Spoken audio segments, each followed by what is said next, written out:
the evening travel, guys. If no mushroom witching hour has once more begun. And it's not a Sunday, but we are in Power Wash 2. Washing. What is So, it? hey, Today's a Balls, Thursday, hang on. right? The day is hopefully Thursday, yes. My sense spent- of time's absolutely screwed up right now. I spent too much money today. Entirely too much money. And we failed Sometimes accounting. Did I do that? Oh gosh, I have to go pay my car insurance, which is another chunk of change. Oof. Yeah, we, I mean, it's always... I- My Yeah. car insurance is pretty cheap for half the year and then really expensive for the other half.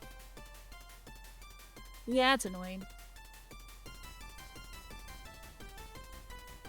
Yeah, I bought a dishwasher today. It won't be here for a few weeks, but it was expensive. I mean, well, dishwashers are. Yeah. Oh. Hey, I wasn't trying to spray you, gosh, leave me alone. But yeah, Can it we was be on an our way? expensive. Was an expensive day. All right, have a good luck, Humble. But I also bought the core rulebook and starter set for Daggerheart, which I'd been meaning to do, but since I was out and about and I was just at it, like the appliance shop was right next to a game shop, I was like, I'll just go get the Daggerheart stuff too. I'm gonna be here but not here. Fair Yeah, enough. Hubble, we understand what lurking is.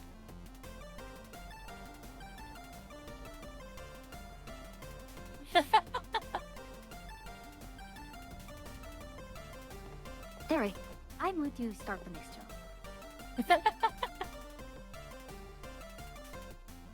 I actually haven't set the game up yet for capturing an OBS, so I should do that while we're loading. That's fine. Wait, didn't we do this? What have we got? Nope, this is a new one. Oh, then you're a mission ahead of me. I haven't done the caravan. Alright, then... We can do the caravan then. Yeah, I didn't do the caravan. Alright, going back to home base. They think I have to start it from there. Probably. I didn't know you'd already done the I'd caravan.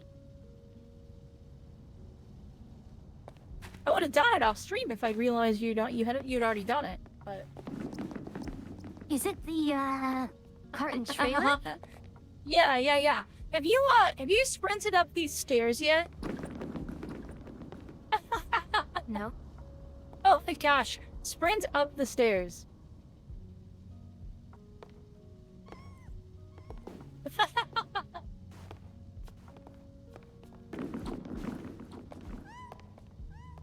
Just What am I supposed to be seeing? the bounce? Does your screen not go Oh, yeah. crazy?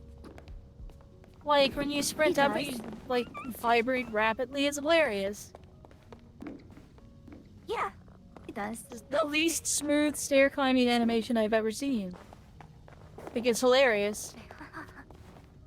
But yes, the car with the trailer on the back. I thought it was like a caravan.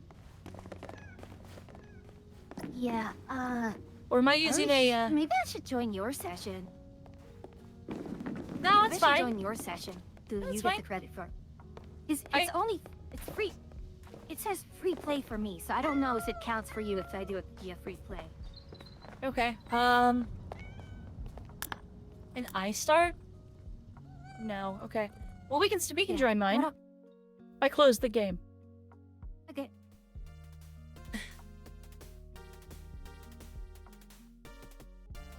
Alright, that means I should be able to...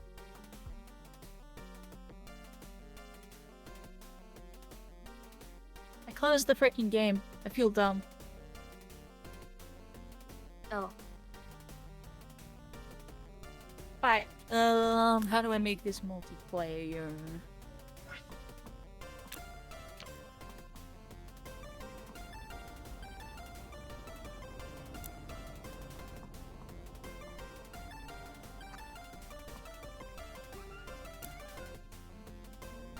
All this hydration, I'm not even... Yuki's not even here. I sent you an invite. I hope. Yep, got it. Yep. Huzzah! Hold on. Why can't I? Here we go. Farm trailer.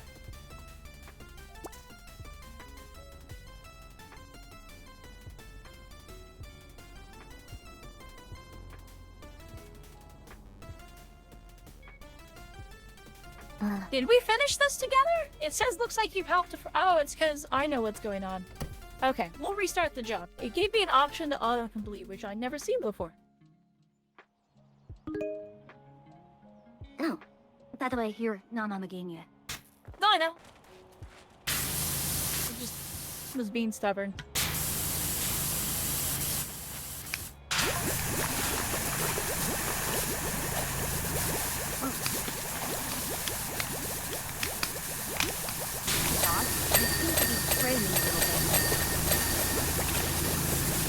Odd.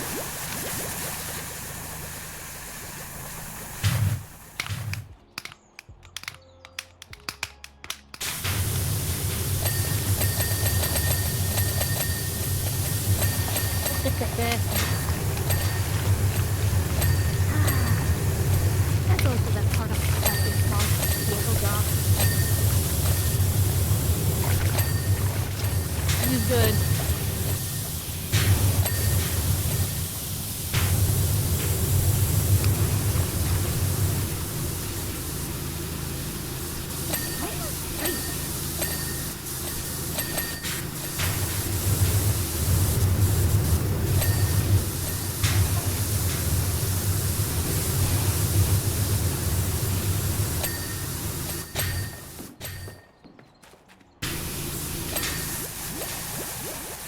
You training when you're going online? Or is it Not that I'm aware of. I mean, it's only a skill issue if you're using G-Skill RAM. Nah, I use Coursera.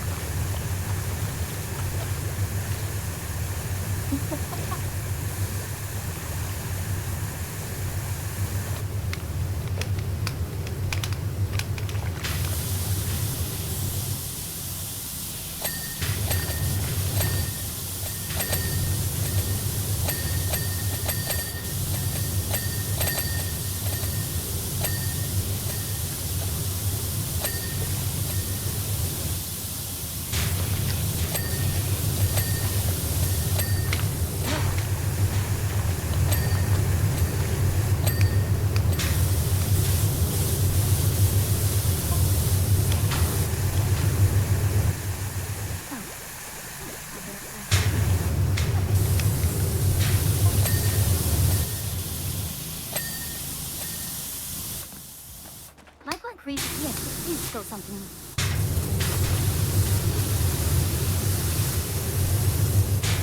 No? What's happening? Now it's like I was staring at the trailer and going, spill something clear. I know it. Can't see it. And then I did exactly did it. I see. And we missed a little bit of something here.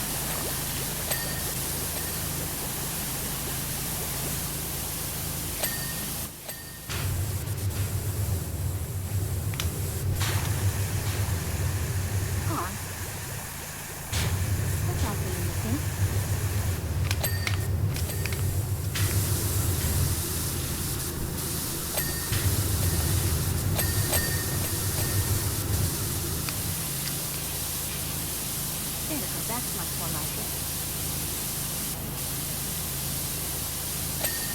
Where's the Kanata? You are windows.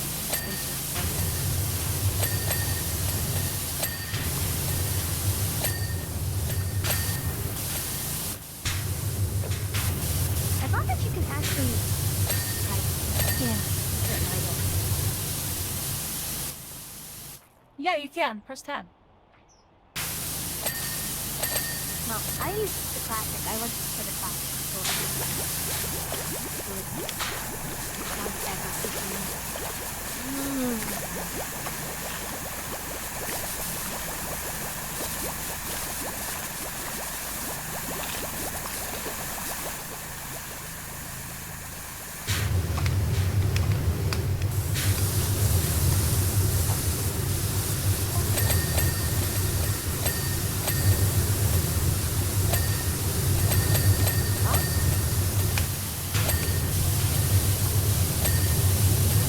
Oh god, the smell is actually really weird.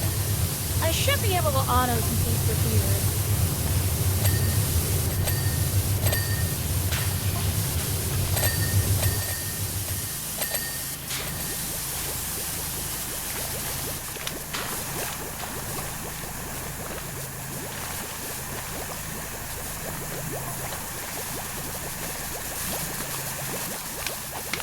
In a motel? Oh, I did not realize that motel and I don't know what happened. order of missions. I don't remember doing this mission on screen with you. I'm guessing you did this one Dang it. while I was at work. Yeah.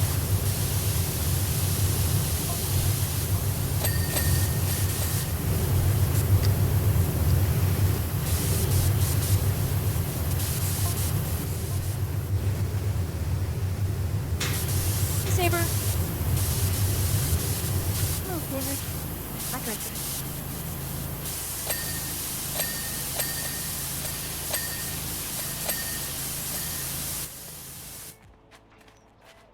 I'm doing okay.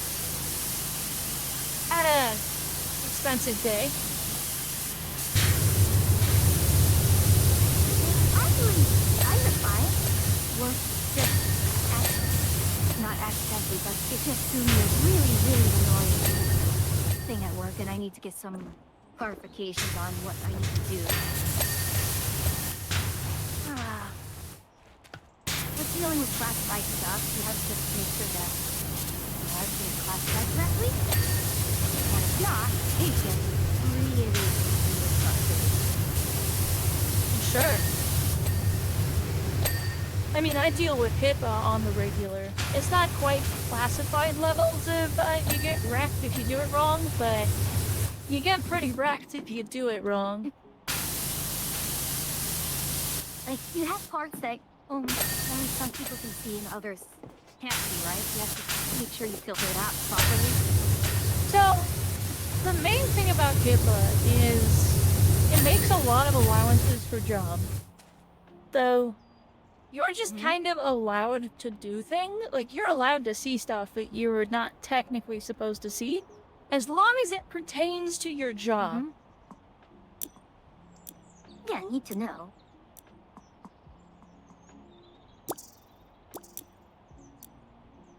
Okay, I auto-completed that, and now we're on the roller coaster.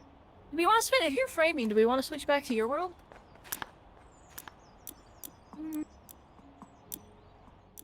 Give me a moment, actually. I think we'll be fine. I just want to check on something real quickly. Okay. Alright, Saber, have a good night.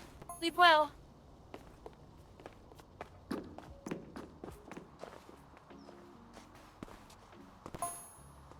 Oh, hold on.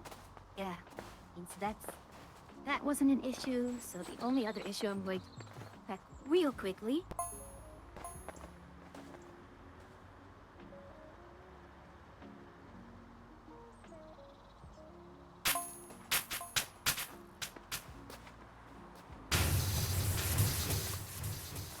Alright, I stopped framing. Okay. Wait, am I in your session still? Yeah. Yeah. Okay, good. So, having V-Bridger out and, like, on screen, so, like, not minimized, was causing it to frame. Oh. Yeah, because it only animates if it's selected, though. Alright, here we are. Well,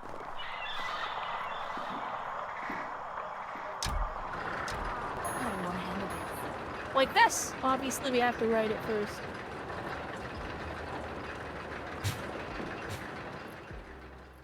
No!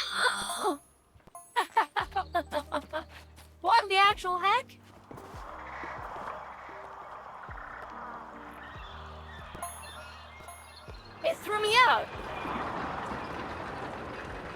We'll go again. We'll crouch. We'll sit. We'll make sure we're sitting. Whee! It feels like there should be an achievement attached to this.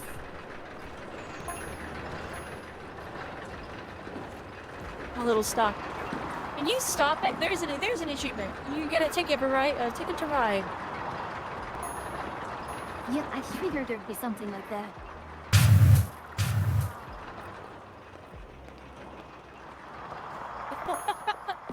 Where do I want to start? It's also a Beatles record.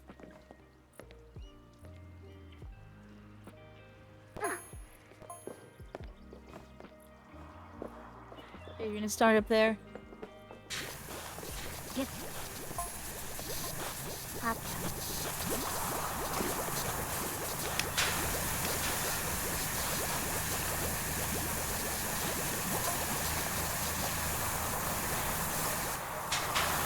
I was playing around with Google's AI search and asking it to be weird fashion. Surprisingly useful as long as you're on properly and sort of double check the work. As long as you do actually work, it's pretty useful. That's about that tracks for AI though.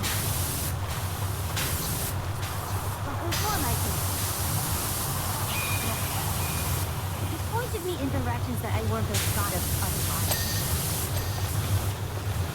That's kind of like the main benefit of the. Oh yeah, I didn't think of it like that. Like I was going, I don't know, shooting with the mini small drones and or just with the cool harvest, and it said, yeah, there's still a lot of value to get out of the drone. But then I asked, okay, but we have a secret shield mod, and he's like, oh, right. That does change things, because now you can't really outright things with their shield. Well, the enemy doesn't have shield.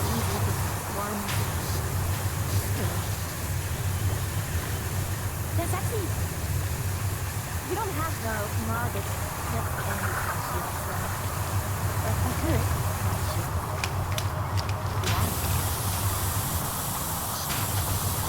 I feel like that'd make the fights really hard.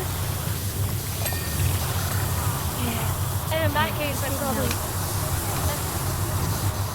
probably wouldn't scrap God Never in that case. Yeah. But it just says, it did remind me, okay, if they're using shield, or the shields are great, it's just a big shield. It's some sort of rock or a long switch, it's just too much better. Yeah.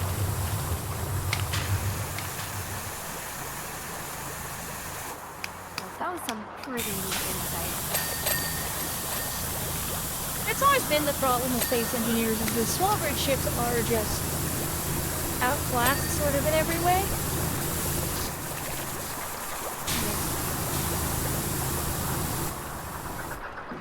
That's just like the reality of it. How many small grid ships pave the large grid ships work?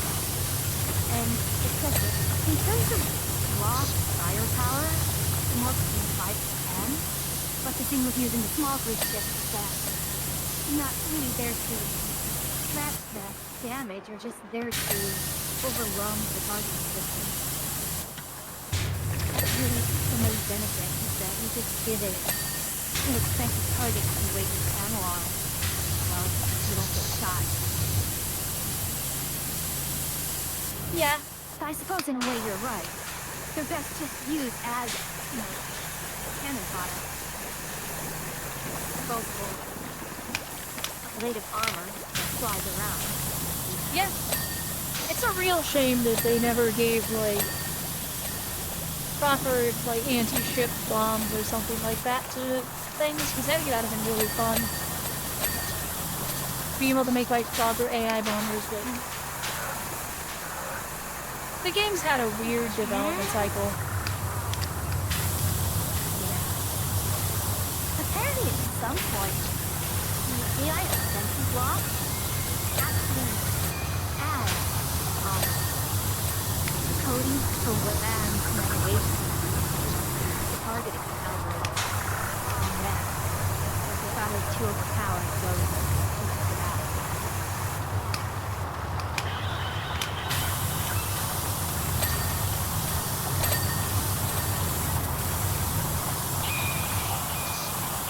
It does a good job reminding you. The AI reminding me of, okay, choice you correct. The AI offensive block is not like it when you have multiple gun types. And didn't understand fully why, but the AI did a good job of explaining that. Use the gun of the first block one into this, and it'll try to lead based on that. So if you have different guns, only different types of lead. Oh, so if my you're really aiming really far ahead. so my fires are not good then. Again?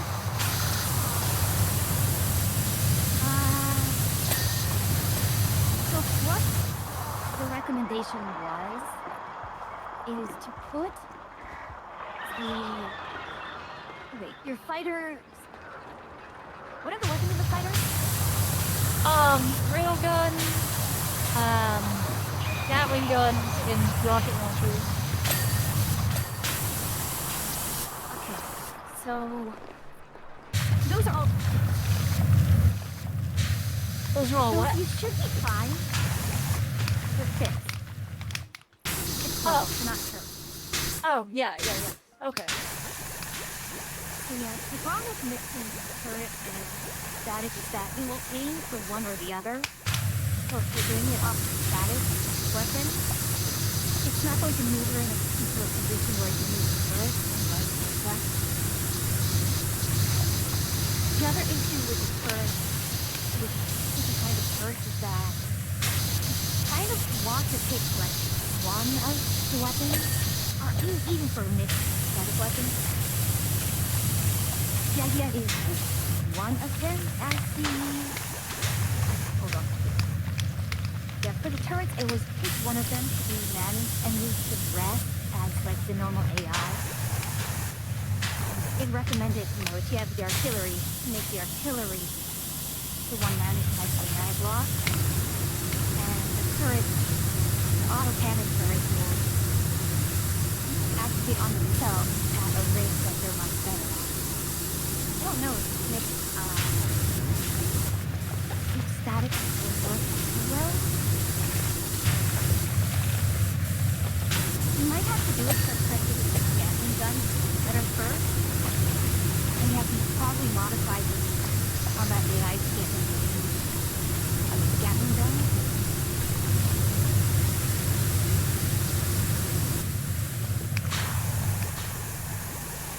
Although it should be able to just fire whenever it is in use. It kind of makes me wish that I had a reloadable missile launcher, so I could just use like a fighter bomber style aircraft. It just fires high explosives on things that just do a lot of damage and then it comes back.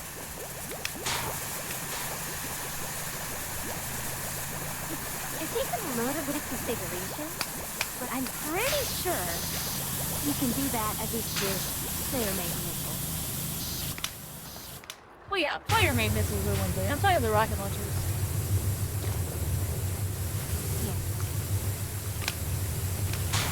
Most of the fighter bombers you see on the workshop are the ones that do use player-made missiles. Right.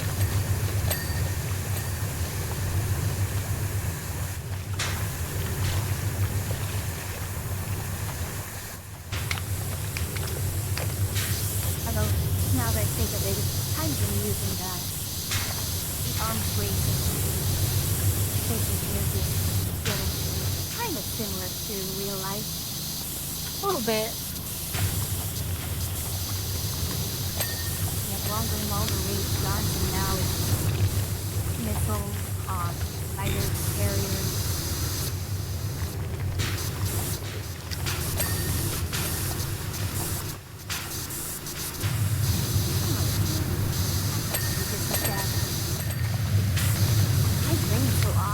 was trying to just do normal sweeps with the widest nozzle at long range. Just setting up to be there a while. Yeah.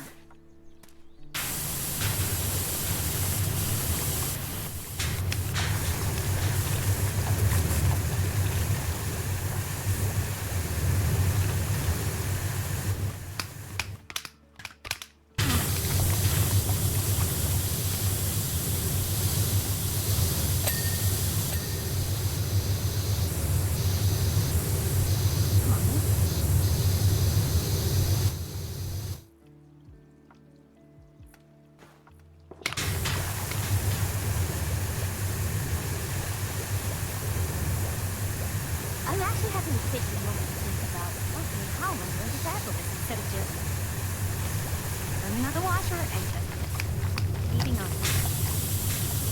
I'm repeating and thinking too much right now. Watch out, chat. Who you was thinking? Uh-huh. Someone get the Corsair water cooler. She might overheat.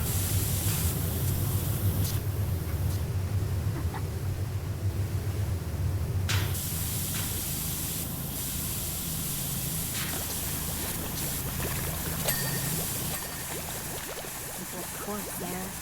Stop. Again, I think I told you about searching for that air fryer on Amazon. Yeah. Apparently they shut down a lot of the heat that these guys are. A lot of them just shut down recently, so I think had to find another. But they confirmed. Yeah, there's so much suspicious stuff. I don't know why. Maybe I can guess why Amazon let it on. It's because It's frustrating. because Amazon is run by the monopoly, man.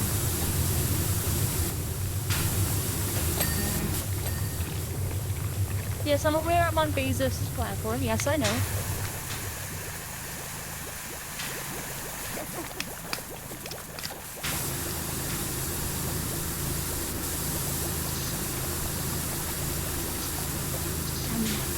It kind of feels like people have forgotten Caveat Emptor. Like, people know the word caveat, but they don't remember Caveat Emptor. Caveat and what? Sorry? Okay, I have to make sure that I'm actually saying the right word.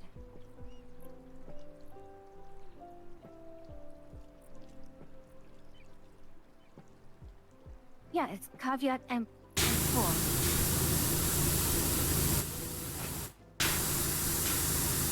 I don't think I've ever heard that phrase.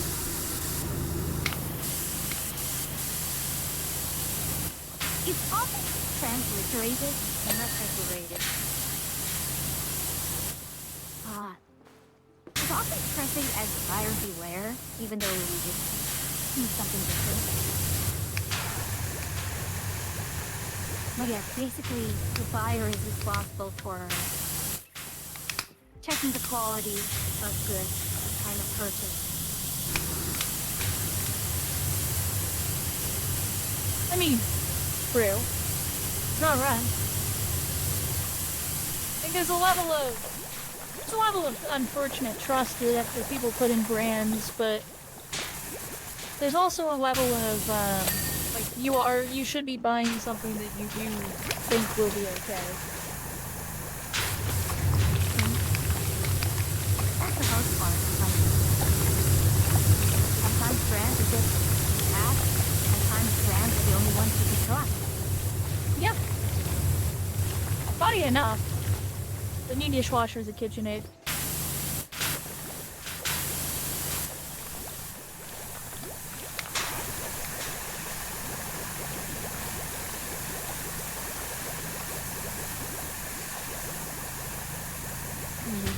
Yeah.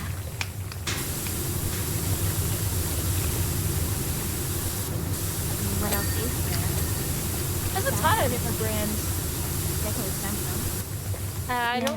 I don't really think I ever want another Samsung appliance ever. Yeah.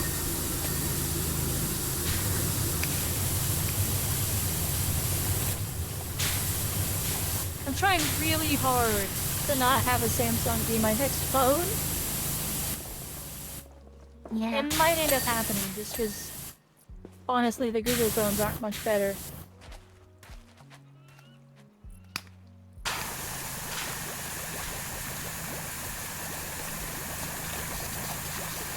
Which is disappointing. What happened? So you remember that part where I called people the Monopoly Man? Mm-hmm. That happened? I mean, it's not like Google and Samsung are the only ones who make Android phones nowadays. True. I just don't know what other brand, what other, like, phone brand I'd want. I mean, I guess there's, like, Asus if I wanted, like, a gaming phone, whatever that means. Yeah, there are LGs. Razer's made a comeback.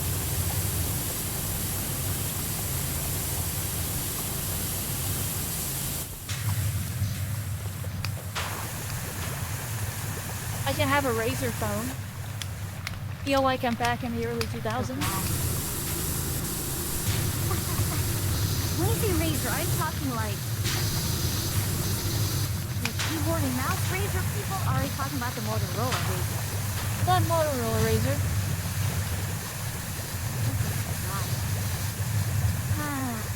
I'm pretty sure it's a folding smartphone.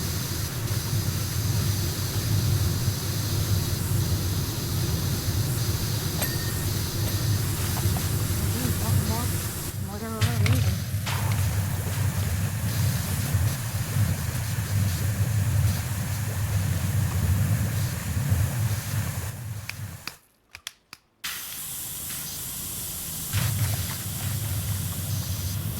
I know they say party like it's 1999, but I don't remember how I was partying back in 1999.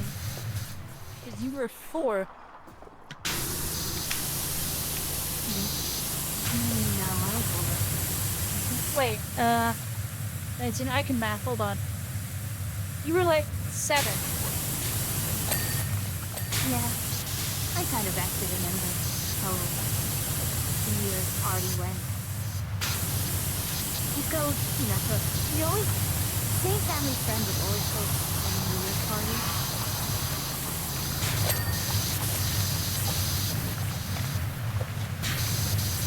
No fireworks, but we pulled the kids and lots of, you know what it's called?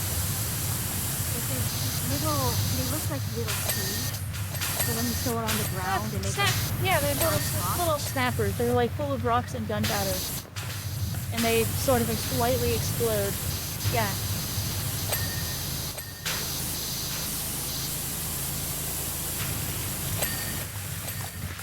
I don't think I've ever done fireworks on New Year's. I think for all my family, fireworks are always like a 4th of July thing. But never any other holiday thing for my family.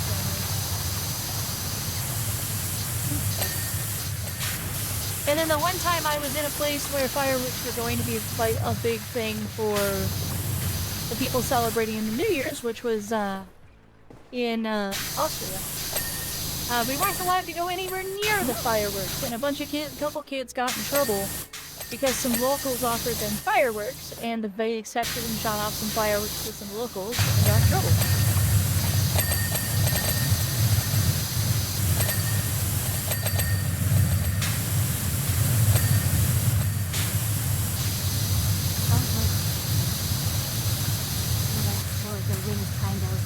Mary Pippin sneaking scandal. I mean, it was a school trip. It was a school trip.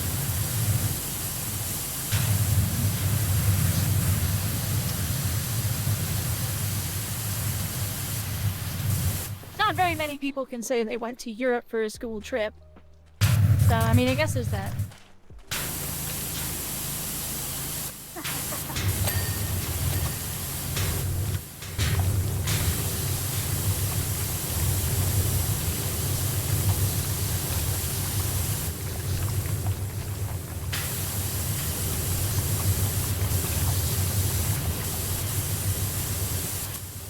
I sent the police school trip for like in elementary school. So I lived on Oahu and then we got to go to the big island. That was our special school trip.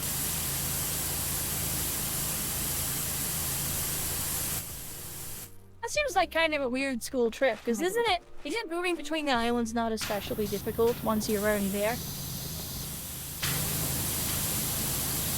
No, but I mean, you got the elementary school, but yeah, you're elementary school or I mean, it's not difficult in the same way, flying between leaves and airports is difficult.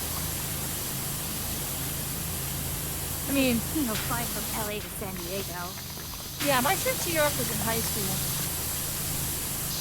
So, like, I never went anywhere with my elementary school. And the trip to Europe actually cost me the trip to DC. So there was there was always 2 trips in my high school. It was basically just like the band would do a cool trip, and also I think it also cost me the trip to England. I think I skipped on the England trip a couple years, like a year later, because I used the budget to go to Europe in the first time.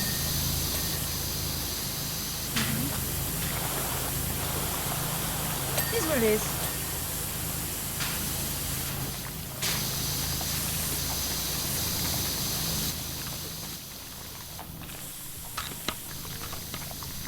Oh.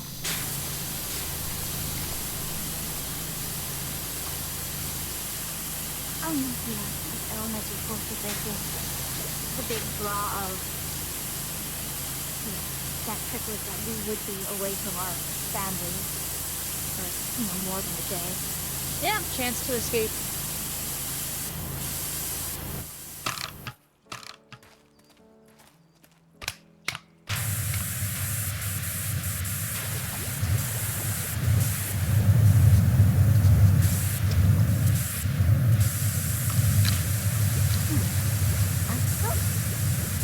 It's not bad, but Yeah, I've been framing a little bit here and there. I'm not sure what it is.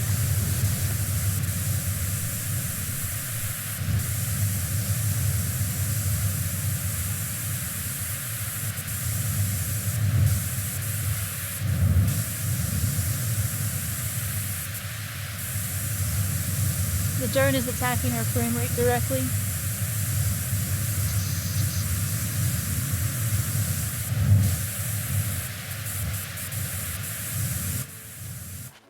yeah, I'm just going to drop some settings. Yeah, dropping some settings seems to work.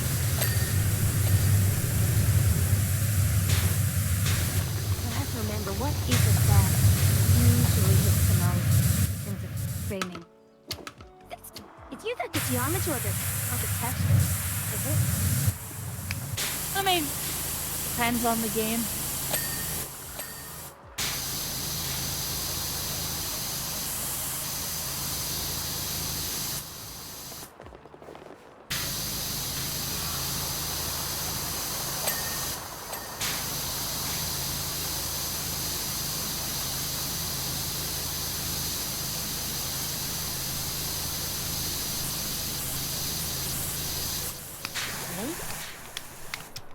I'm sorry, I'm really just going through all of these and just trying to figure out what is the potential. He's on shrooms. No. Yeah, the shrooms are on me.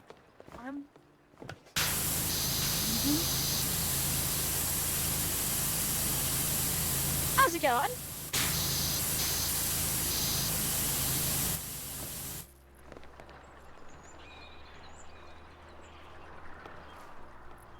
Okay, that's not the SSAU, the big one.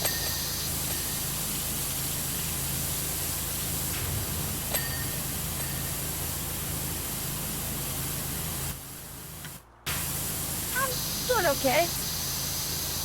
Spent a lot of money today, but that's okay.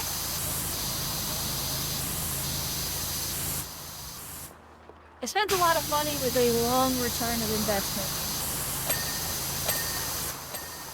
Well, that's the wrong word. No, not a return on investment. I spent a lot of money on something that should have a incredibly high value per dollar. Just because it's something that will get used nearly every single day for the next, hopefully, decade. Mm-hmm. Okay, I figured out what it was. What was it?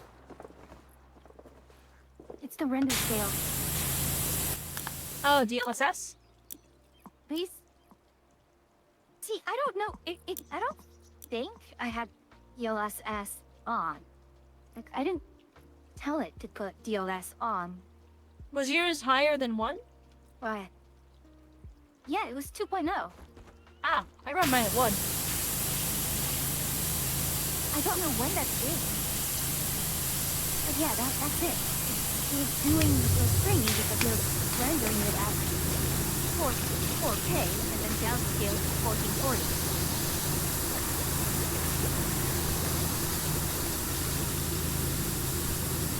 That would do it.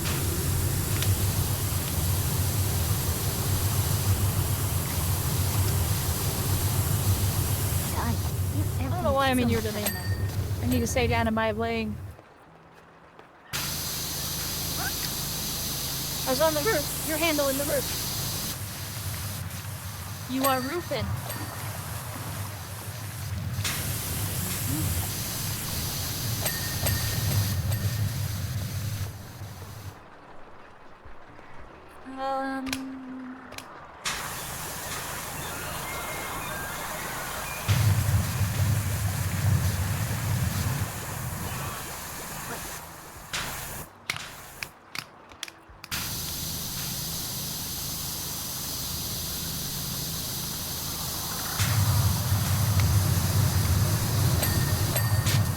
Let's see.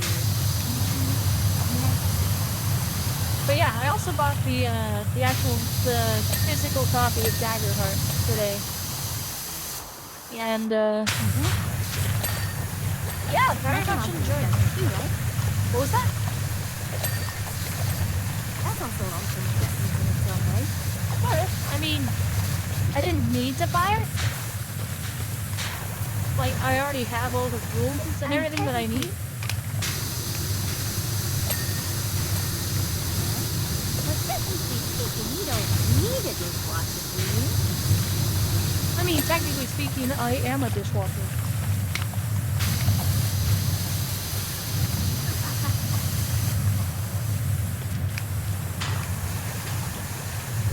We're all one dishwashers. Yeah, they kept asking, like, I don't know where else to run that. they were out of them at their warehouse, and they kept asking, like, well, like, are you okay? Like, it's gonna be a couple of weeks before we can deliver it. Is that okay? And it's just like, yes. The dishwasher itself is not broken. And if it was, we exist. Like, I am a person. The dishwasher being broken is not a, like, everything breaks kind of moment.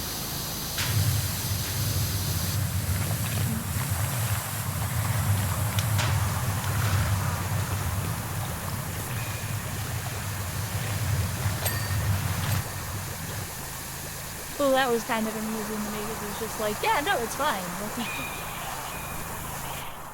Nothing is hurt by the weight. Unfortunately, some people are just that helpless, unfortunately.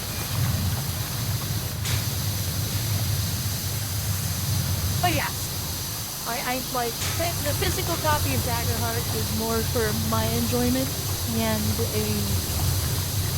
just having a physical copy of a book is nice.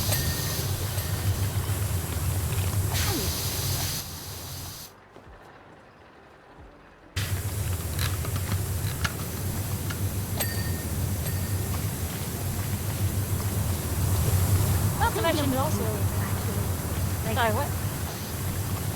yeah, I'm sort of the same way when it comes to some music. I could definitely buy the CD offline and just have it in a digital download, but there is something special about actually having the CD. Oh, if I'm buying physical music these days, I buy the album. Oh yeah. So I'll actually buy the record and have a record through the album. I've done that for a couple things. I bought the last David Bowie album that was released. I bought that on vinyl.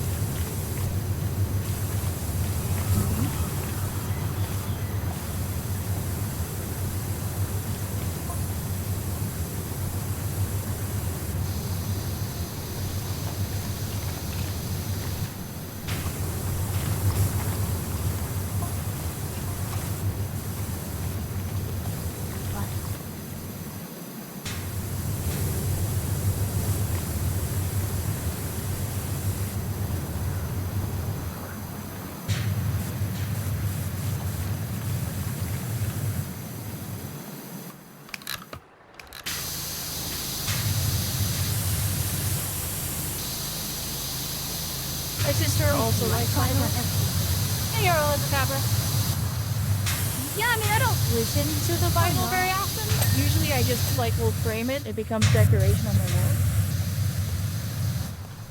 So I'll buy albums from bands I like if the artwork is particularly nice.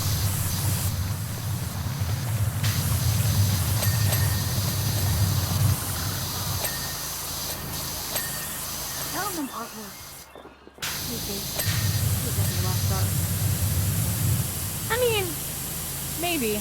But it feels like it just is underappreciated nowadays because of the way music works. I think those were what I thought they were. How am I gonna get these? Oh, right here. How are you today, Yarrow the Founder?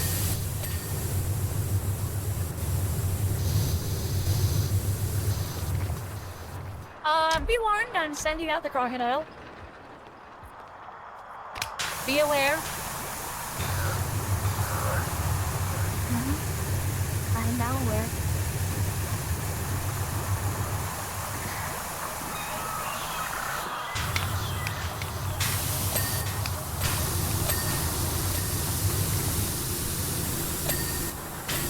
Where am I? Doing good? Good to hear, good to hear.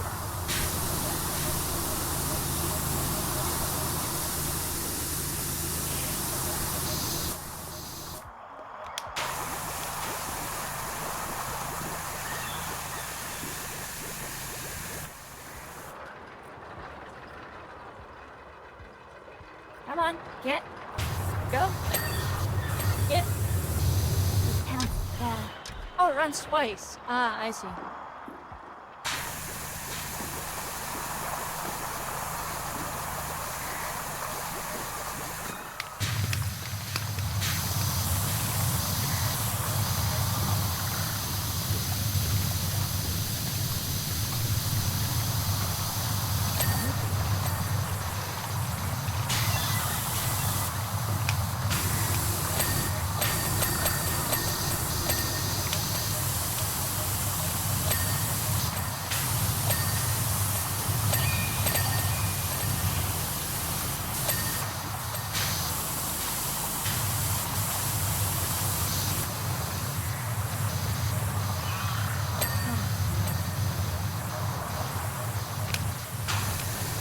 Oh no.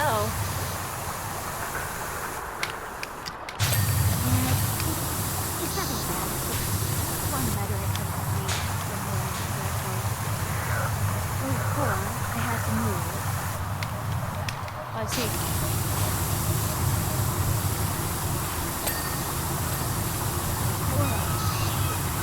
Here's Sarah. Having to ambulate. How dare. How dare. You dare disturb me. Not you.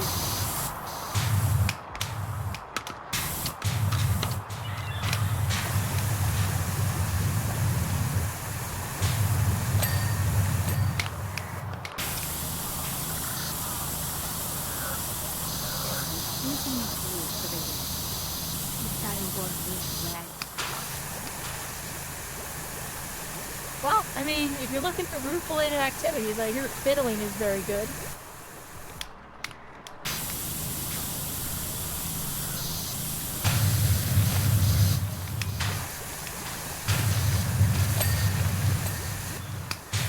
Yeah, but there's no...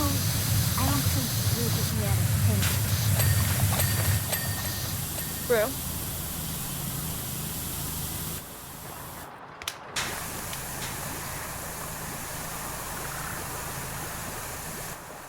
thing, like any... all the roof stuff and stuff. I'm almost done with the inside of the station. I'm gonna work on the decorations up here. Okay.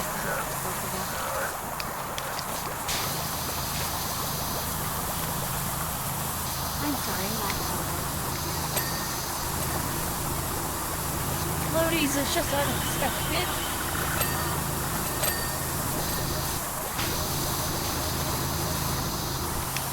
I was thinking more like three.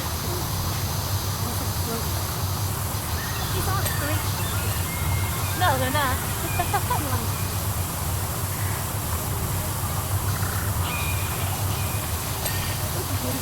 You know what it is?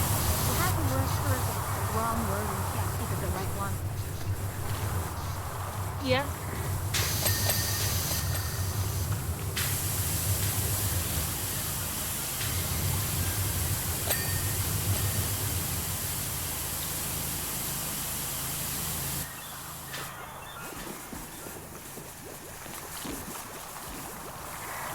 Okay.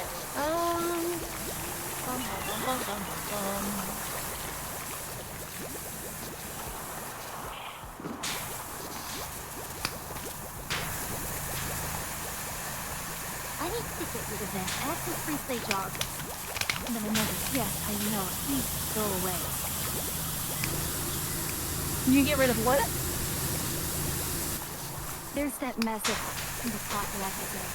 That's a free play jog. Really mentally. Oh. Yes, no, thank you, no, go away.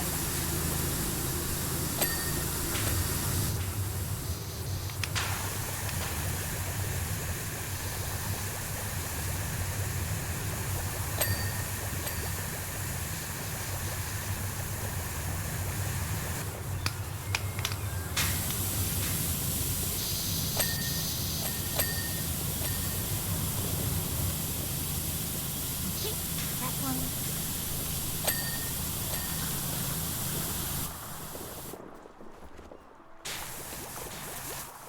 Okay, these guys here are pretty much doing long way. Huh?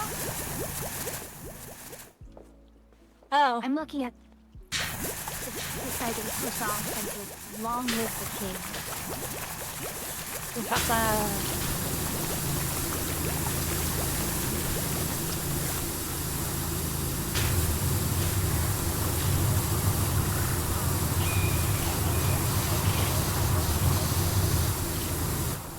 Like, what else could they be doing?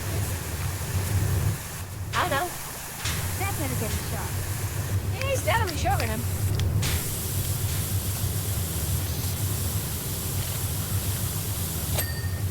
It's made more whimsical by the sliding alligator. Or crocodile, or whatever these are. Alligators, goofy. I mean, there's supposed to be alligators, but if you put crocodiles instead of alligators, it wouldn't be the first time. Won't be the last time. Have you ever ate alligator? I've had alligator. Nope. How is Pie.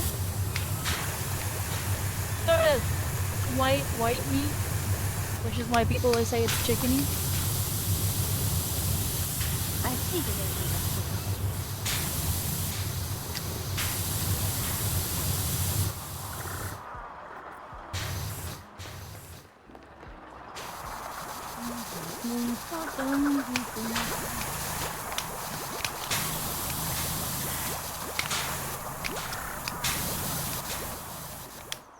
mean, I shouldn't turn all the settings all the way up, but...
Wait.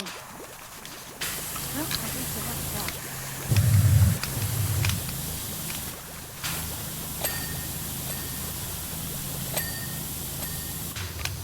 Yeah, certainly not so bad a mission. Here. There's some parts that are going to be a pain in the butt, but there are other parts that I don't think are going to be too bad. I wonder. I don't... No. No, I was gonna say, because you can't swirling it. No, it wobbles back and forth too much.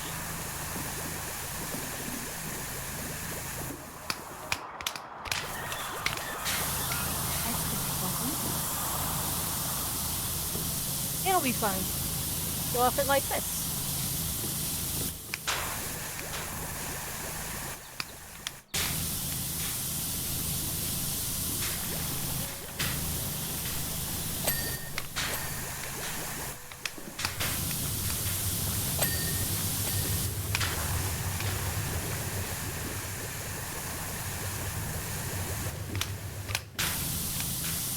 Well, I want to go do it from the other side.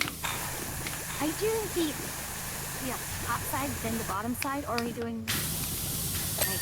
I'm gonna do the top side, then go to the bottom side. The bottom side's gonna be ostensibly target.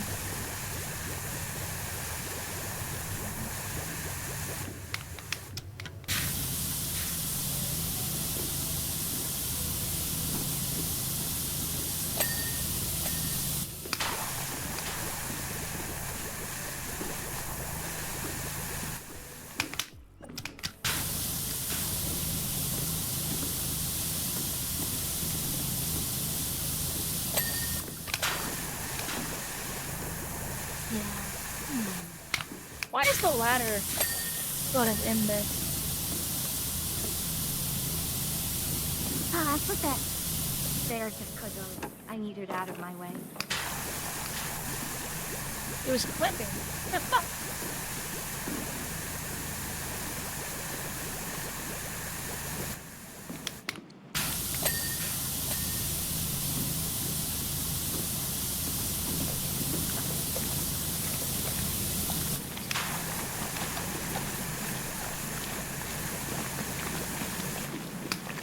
Oh, I see. Orange.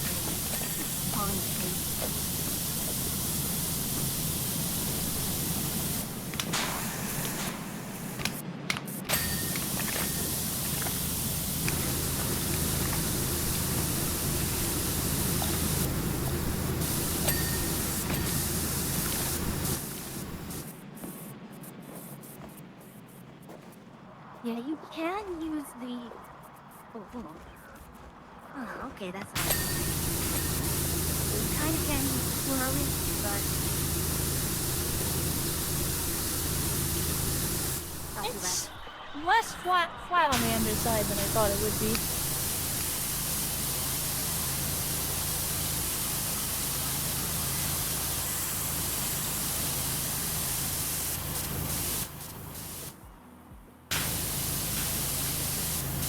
Which, I mean, I guess it's my own fault for not really having checked.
Was there an animation for one you do? Like, I'm seeing like a dirt actually coming off things animation. Did we have that in Power Wash 1? I don't remember.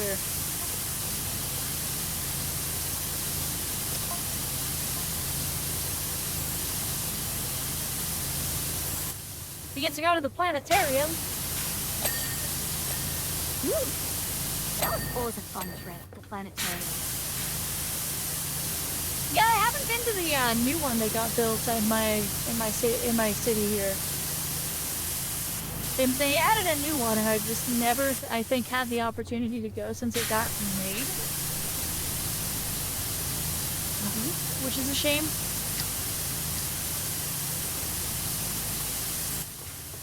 I don't know if I have anything like that near me nowadays. Easy enough, my high school had a planetarium. I mean, I guess they are just big, giant projector rooms that are programmed to put out light in a circle. I mean, I guess in reality, it's not that special anymore. Because effectively, doesn't take a lot of effort to make a planetarium anymore. I mean, you can have it, instead of being a projector, you can just make it screen nowadays, can't you? Yeah, I mean, like, that's what the dome is in Vegas, basically. Or you can make it VR. You just put everyone in a normal room and you just stick them in VR headsets or augmented reality headsets or something and just off they go watching a thing. That would be creepy. You have a bunch of people in a room, I mean, give them all VR headsets, and instead of just like looking at a flat surface, just have the stars right in front of them. I mean, I can't see why you couldn't. With Galaxy. That would be a really cool thing to do. They have VR rides and stuff, may as well.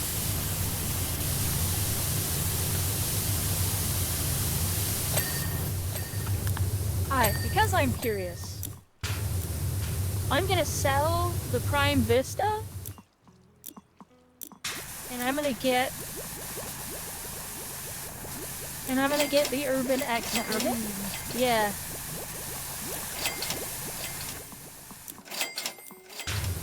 I must know.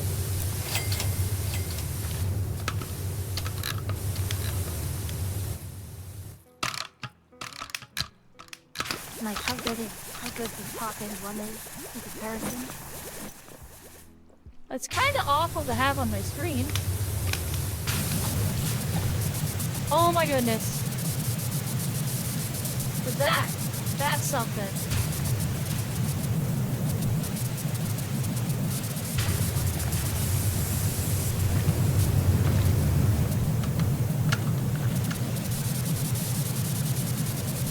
Goodbye then. What did you call it? The fighting? Yeah.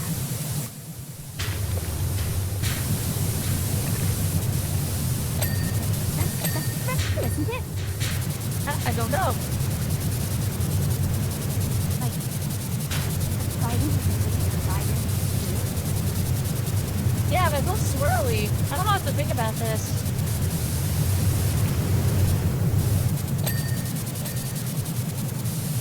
I mean, it makes it different at least. Compared to the Prima Vista. Yeah, but I mean, look at the problem with it. Too far away and it like stamps things. You look. Yeah, I saw it. And look at the screen. There's like an optimal distance. I mean, the same deal with Trident. And it's like a weird middle distance. Oh. I mean, I guess he's pretty much like a Trident. Like, Trident has optimal distance. Yeah.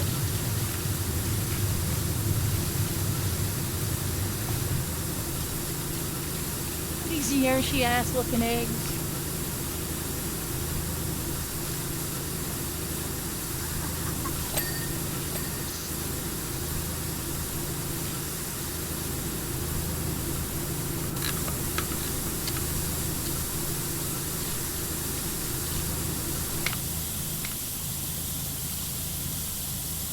I would say it feels more power-paced. Kind of overall. What do you mean by more powerful? I'm using the white wine head. Rather than just kind of blasting.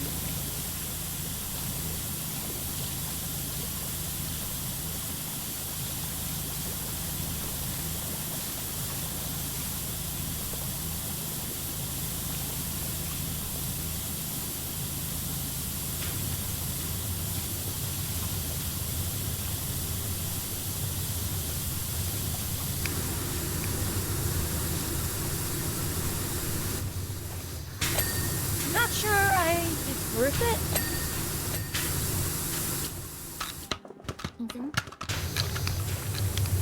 The part that's weirding me out is still the spinny head. Oh, I sold the Prime Vista for this. You can always get it back. Yeah. Probably going to be honest.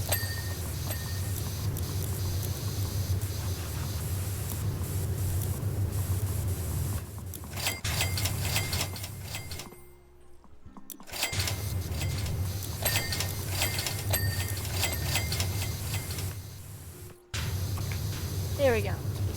I maxed the Pro Vista instead. That's photo there. I think I finished. I've already maxed the last photo Vista.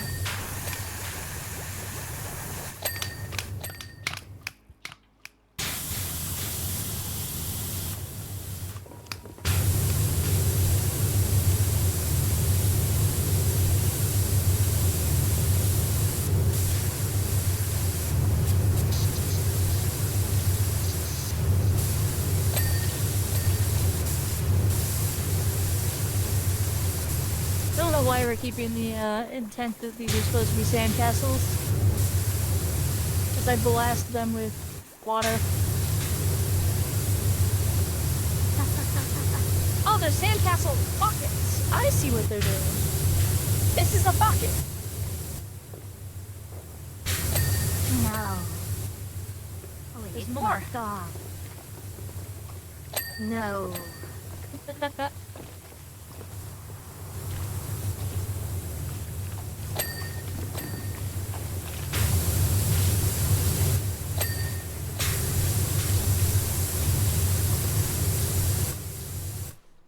Can't say I understand the theming of this particular ride very well.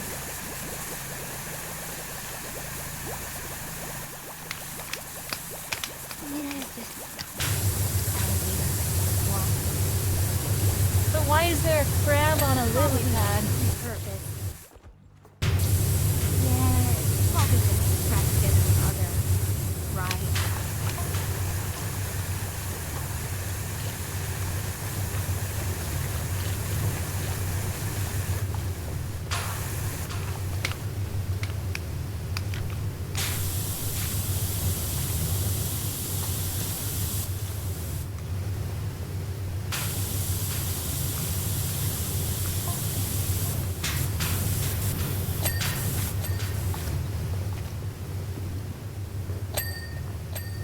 Penelope Proof, the detective who used to be a baker? Wow. I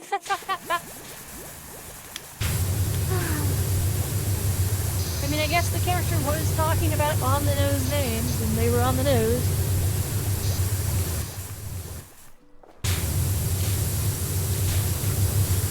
I still remember Ansel and Gregor Hexenjäger.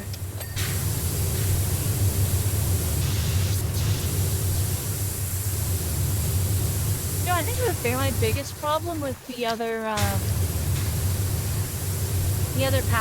high-end power washers, I don't like the way it looks on the screen.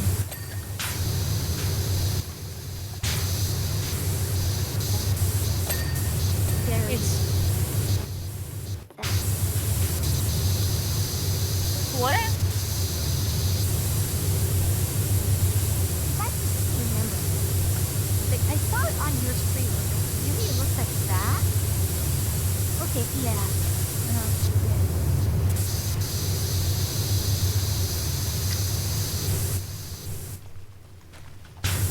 Tony Hawk ass with the power washer.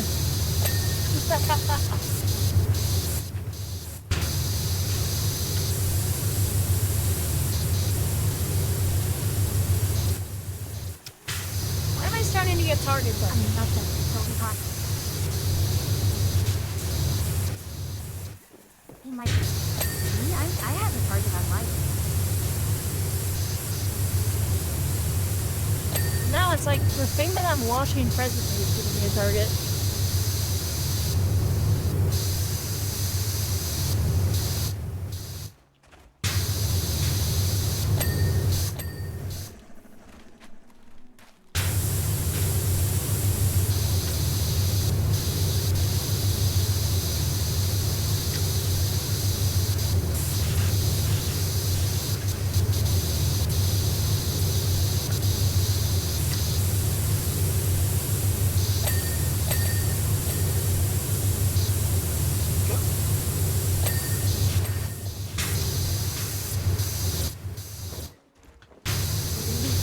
Or do we do floor?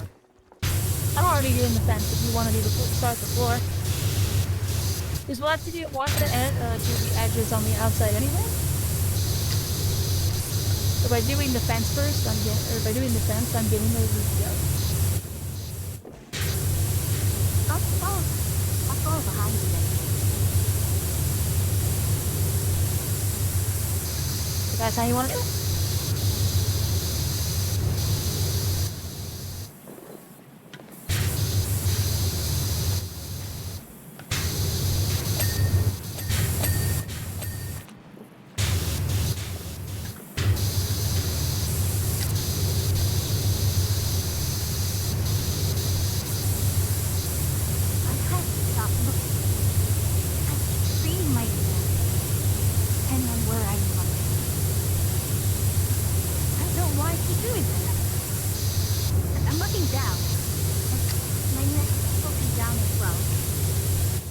I don't know why you keep doing that. That's weird.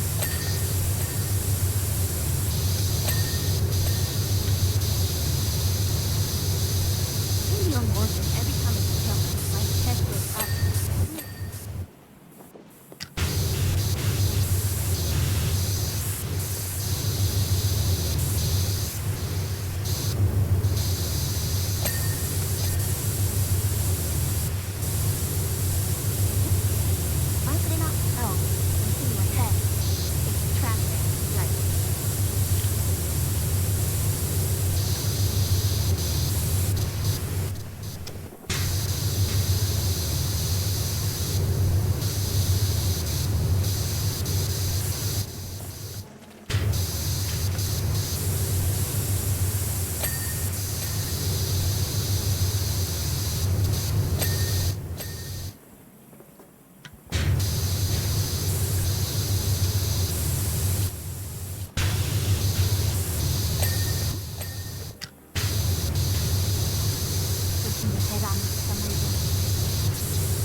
I wonder how it's done so off inside of the power wash. Have we done what? Soak on, soak off. Instead of wax on, wax off. I'm sure we have.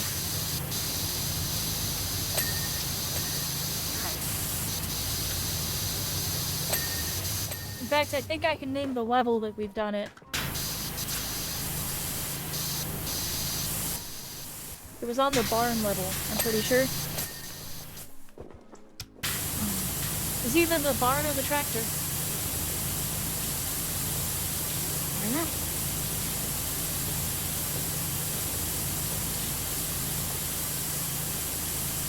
Plus, I could always look at my broadband. Would you look at that? The reptiles aren't gators or sloths. I knew. I figured.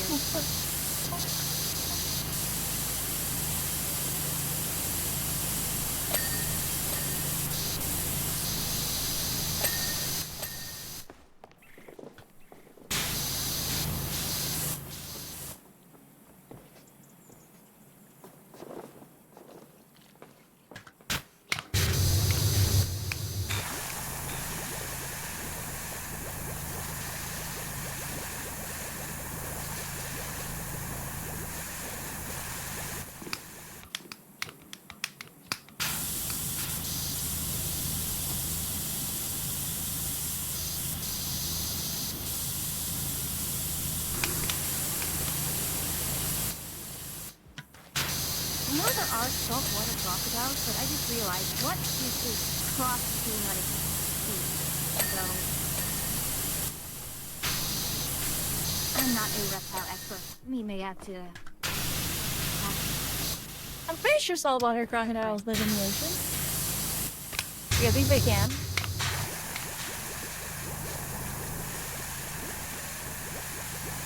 Again, though, I'm landlocked. I'm landlocked in an environment where there aren't crocodiles. I mean, I'm not landlocked, but I don't have crocodiles in me either.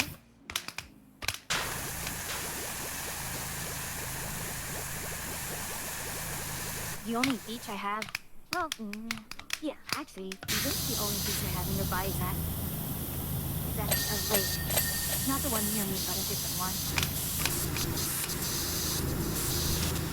I mean, I have lake beaches near me too.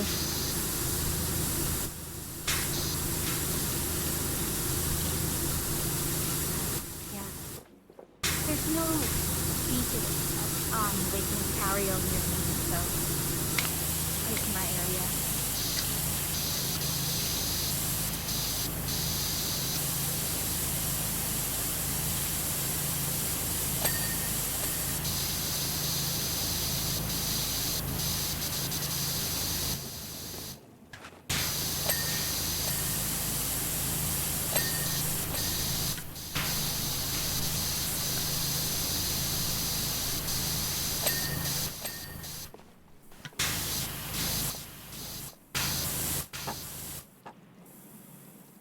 Honestly, the fact that I can get to there now with like 30-ish minutes is really weird because if I look at the map, I'm not super close to Lake Ontario. Yeah, I can still get there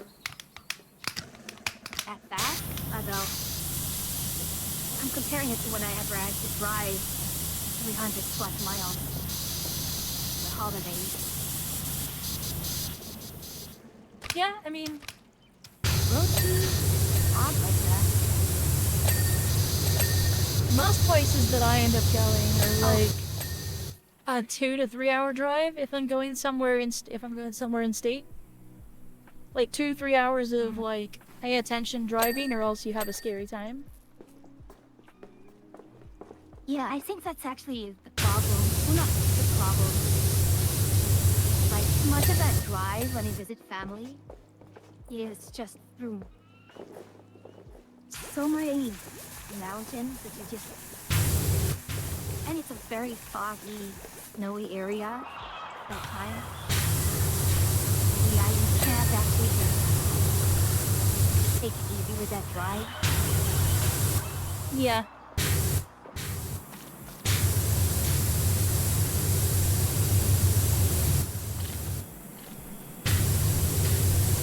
It's always kind of stressful when you're driving and you can't even see the car in front of you.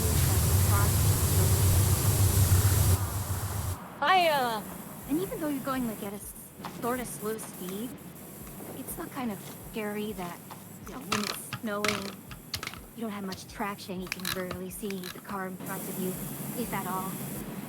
Yeah, I once drove home from a job that I had over effectively a mountain pass. Like a low mountain pass, with a mountain pass.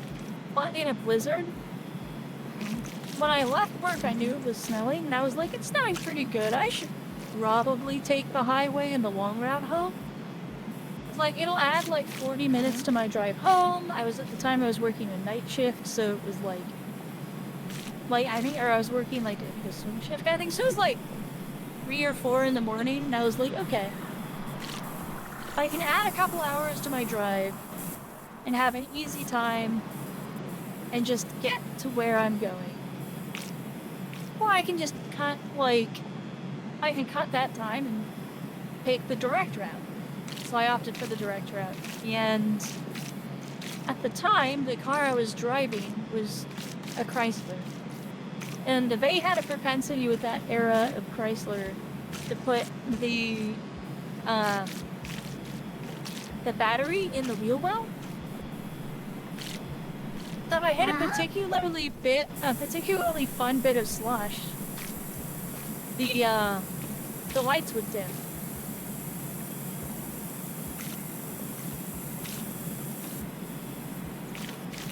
It's terrible.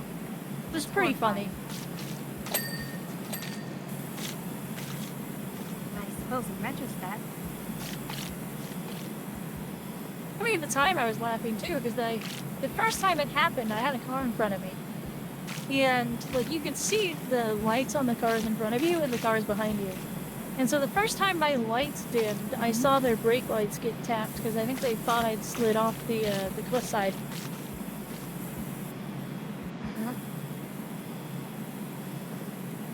Like, my lights dimmed and then came back, and they were like, oh, okay, they didn't go over the cliff.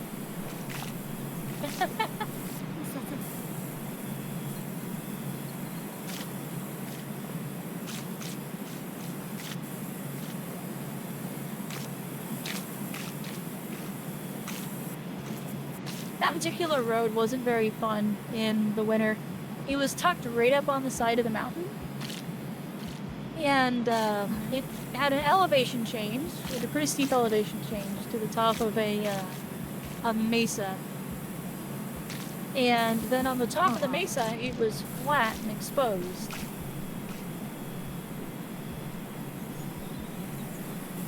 So it was, So lots of wind. yeah. It was a good time. Really pretty drive, though. In nice weather.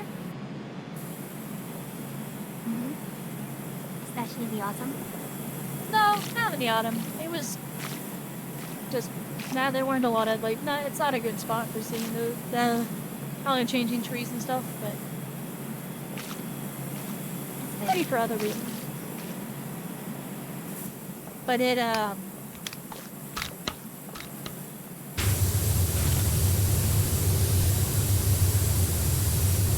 nice drive. It's a nice little drive to drive on, but also a very dangerous road. All the Is to see interesting things, sometimes you have to go away from where humans like to be.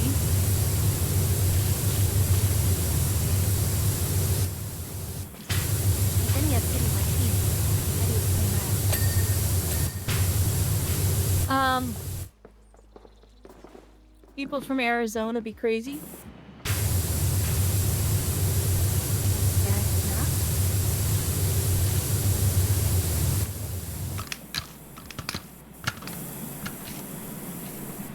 It was fun. I worked for a company that was based in Phoenix. We went to a holiday party one year, and they flew us down to Phoenix. And we get there, and everyone in Phoenix is bundled up in like pretty heavy jackets. No, they're not messing around. It was shorts weather.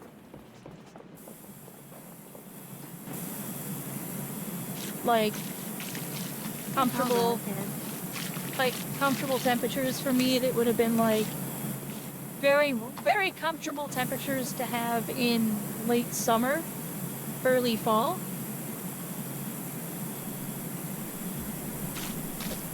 So I had a good laugh about that nonsense. Yeah.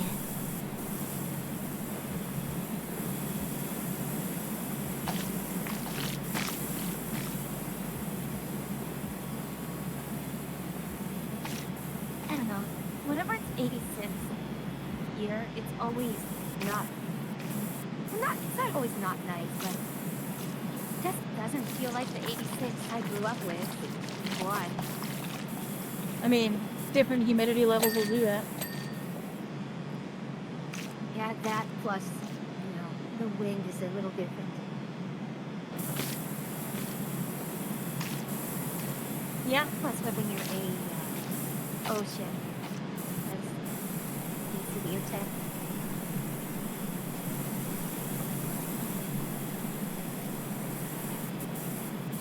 No, instead of that, I just get lake effect snow.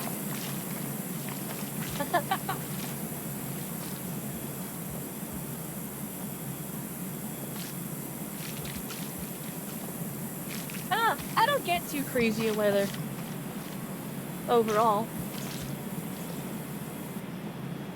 And, as I pointed out, our winters are funny looking when you look at the two between where we live. Your temperatures get low and then just kind of hang out around the same area. It's just like, oh, it's gonna be cold today, Yeah. tonight, and it's gonna be the same temperature during the day as it is at night. And where I'm at, it's like, oh, it's gonna be nice and warm during the day, and then just way the heck colder than anywhere at night. It's just very funny to me. Yeah.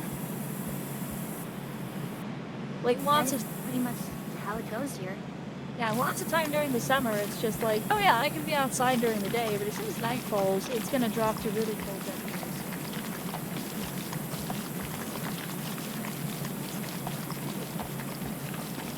When I was still work from home, I didn't keep my windows open all day during summer. It wasn't too bad. Oh, hopefully you go back to being work from home soon. Yeah.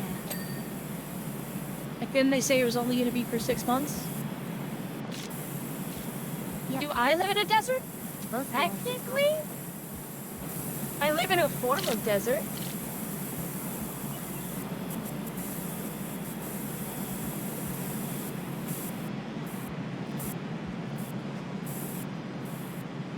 Kind of. Not really. Sort of a desert. Not enough, though.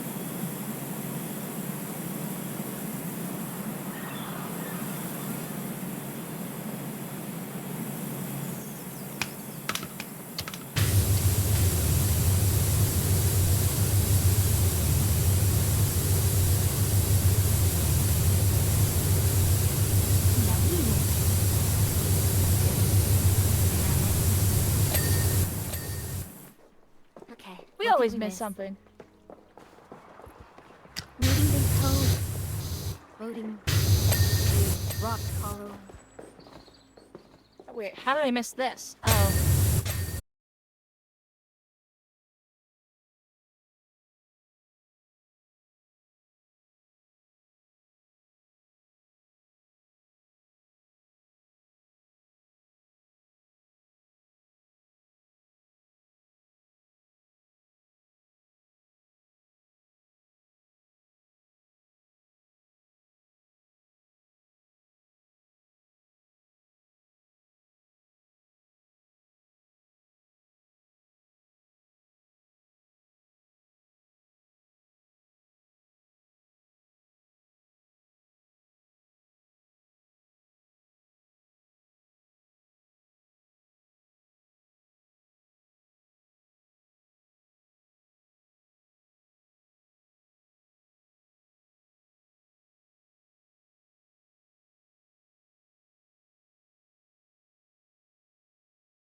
and my wheel was stuck on something on my chair.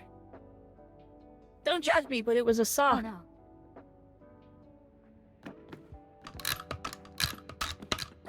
Hmm. I won't judge.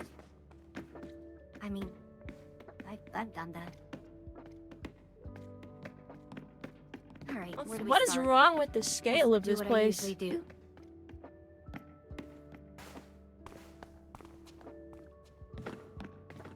Oh, I know where I'm starting.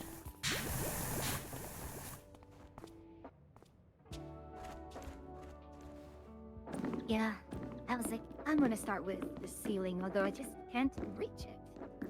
Hey, Fia, where are you? Ah, okay. Neat. Have you seen this truck? Hold on, come here. Have you seen this? You got this? 見てた。 Huh? Pick it up and give it a play. Play around with it.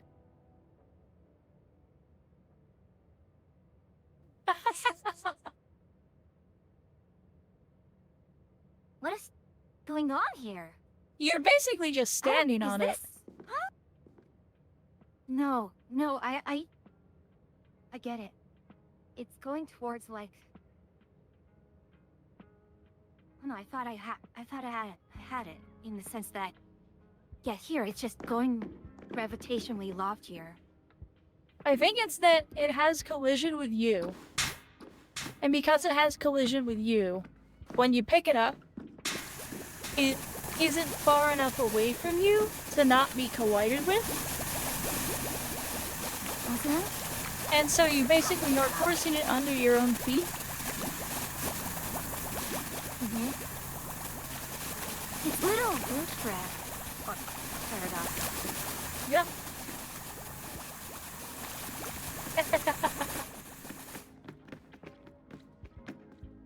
Also, I get the feeling this place is also scuffed and not very scientific.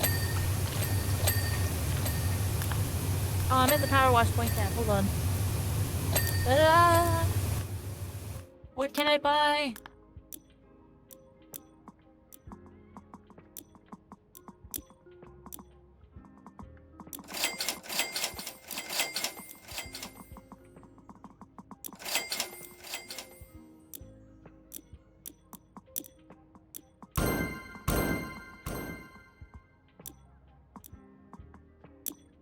I bought all the stuff.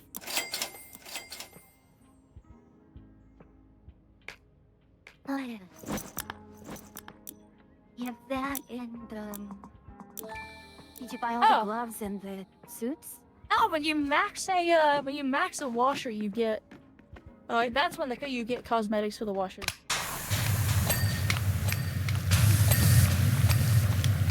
Anyway, what I was saying was this rocket that is flying around Jupiter. Still has its solid rocket boosters on. Where is that? Right next to me.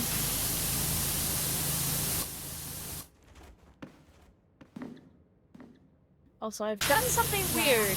That I've turned on a HUD, a piece of HUD that I didn't know existed, and I don't know how to turn it off. What is it?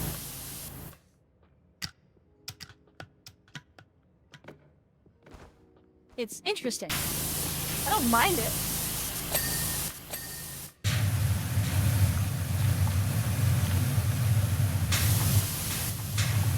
Why are there footprints up the rocket trail that I was finding? As you can see, Because those it's kids my were feral. footprints. That's how I got up. You like, but was it chocolate? Was it the chocolate that sent him over the edge? No, he's talking about how the kids were feral.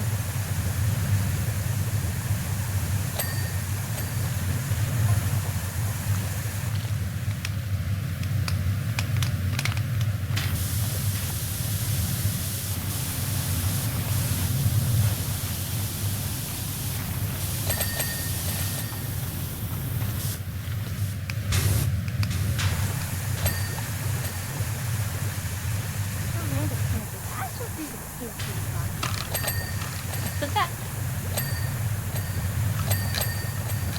I wouldn't know. I didn't study it.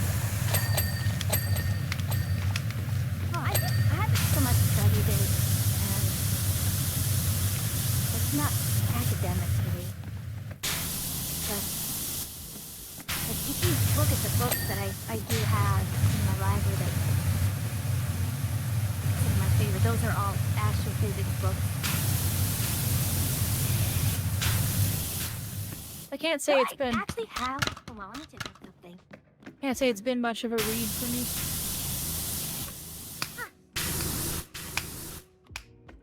Oh, Sorry, go here. on. I said I can't say I've much read on astrophysics.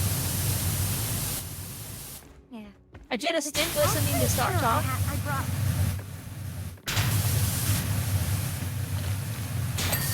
I have stuff to Sagan. I do have a copy of A Brief History of Time in my personal library here. That's Cosmos. That's Carl Sagan. Wait, hold on. Got So those we got John Green stuff. the rings on Uranus, but we don't have the rings on Jupiter?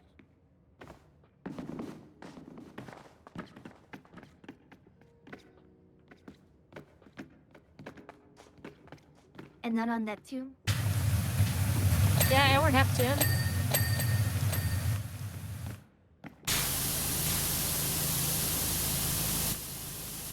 Yep, there's Saturn.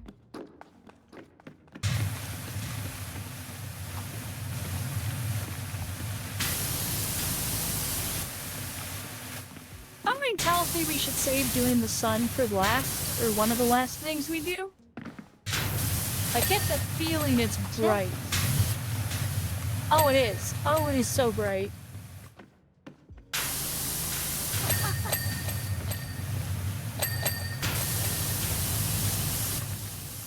I shaved a little patch open.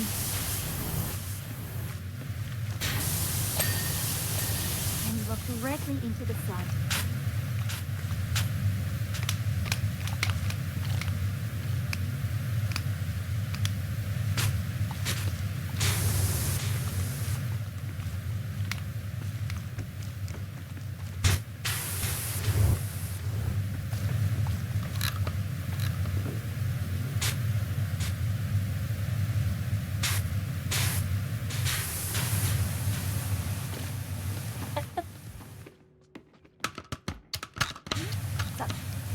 Nothing. What's this? Oh, I'd like to stop something silly. No.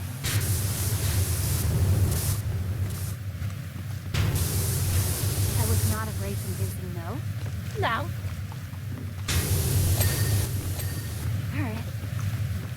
That was more convincing than that.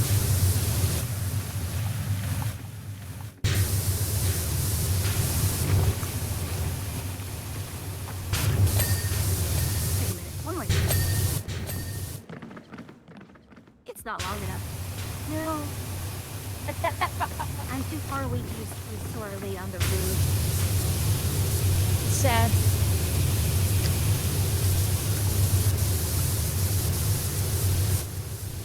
Funny that you gravitate towards using the weakest power washer whenever you can.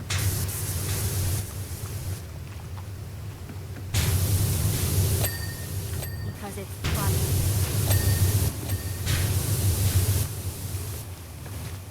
I mean, that's what I said. I said it's funny. Oh. Ah, yes, I can English. I'm a completely rational and social human being.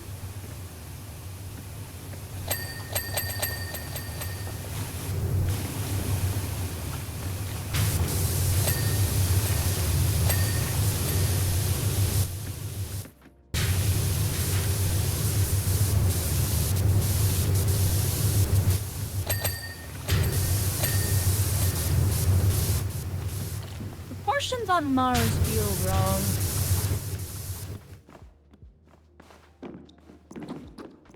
And probably everything about this is wrong. It feels the same size as Mercury. Like. That's problematic. Yeah, it's a fair bit bigger than Mercury.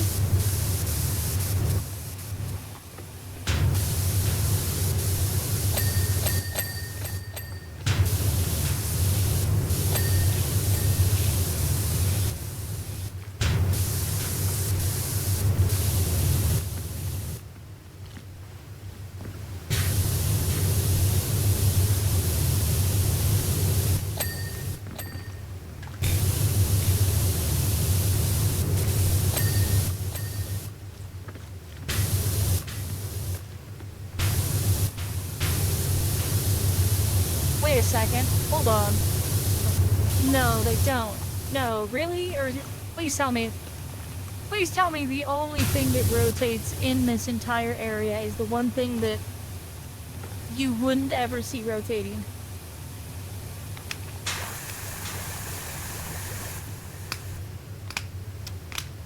What, the sun? The moon! The moon rotates.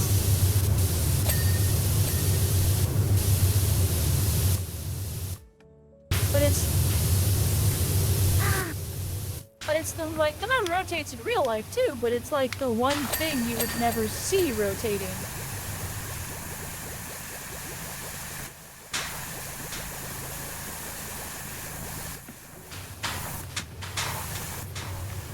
I suppose that's At this pretty... point, it kind of feels delivered. Like this planetarium was everything that's wrong about people's pop culture of knowledge of the solar system.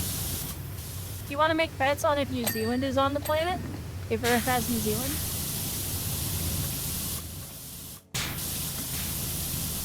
I'm not gonna make that bet. It probably isn't there. It is! New Zealand's here. It's cut in is? half. Oh. Yeah. It's cut in half, but there is a New Zealand. It was so close to actually not being on there because of how the diamond was cut. Yeah, it's right there.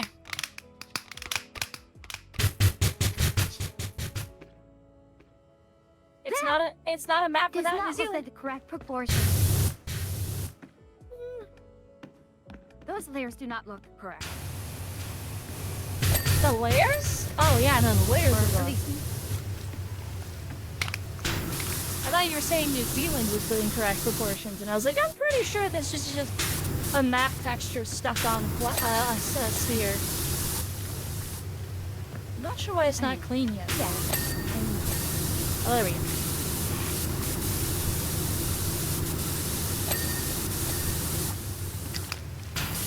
But, hey chat, they got New Zealand. It's not a map without New Zealand. Which happens all too often.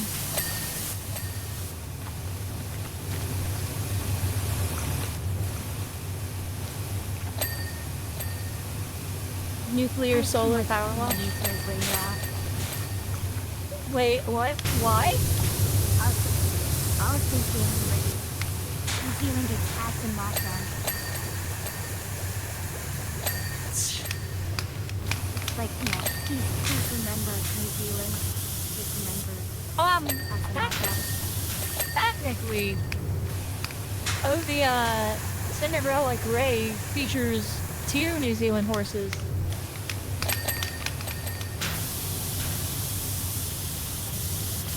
Is New Zealand was treating, at that time, the Japan Cup similar to the way Japan was treating the Arc de Triomphe. And so New Zealand was sending their best horses to Japan.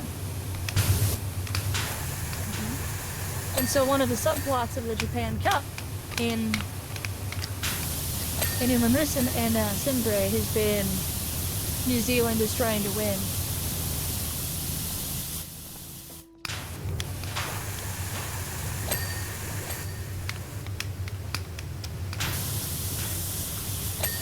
Very nice, Bubba.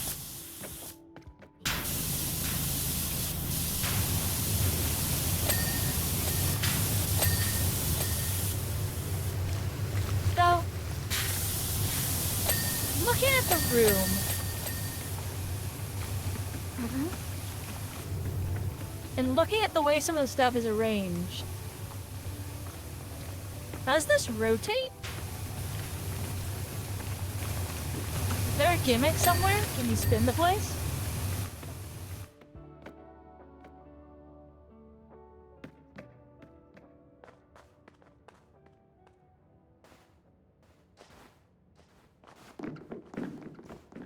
I don't know. I mean, given the current piece that we have, does this really look like 10% done? Maybe. I mean, I haven't really done a lot, to be honest. Alright. I'm half done with those. I was about to ask how we get out, and then I found it. The door. Yeah, I hadn't found the door yet.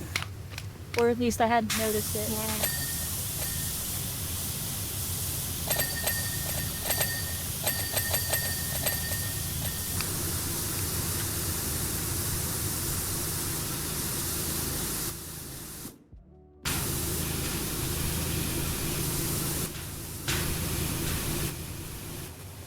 I am worried that this will spin.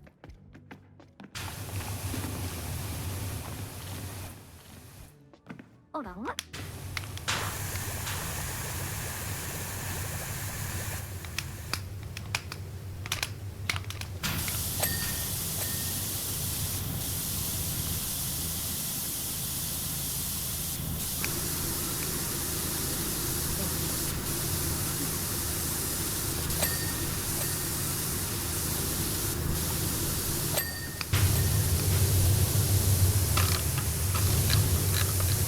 I'm curious why they picked these constellations.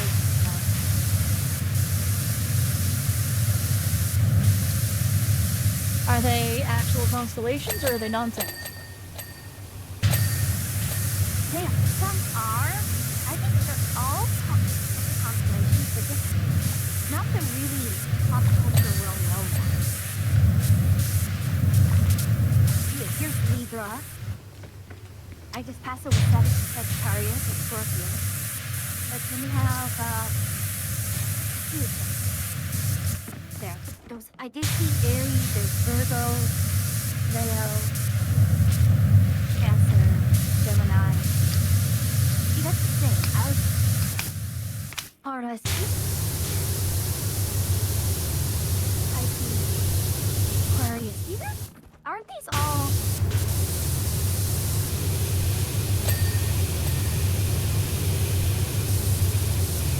These are zodiac, aren't they? I mean, a lot of the zodiac constellations are just the constellations. Yeah, but I'm trying to remember.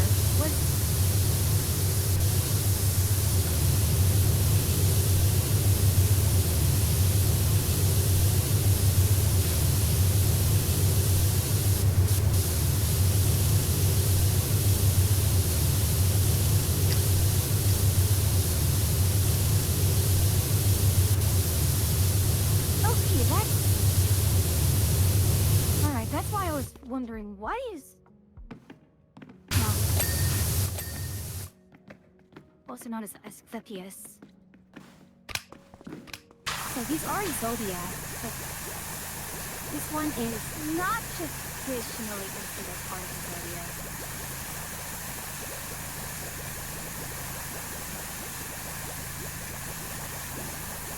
Isn't that Ursus? No. I don't see... No, I don't... Earth is a zodiac. No, it's not. I was saying, isn't the one you're looking at Ursus? No, this is... No, it's not. It's there.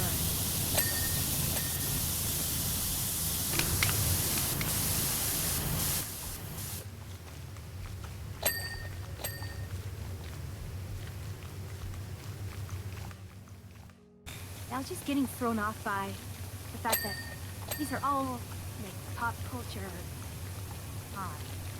constellations, and then we have that one, which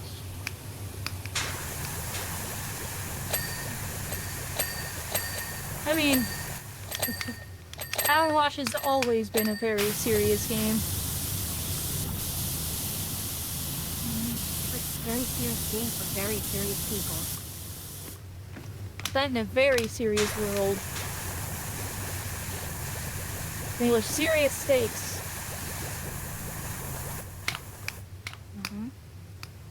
And I'm shocked we haven't had to clean a steakhouse.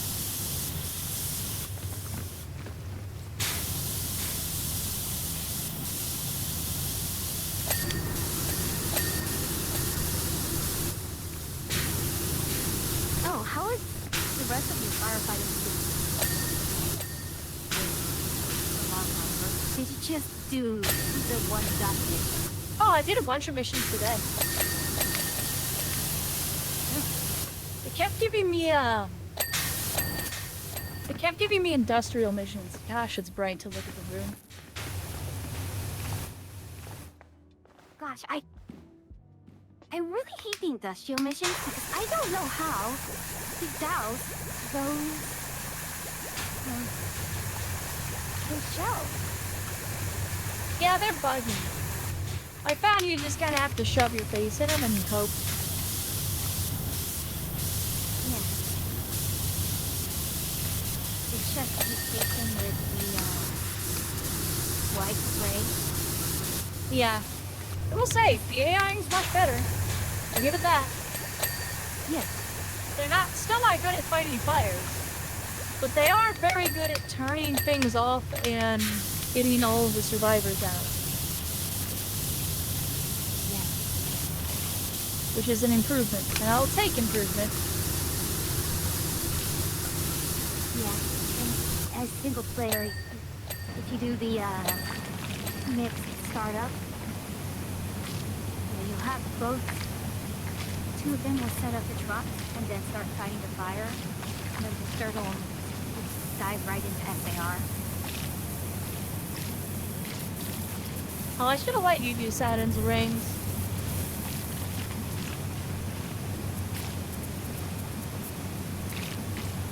Myself. Just look what I'm doing. Now.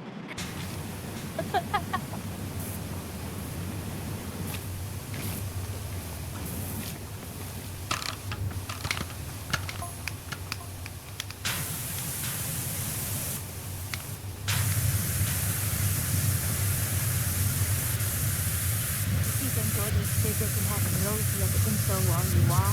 Okay, now I'm gonna have to keep the flash to make sure the clues are accurate. Here, I'll clean one for you.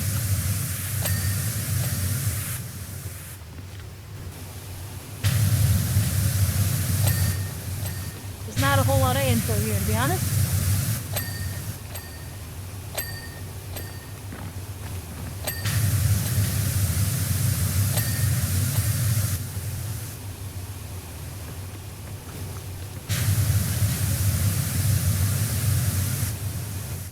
Hold on, this one's got stuff.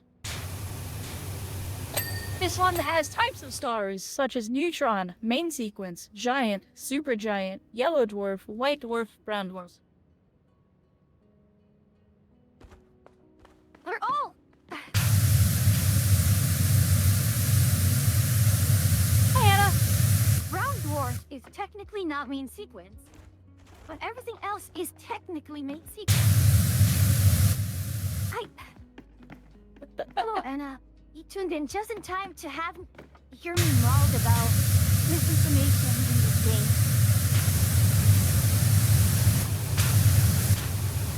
I mean, I think it's supposed to be silly. Hey, Free, guess what I just found? What did you just find? Big button. Oh no. I was right. I called it. I knew it would move. I have to do it before you get down here and do it yourself.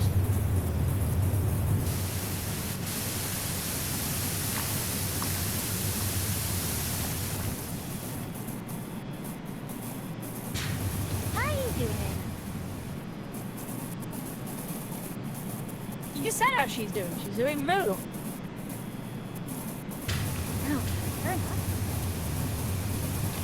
do you see what I'm doing now?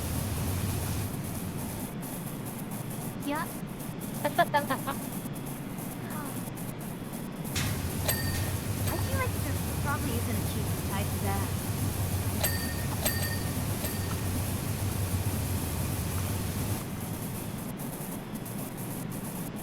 Having some vertigo from your shot. Yeah. Oh goodness.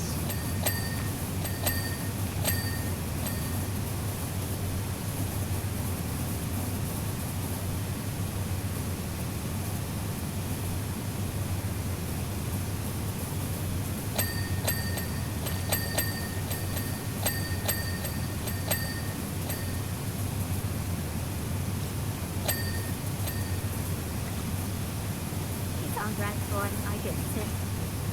That's fair.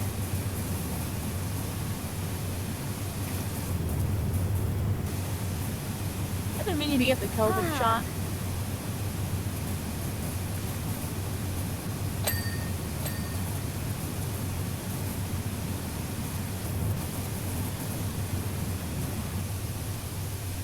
And that just brought back memories from when I was very, very young. I think I got sick. And it was, you know when you're sort of delirious when you're sick? Yeah. Like, when you're really sick? Apparently, I was muttering something about plans to take over the world. You still mutter things about plans to take over the world. I don't see what's wrong. Yes, but not as, no.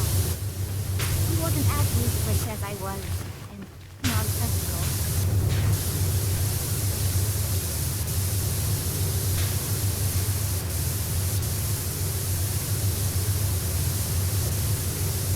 Normally there's, a method behind the madness, but this time was just madness.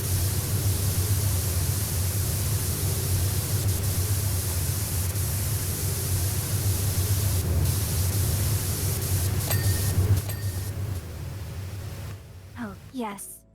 Let me find purple sweat on a purple factor. Another one. Oh, is your dirt color purple? Yep. Gypsies. The one time the gas fire body was 60, but Mine's been close red. enough on this.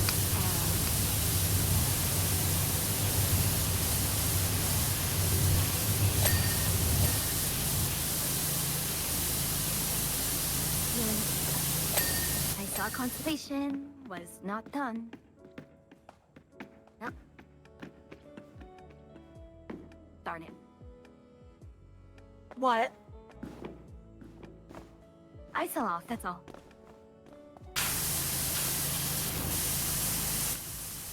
What in the heck is this thing?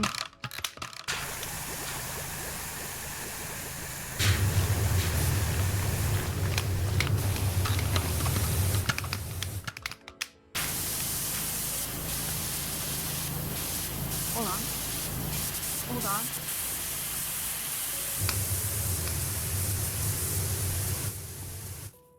What am I holding on to?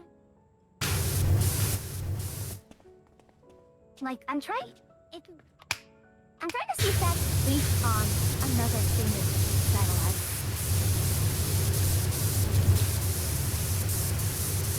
Also, I like that these are called wings. These are called satellite wings.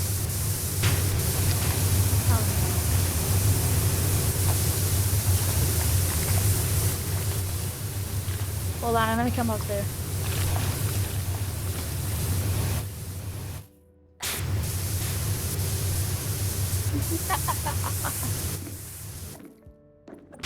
That needs to get clipped, I'm sorry. I'm gonna have to write that down. Just, Did that look really good from your angle? Because on my side it was just like, I zoomed up there. no, you weren't actually in frame too much. I I saw you out of the corner of my eye. Zip right up.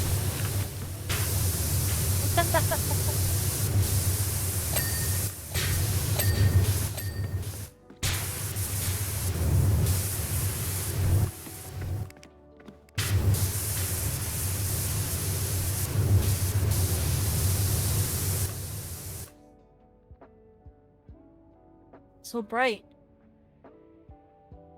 Okay, so What am I missing?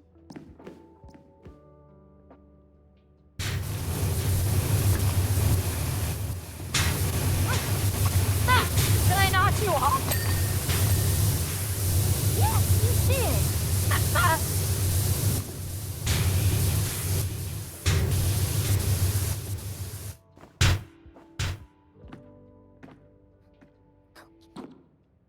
Look at you there. Is it hovering now? I mean, I'm holding I it. just put it down, like.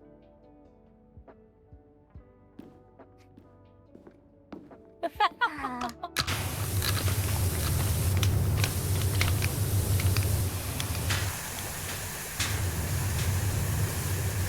See, this injustice, I don't know what is up with the gnome.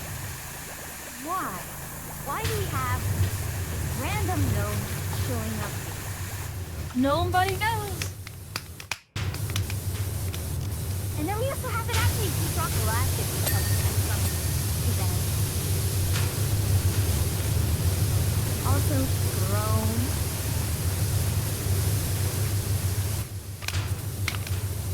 Hey, I could have said it's into the unknown.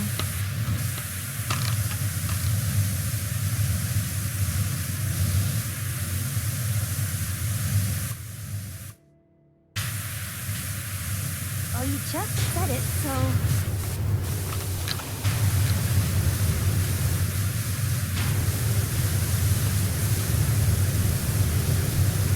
It's unknowable.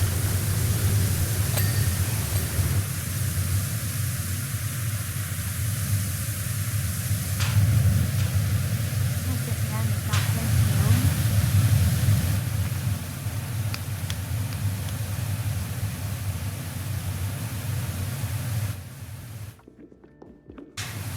Hey, Oh, keep no. doing this. No, Ellie. Nobody will stop me.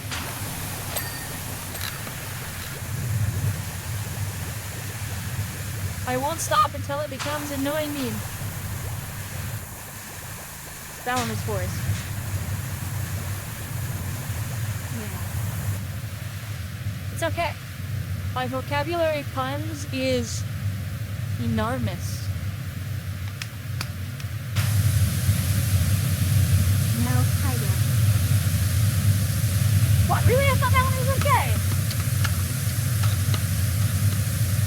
No, I it's just the way you said it. Enormous? So well. Yeah.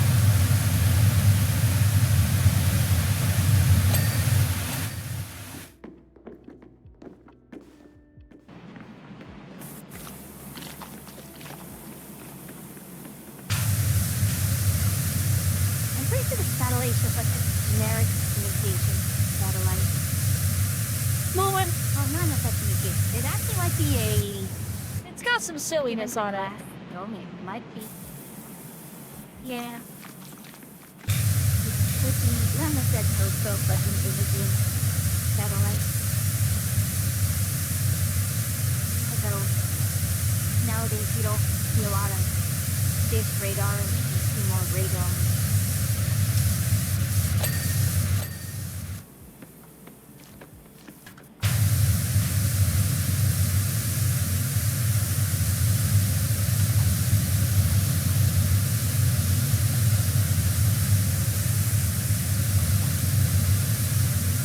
Come on.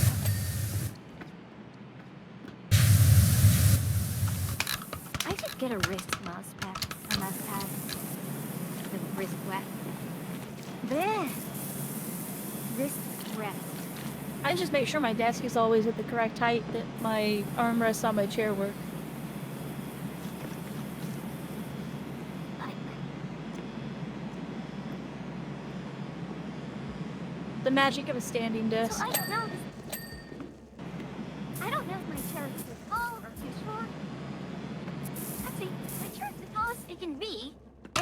not high enough. Raise the arms more.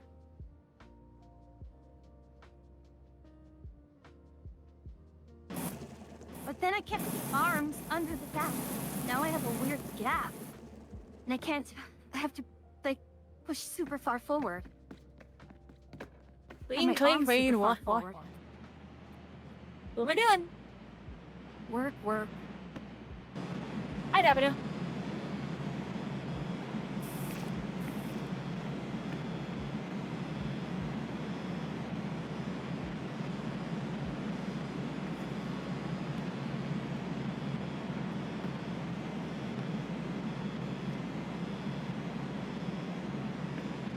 I've realized I don't know what I'm playing for Fishing Friday tomorrow.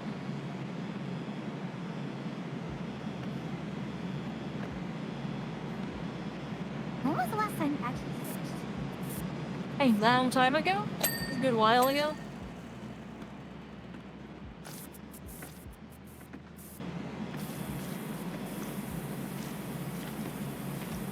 I don't know why I'm cleaning this right now. It's just close to being done, so I'm just getting it. There we go.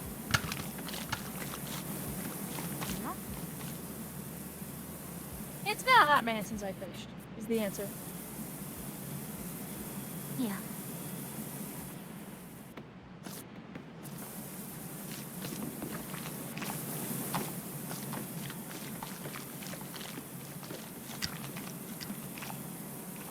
Knowing my So, luck. which game has the best fishing minigame?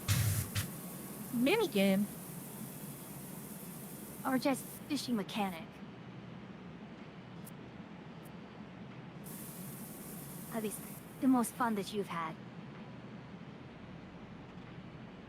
I was always a big fan of Ocarina of Time's fishing mechanics.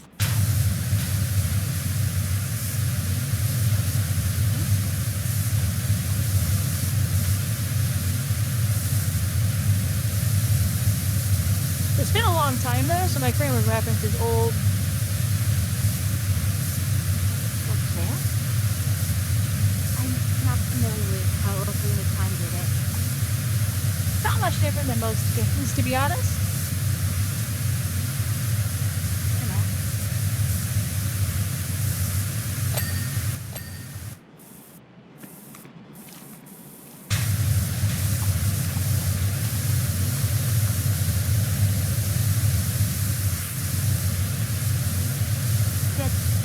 Did anyone tell you about how radically different export machine in Dawntrail? No. So,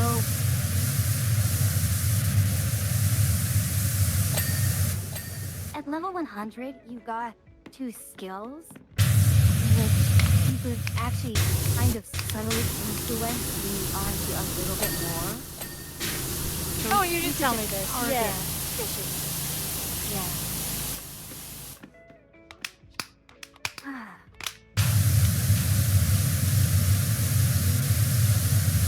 Oh, Neptune duck. Oh, that's really nice. Neptune, no ring. Feather.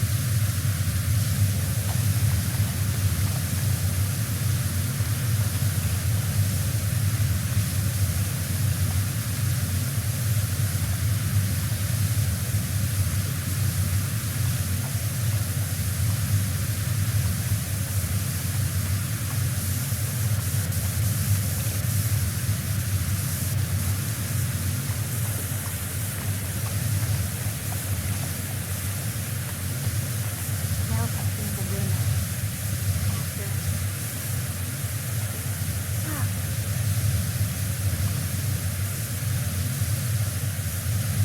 So, what's up this place on that cup? A bunch of fish on a sugar high? I think so, yeah.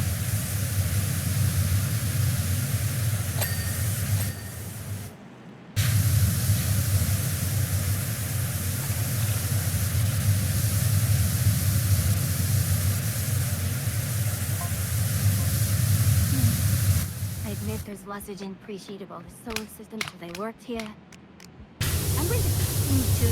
Oh no, but I had a with you.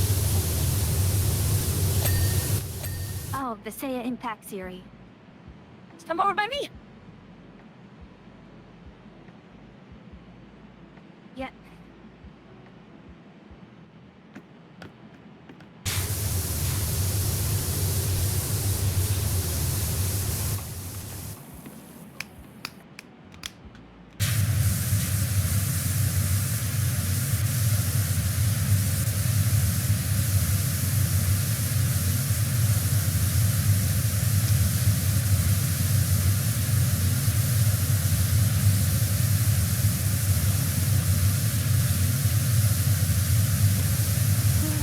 Like that's 40% done. I don't think there's any other surprises. Yeah, I don't think we're gonna get a transition level, but honestly, underutilized mechanic. I'm a bit disappointed in it. It was like one of the things that they were talking about pretty heavily, and they kind of underutilized it. I got like all the levels after this one. Because I think we're about 3/4 the way done now. For the entire campaign.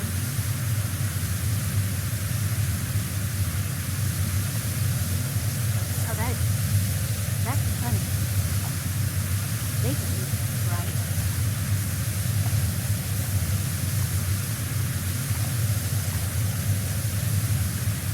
Which is why it was gonna be one of the last things I did.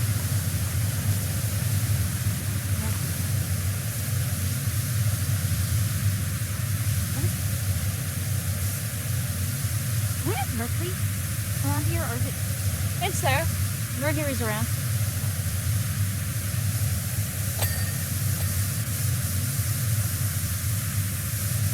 Okay. I don't know why there is this small thing here. What thing? In the glass dome here, there is this sphere here, which I don't know what it's part of, Oh, weird. or what it's supposed to represent. I don't know.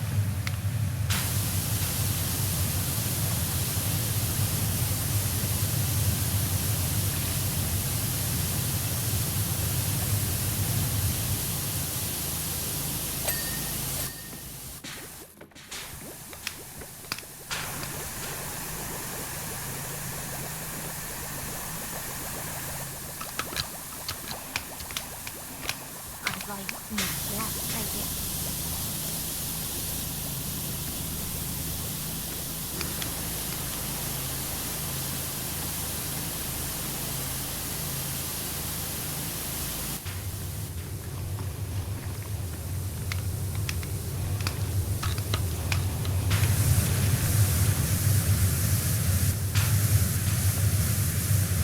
I just forget right click turns it on. That means you don't have to hold it. Every time I forget. Oh my goodness.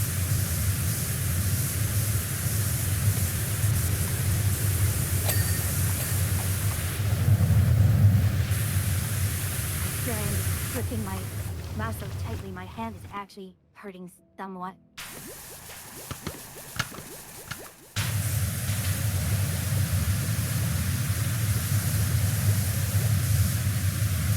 In a minute. Now, I could just stand, I could just hit the button, stand here, and just do the spraying while I'm moving around in the center area. You would spin me too, though. Is the problem?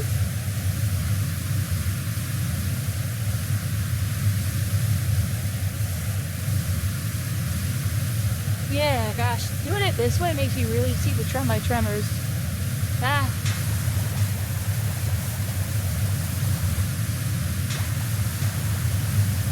Large panty motions make them really obvious. Okay, this diagram of black hole is just Nonsense? yeah.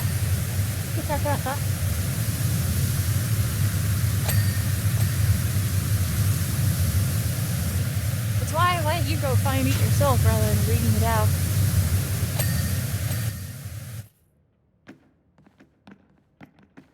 Wait, okay, disk.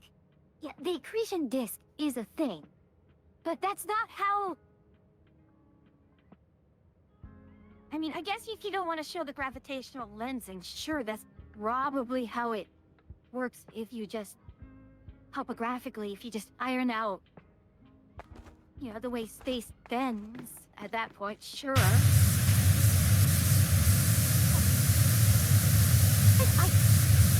must have something.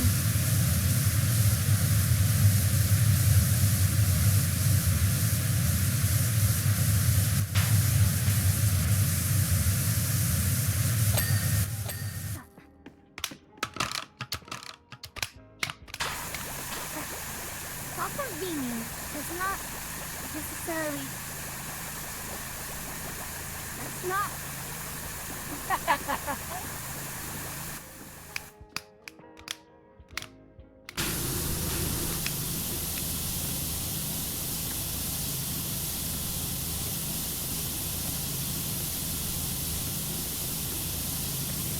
How dare this scientifically accurate game about power washing have scientifically inaccurate information about space?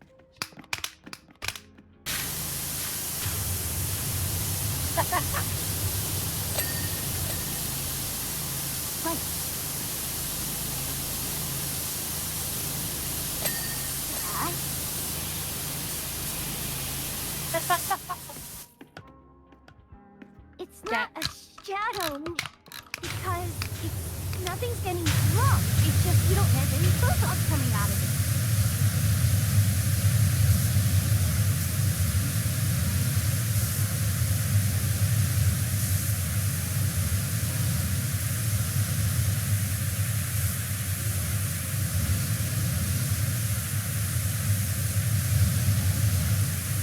It's a very serious game for very serious astrophysicists.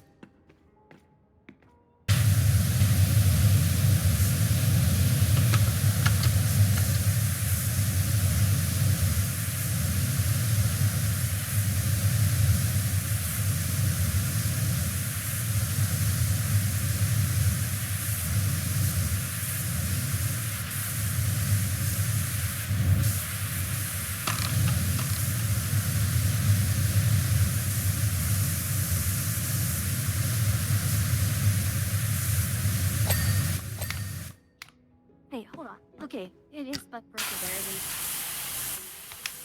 Oopsies.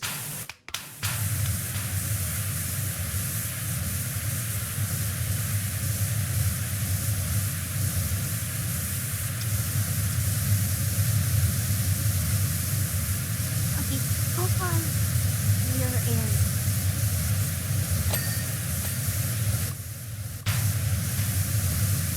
I mean, at this point, it's nitpicking where the dot points to. Like, event horizon is, yeah. Like, these are intricate parts of a black hole. It's just not pointing to the right spot.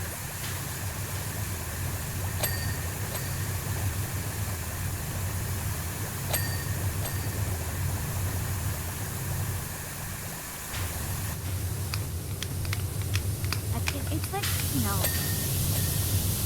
a diagram of the human skeleton, and the shoulder is pointing at actually, you know, a finger.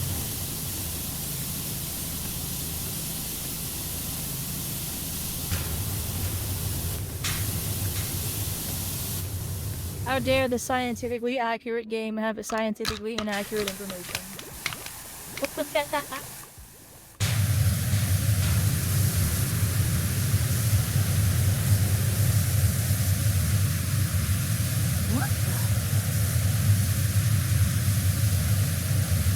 What? Either this is something obscure.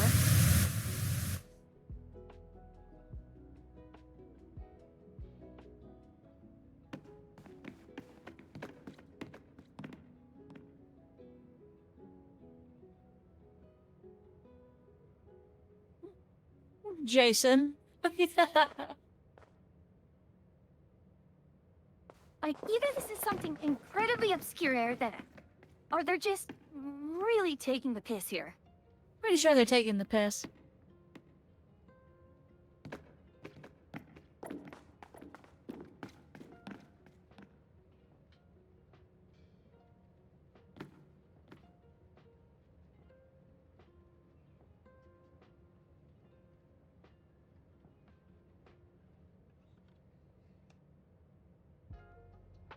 wait. What? No way. Hold on. What is it? No, these are things. No, these are real. They're underground mountains. Like they're basically like interior mountains on the Earth's in the Earth's core.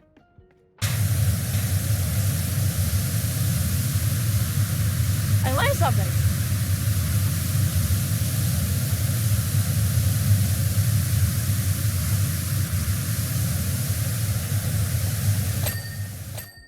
Pretty obviously included to make you laugh initially, but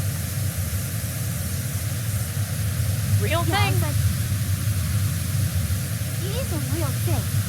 And the only issue with the black hole is that all of it is real stuff. It's just not pointing at the right place.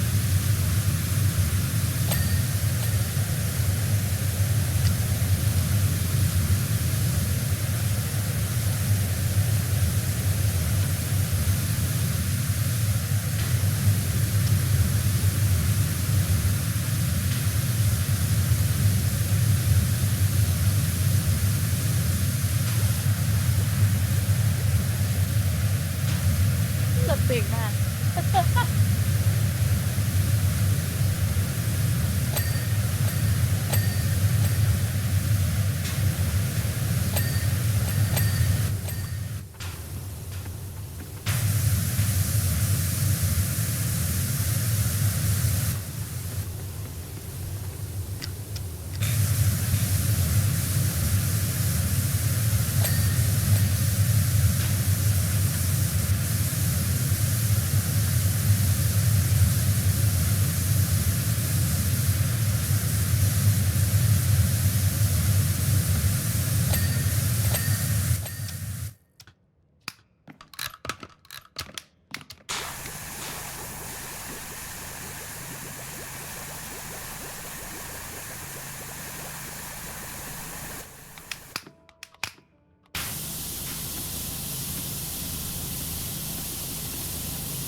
Yeah, and this one, I mean...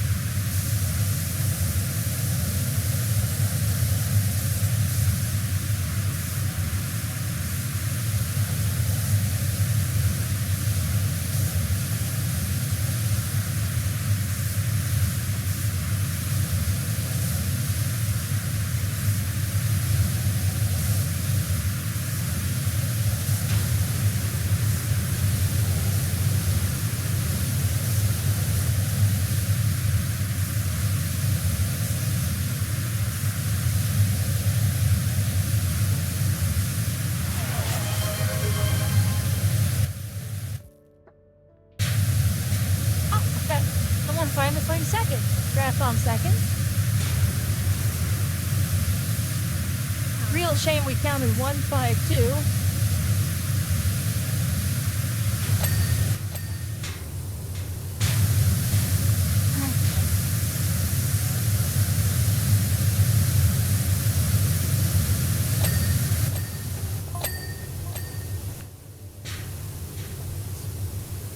Start streetcar. Oh, this is definitely probably going to be an inside and outside one. Hopefully. We are the best at math. Like I said, travelers need to learn how to count. Someone's gotta teach them. I need to learn how to count. I need to learn how to properly turn in the quest.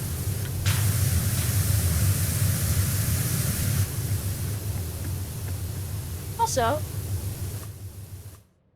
no one has noticed yet, and I'm a little sad for it. But it'll be alright.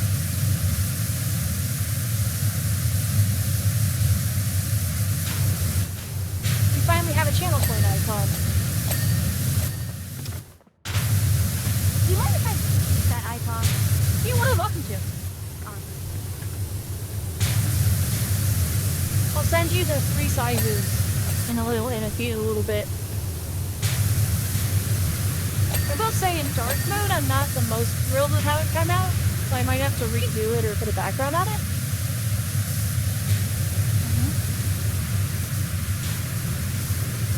But it's functional.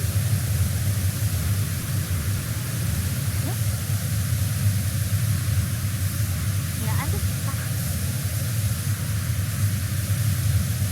I'm just looking at this type of stars.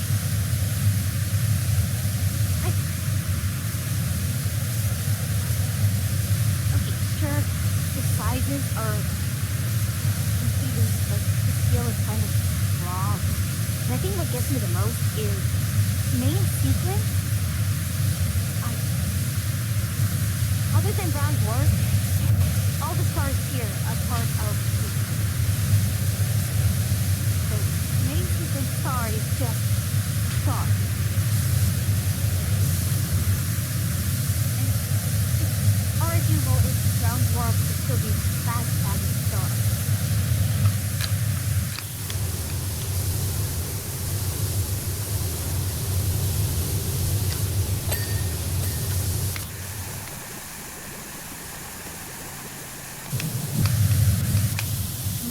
Go as far as putting a neutron star right up to a black hole.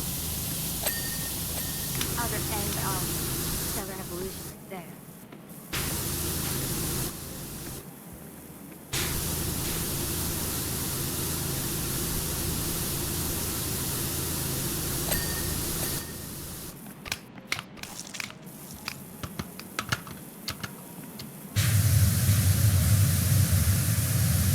Oh gosh, I finally made it all the way back around. And actually, hold on, I'm just gonna make my life easy.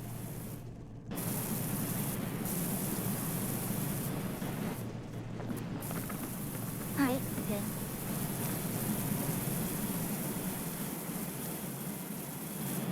I made it. Hold on, Aw. hold on. Yeah, sorry, I'm gonna be turning it off here in a moment. There it is.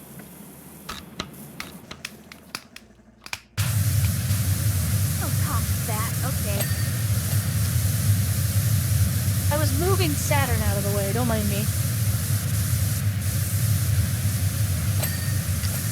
Oh, we're just casually, rearranging celestial bodies.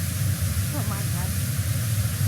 I couldn't wait the several seconds it would probably take for Saturn to get out of the way if I was a stationary object in the solar system.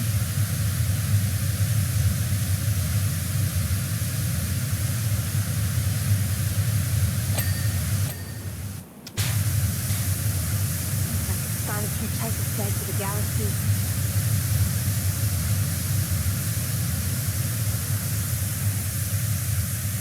Is it just floor now? That we have left? All we have left No, is there's floor? this outer ring on the ceiling that I've been ignoring. Helen, this outer ring here. Ew. Uh-huh. And the sun. The most important one.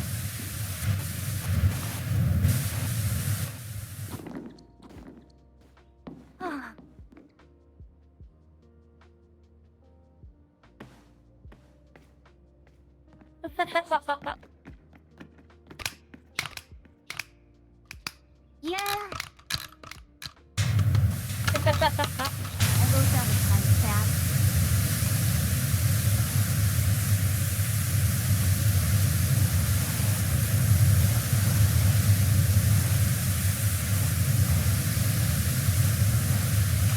I do hope they never fix that. Like, genuinely, I hope that bug never gets fixed. What would become like as far as mechanic in one of the stages? It'd be so good. Gnomes everywhere and you have to fly.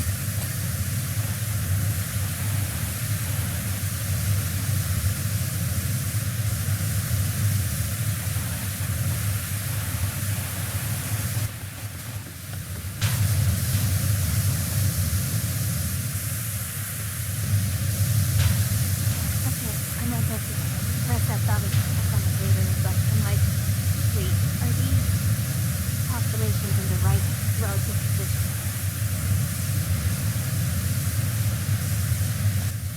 Think you think it's too hard about it?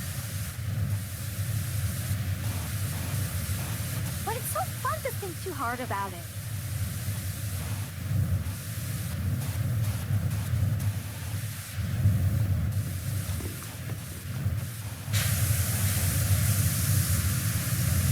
I love putting walls about minor details that are inconsequential to my life.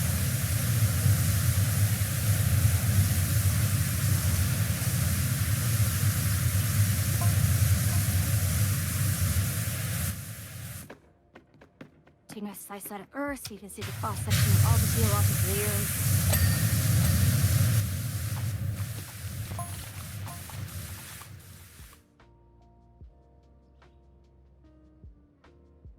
Sand, parts of Theia.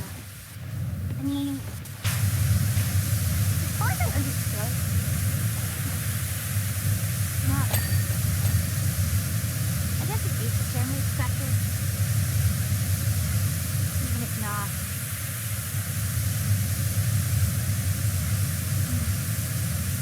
My information might be out of date. So, Archie, why can't we just, start... Can't we just start the, Benny thing and just stand here? And just... I guess. You think that'll work? Go for it, I If we're suppose. doing it like this already, then... Nah, you're already doing it like this, so... Nope, we're doing it now.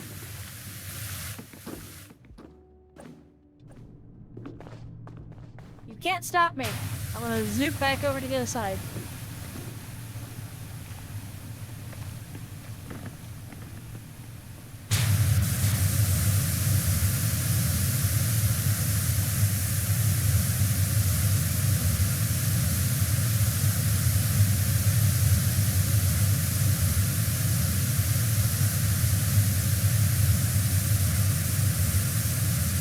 Yeah, 59.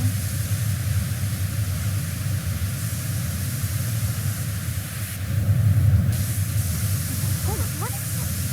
What is still on to this vacation?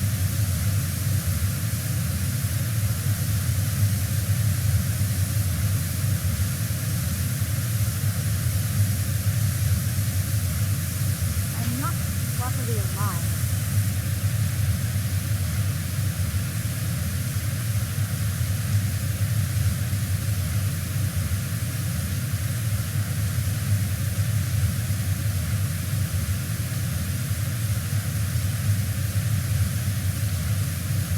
So an Oh, interesting that's thing why. is Okay. happening.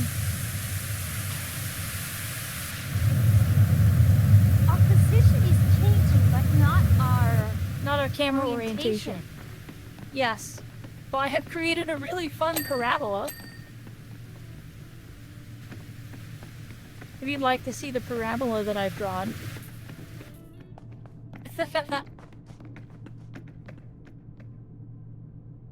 Right here. Yeah.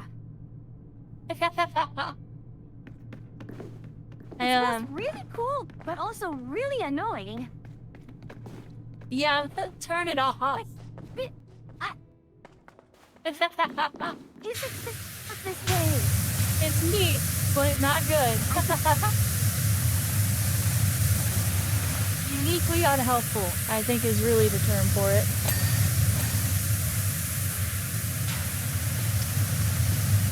Look, I know that we're, jumping around and standing up things we shouldn't, but physics does not work this way.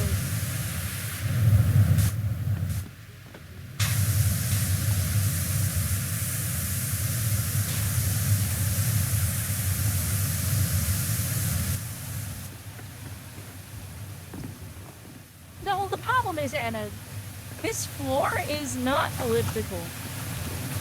It's circular. This is a round room. I'm pretty sure. Yeah. I mean, obviously I can't measure it to double check. And I'm pretty sure that the active tilts here are not correct either. I mean, Earth is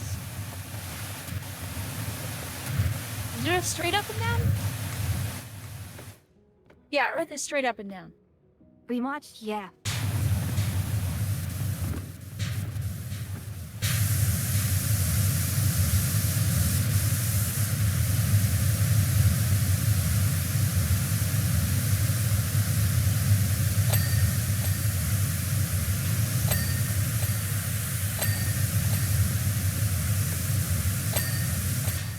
I think the main issue with using the rotating floor is it's really, really slow.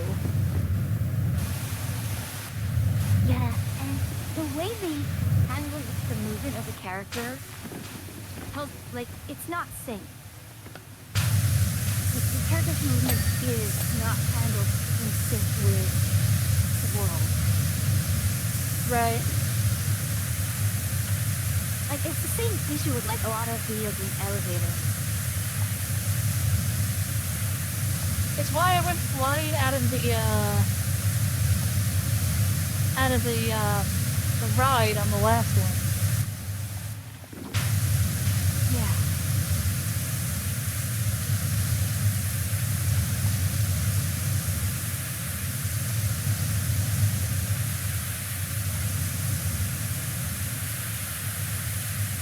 I think, like, a good chunk of the fun of this game is just playing around with this silly physics system. Really is for me.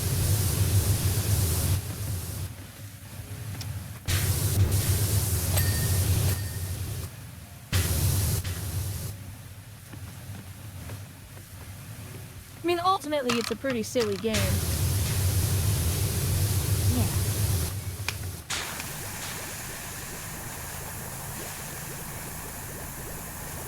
Really, perfectly realistic as demonstrated by the gnome.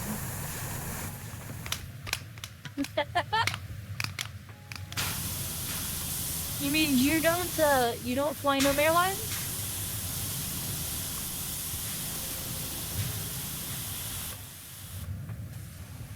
Coincidentally, I think the Gnome is my favorite early aircraft.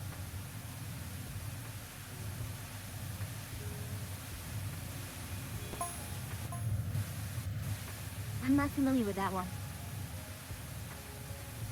I think it's the Gnome. It might be the Gnome. It might be an engine, actually.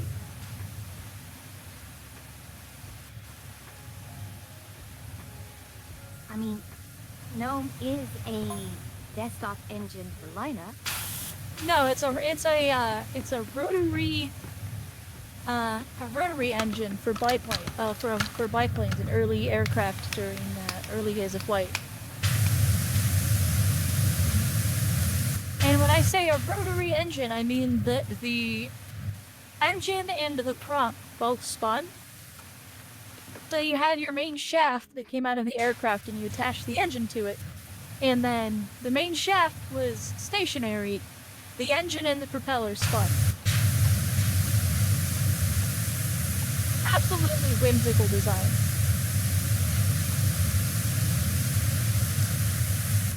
It's also a radial engine. And who designed it? The French, I think. I knew it. It's also a radial engine. So all of the pistons are around the radius of the engine. So it makes the most wonderful sputtery coffee sound you could ever hear it. It sounds like just absolutely inoperable, but off it goes, it flies. Oh, the French copy no one. No one copies the French. It's genuinely a wonderful little plane. Like, the first time I heard it and saw the engine spinning, you can't help but smile. It's so good. Oh, You see no, my- I'm smiling just hearing about it. Like, it is silly and it is absolutely French. Yep, gnome rotary engine. But it was on some stop with camels, it looks like. Camels had one too. Huh? That's what the camel used? If they had. Here, I found a video of one being turned on. I'll post it in the Discord.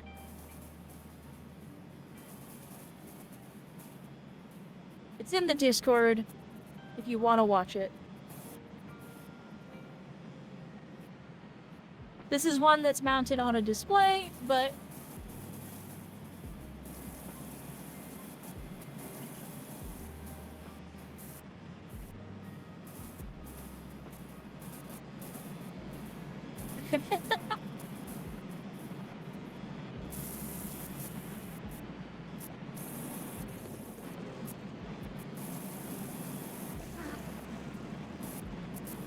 Engineering can be so silly. they are absolutely cursed sounding and looking engines. But oh my gosh, are they just, is there just something whimsical about seeing the entire engine spinning? I'm gonna move the gnome out of the way really fast if we're gonna be on the floor. I'll put the gnome somewhere we can get it again. Yeah.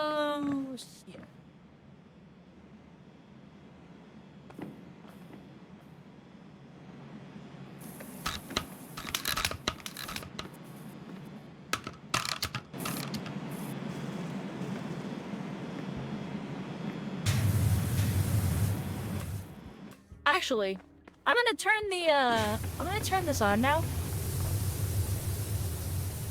Okay. Recommend walking against the rotation. I get the rotation. It'd be nice if, Uranus wasn't in my way. There's a lot of people who probably say that on a daily basis.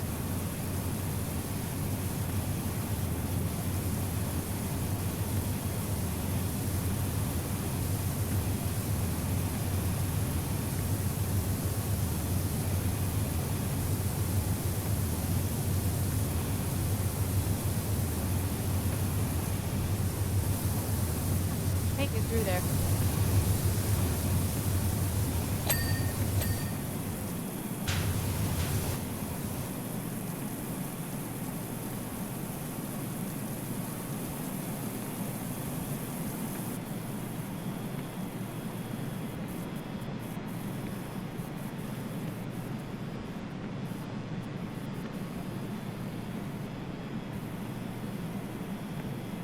Oh.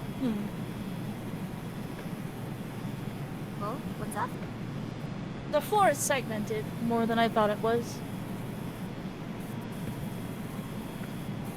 It's probably segmented by the orbit. Yeah, sort of. Means that there's more of it that I'm missing than I thought there was.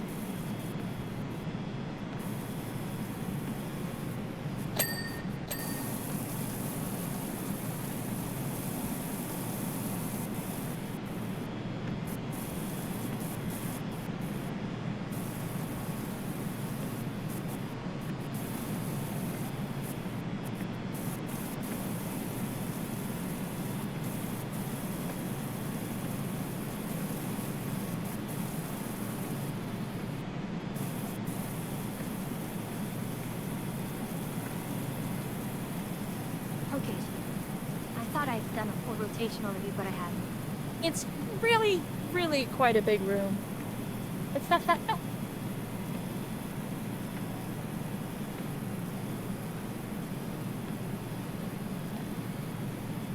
Oh, I am working on the outer radius as well, so Yeah, yeah, the same. I'm back at Power Wash Point Camp. I don't know what else I can spend my Power Wash points on. I was able to clean up a shop because, Yeah, like, with all the gloves and boots,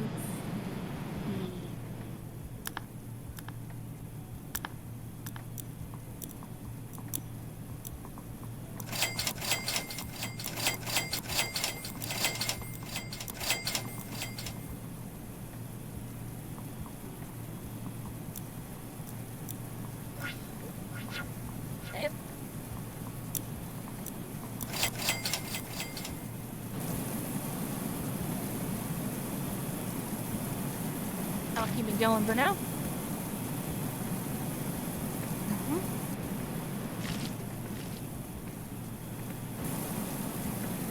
But yes, back to the gnome conversation.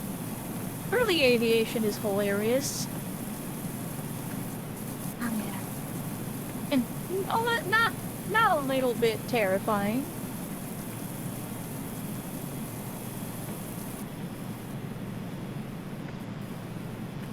Aviation's one of I'd those say that, things. you'd be shocked by, by how much how much planes are held together by, a couple of bolts and prayer. But then again, that's a lot of things in this world. I might have more actual flight hours than most of the people in this chat if they're not actually pilots. I have at least a handful of actual flight hours. Like, I can't log them because the person I flew with wasn't an instructor yet. But, I have flown planes. I've Now the flown... question is, have you landed them? No, I was not allowed to land. That would have been illegal. That is how my pilot friend would lose his pilot license. And, I quite like having a friend who will let me fly a plane around in the air. Because it's really fun.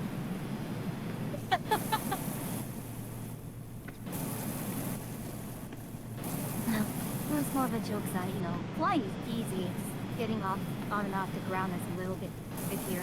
So I have sort of a morbid joke about that. So one of the planes that I have flown in and flown is, called a... Oh gosh, what is it called? My brain is spacing. Spacing while talking about aviation. Piper Arrow. So, the Piper Arrow is a sporty little aircraft, single engine, maybe a little bit sportier than a Cessna.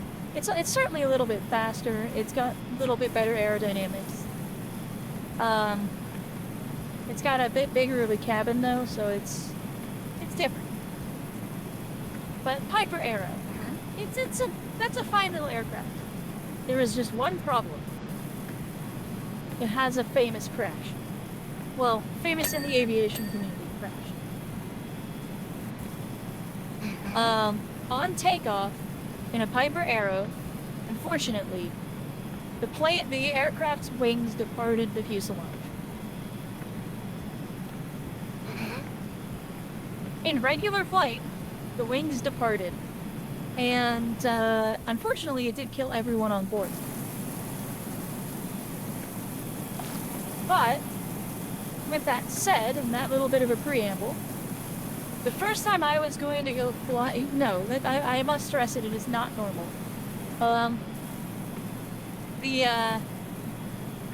The first time I was gonna go flying in a Piper Arrow, my friend told me, like, hey, I booked the Piper Arrow today for our flight. Like, so when you show up, don't go looking for a Cessna, we're in a Piper Arrow. I was like, okay, cool. And so I get there and I'm going through, I'm filling out all the waivers, I'm talking with all the staff, and having a good old time. We're doing our weight and balance. And they're like, so what are you guys taking out today? We're like, oh, we're just gonna be taking out the Piper Arrow. And they're like, oh, it's a good plane when the wings don't fall off. And every single person we talked to that morning said the same thing. And when my pilot friend the night before told me that he had booked the Piper Arrow for us to go flying in, I had looked it up. I was like, what's a Piper Arrow look like? One of the top search results for the Piper Arrow is the wings coming off the aircraft and killing you. That is just one of the main videos that will come up with the Piper Arrow. It's pretty much the Godzilla level of... Yeah, isn't it? And it's unfortunate that people lost their lives, but yes, it is in fact that was the first joke that everyone was making about the Piper Arrow. And if you're not used to flying, you're not good with flying, that gives you a bad day. If you have some understanding of how small aircraft aviation and aviation in general usually goes, you're safer in the air than you are on the ground. Driving to the airport to go fly with my friend was several magnitudes more dangerous than getting in an aircraft with my friend and flying around the area.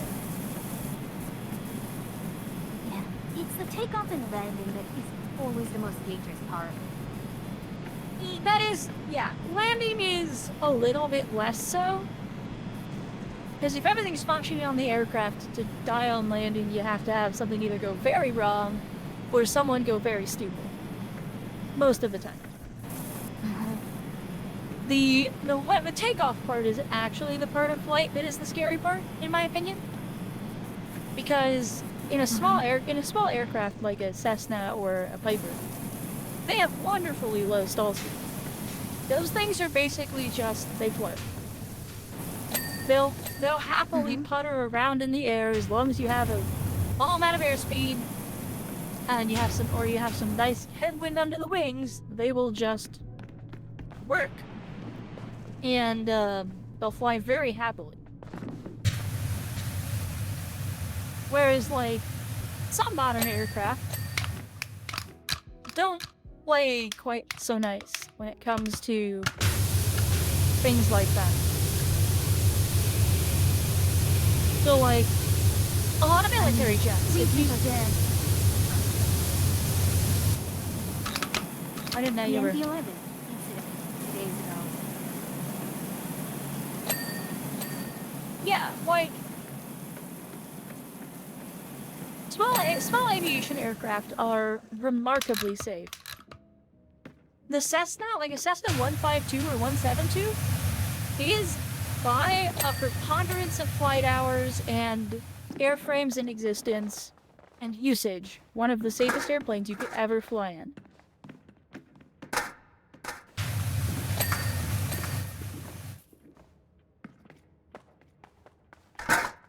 Can't put this somewhere else. Alright, we gotta do this on, I guess. Wait, there's still some other things that you get. Aries, Pisces. Okay, I will not watch the sun then. Gemini. Cancer. Leo. But what I was saying is that with those small aircraft like a Cessna or a Piper, the main advantage that a lot of jets that aren't airliners have over small aircraft is that they can get going very, very fast, very, very quickly. And then they also usually have more than one engine, which means that they can stay going relatively quickly with one engine failing. Most aircraft can lose a single engine and just happily trudge on through whatever happens. Like, airline aircraft, like a single engine on an airliner is sufficient to get an airliner in the air and fly it around. They don't do that typically because it's really rough on the airframe because it's heavy. The airframes are probably heavy at that point in flight, and people tend to get nervous when you're just like, oh yeah, we lost an engine, and you just keep going. Not right. Most people are relatively disagreeable when it comes to that kind of behavior, regardless of whether it's with intolerance. But Cessnas and stuff don't have a luxury like that. So when you're taking off and you lose your engine, it's done. If you don't have enough airspeed to stay in the air, and you don't have enough altitude to trade for airspeed, that's it. That's the end. You will crash. Now, if you have altitude that you can trade for airspeed, Cessnas give you an absolutely enormous amount of time to figure out what to do about your problem.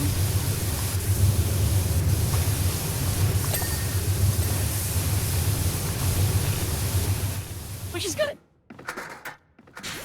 You want an aircraft that will, in an emergency, give you lots of time to figure out how to not be in the sky. Which is something that, like, things like F-35s don't Like an F-35 that loses a lot of its controls and a lot of its power and its dead sticking, you kind of just want to get out. Don't be in that plane anymore. They're not aerodynamically sound. They don't fly. Not really. They don't. Well, they don't. You can get a brick to fly if you chat that's strong enough. I mean, they fly. They have aerodynamics. The they aren't is.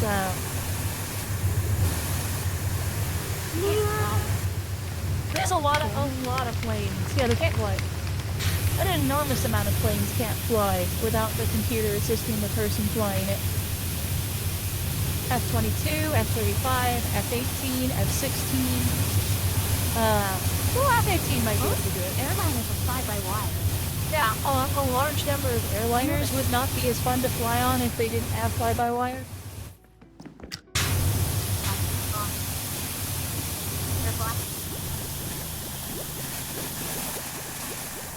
Well, what fly-by-wire does that gives it an advantage, and why you design non-aerodynamically smart planes, like the F-35 and the F-22, is because with a fly-by-wire system, or with a non-fly-by-wire system, if you want to do certain things and you want to command certain inputs from your plane, the pilot has to figure out which set of, which hand to move where and which foot to move where, and they have to coordinate all their feet and their hands to go places to get the plane to do it. And so one of the things that you, learn when you're flying a Cessna or a plane with a rotary engine on it, I want to watch that again, is how to coordinate a turn. So when you're in the turn, in order to be coordinated, you have to apply the correct rudder direction in relation to the turn in order to keep the aircraft from, falling out of the sky.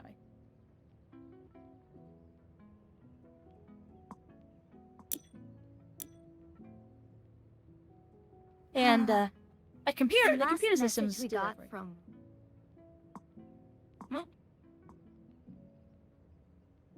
I can't wait to show the kids some proper concrete science. Venus's retrograde rotation, the moon's Jupiter, and the imminent visitation of our feline Planet X overlords. Okay. Yeah. Makes sense. Alright, trolley car. Alright, I need to spend my points because I'm nearing cap.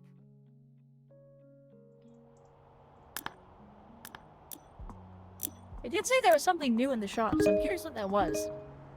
Ow! Let's see.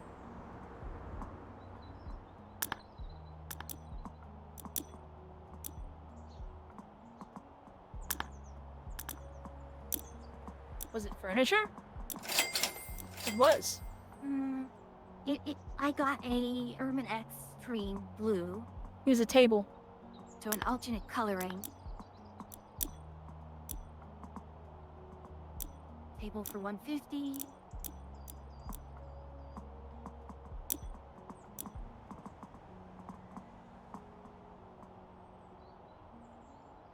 And that's it. Yeah, that's kind of it.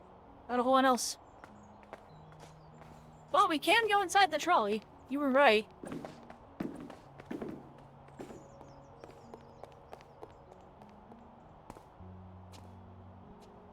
I'm a little confused why the trolley has an engine? Or has a steering wheel?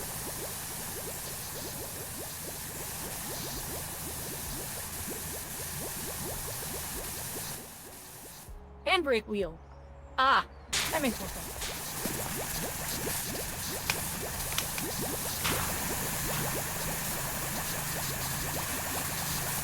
Wait, is the steering wheel a brake wheel, or does it have both? It doesn't have a steering wheel. It's got a handbrake wheel. No, we ran out of soap. Okay. Alright.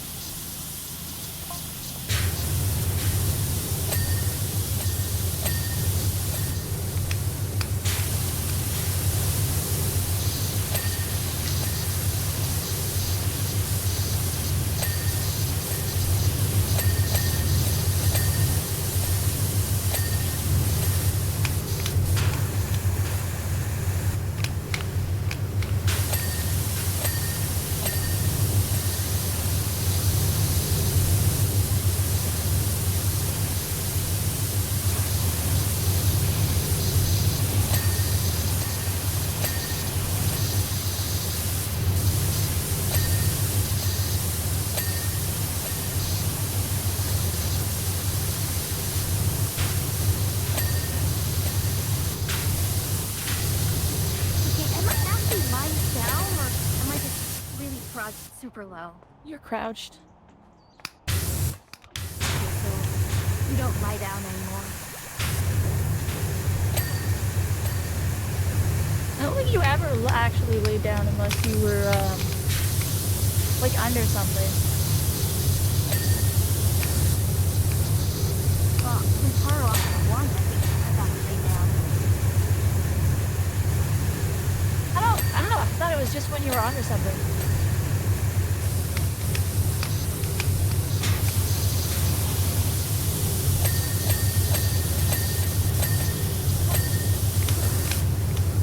Well, Humble was here. Humble would get to see a train.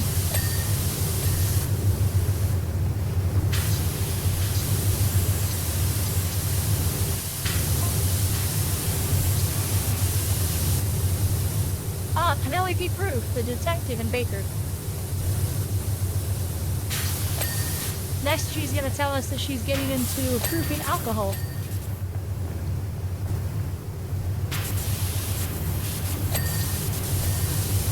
Or we may be looking into, who are the souls that are murdering today. Well, that's the serious response to her, not my response, which was not serious.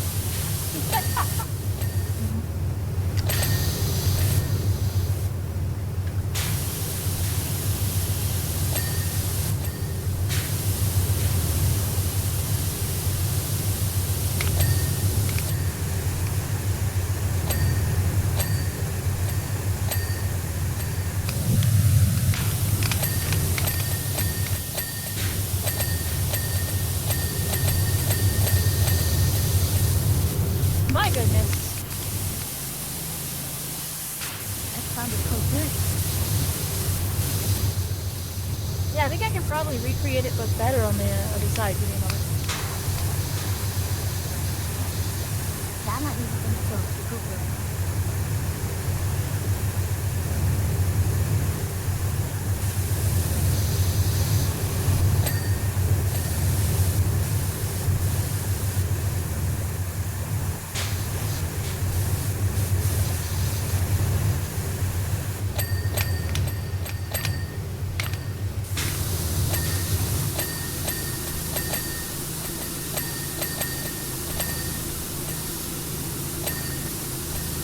Nope, not quite. You have too many angles that need to be hit.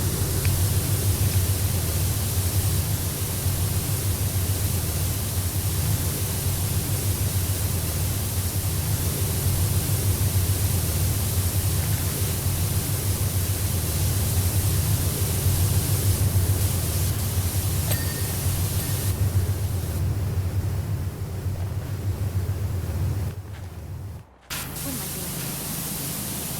I don't know. You tell me. I don't know, is this surface too angled for me to do this?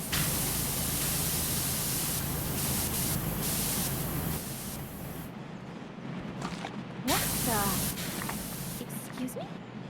Oh, you're inside the cap. Huh? You're washing the inside. You're flipping through it, it seems.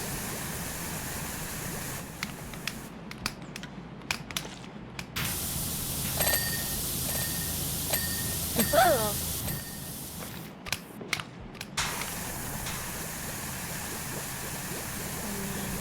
Take those?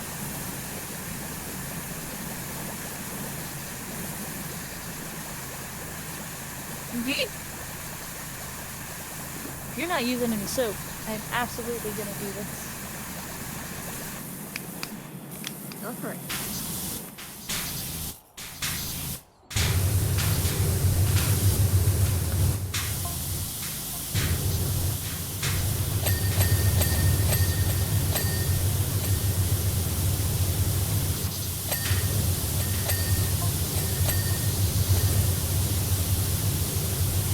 Oh god. Acid. Terrible. Terrible. Acid. Oh no. Either that or we have been spectacles so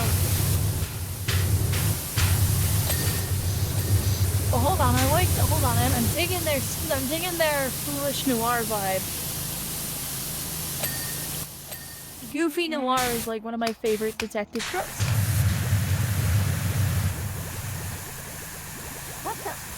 What the? Okay, yeah, I know you're a witch, but that's quite a way to wash the soap off. Wait, what do you mean? What? I'm confused. Oh. Am I desynced? Absolutely. Like you scream only in one direction. Because You know what? you're putting soap while spraying right behind you. Like Wait your up. arm is like behind your back. May I teach you these kind of tricks in Power Wash School? These are things that some people might consider unnatural. I don't know if you already do that kind of stuff.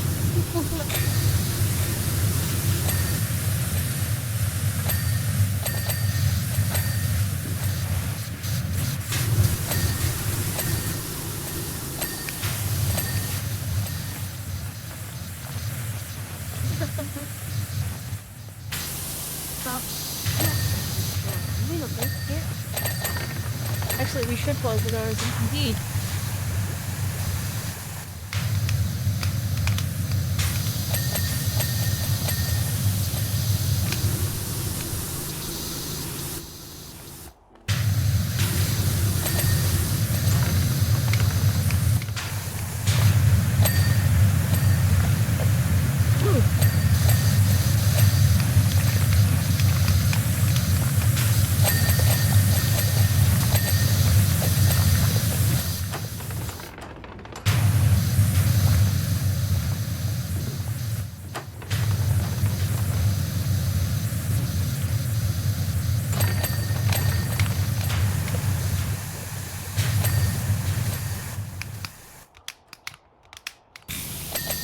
Are you completely washed up by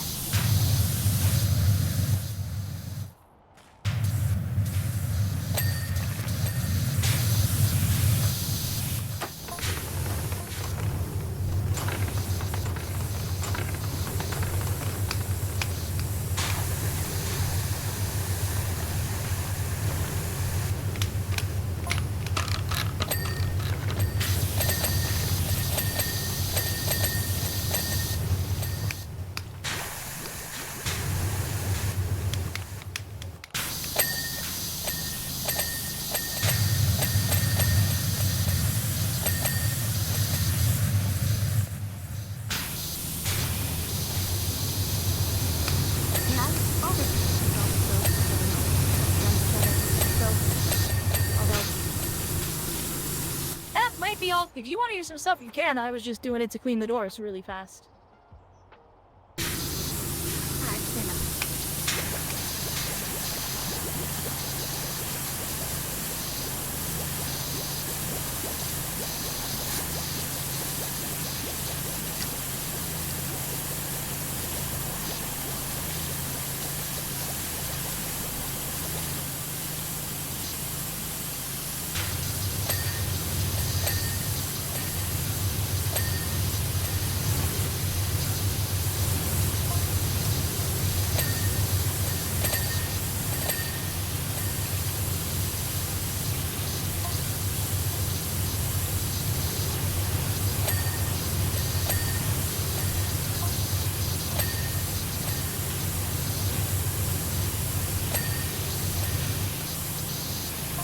They're looking at the mystery mobile.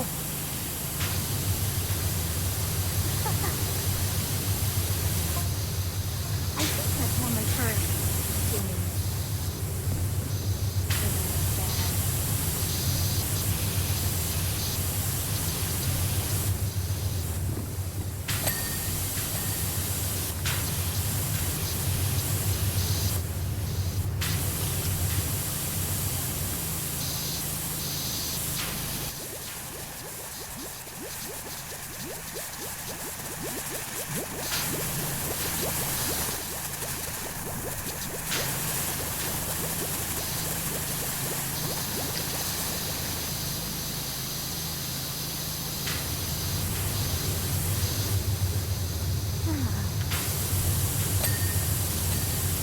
enjoying having the Dorcas Maximus talking to us in the text messages today in this one. Yeah. It's fun.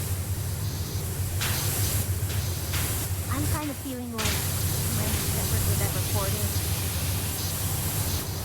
I've had enough of your snide insinuations.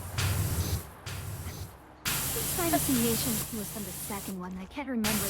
If you had a different line every time you remember. Let me see.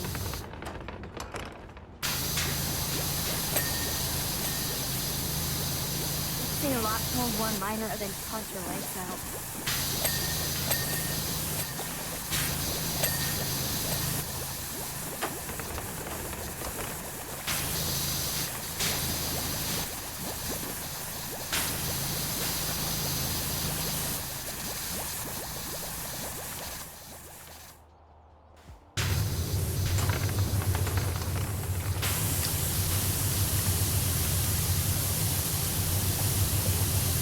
Pretty enough, me.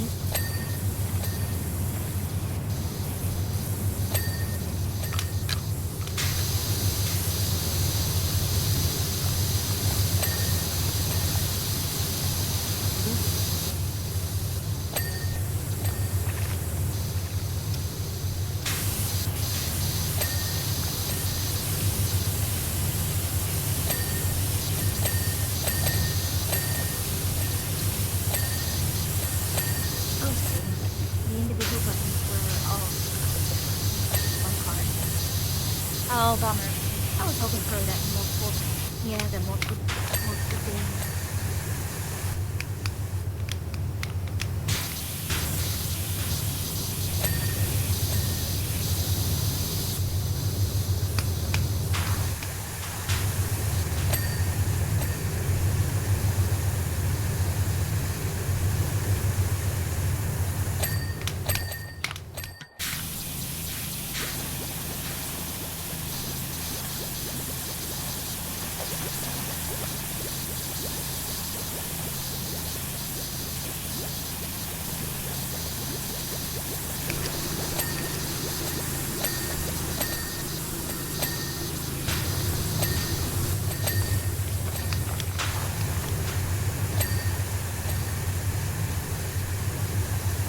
Look at frequent mementos and it's still on my screen. God.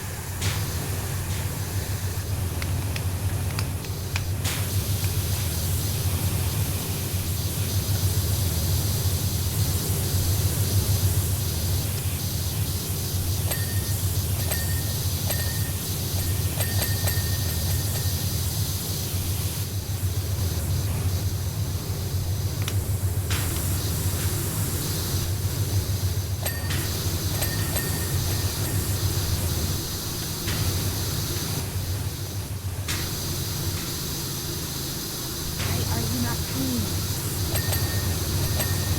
I'm clean!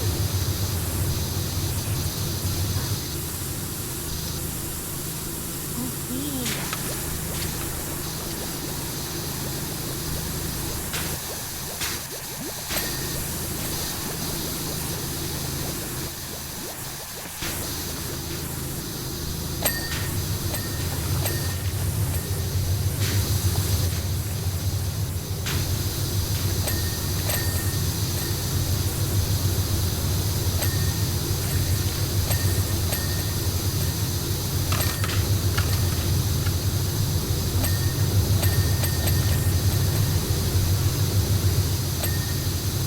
How you doing, Magic Trivia? Hey, listen. These are tricks you can't learn from a Jedi. I'm not saying.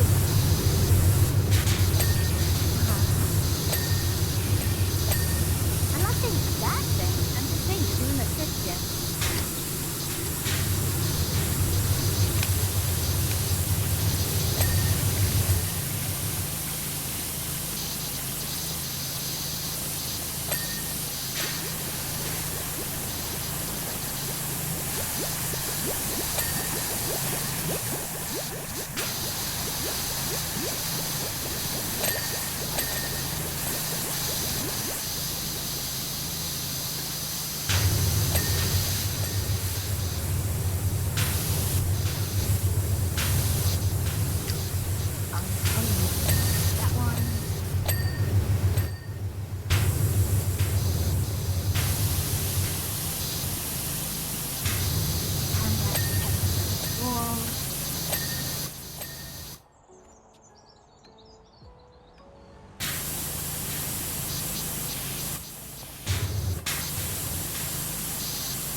You're like an older of the interior of the body.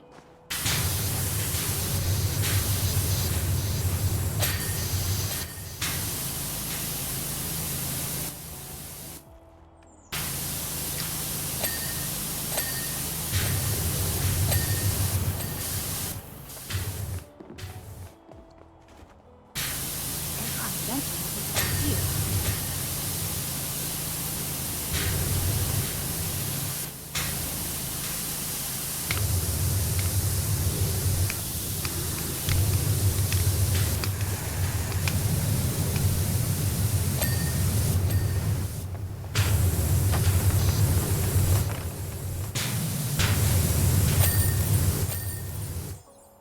Arian?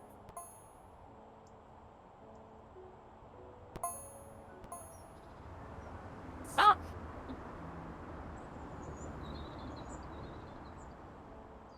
Probably can do one more, then call it a night. Here!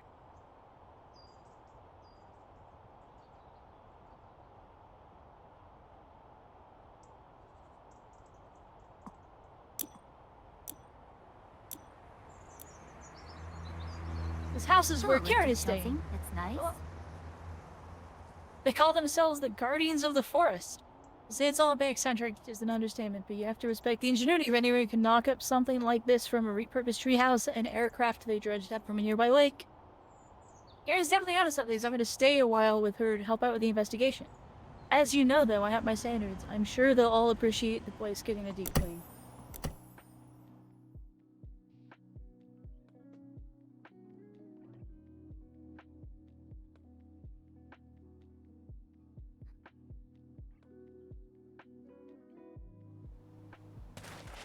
It's, I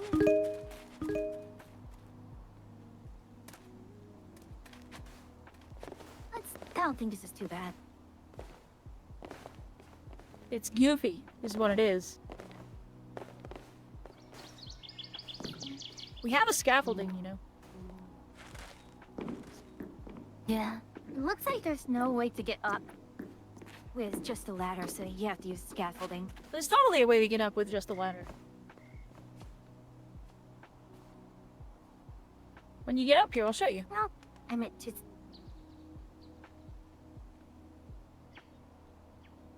I'll give you a hint. You know him about it. But is there another gnome? Like, was there a gnome on the ground? No, Was it's it just the gnome here. it's just the gnome Unless there. you put the gnome here. No, that's where it was.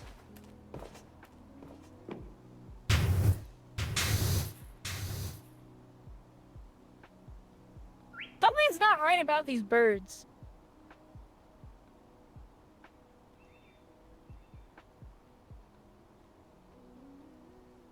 Are they bats? Are the birds actually bats?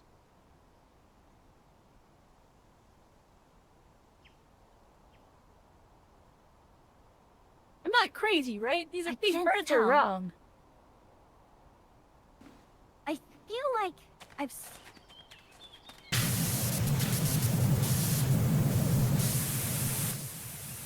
I'm definitely seeing tail plumage.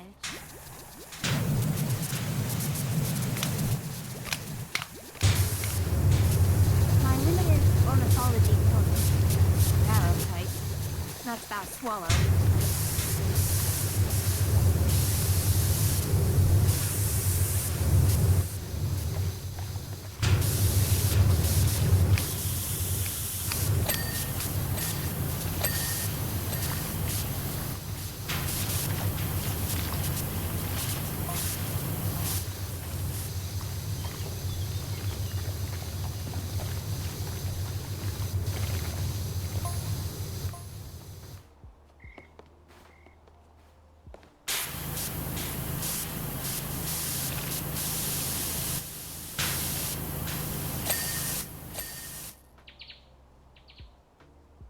This is not gonna work. Just try to stand on top of it.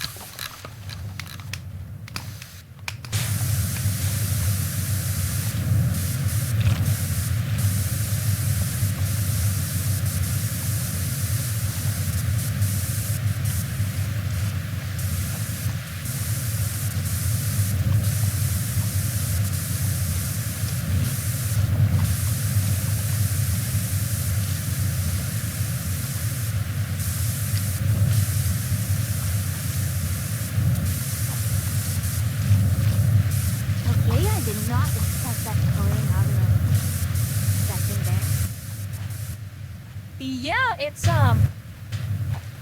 unique.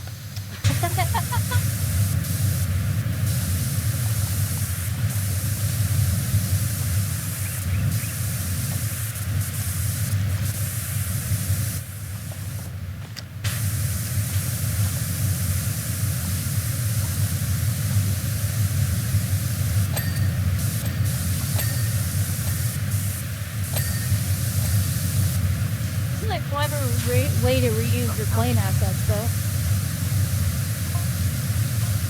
Yeah.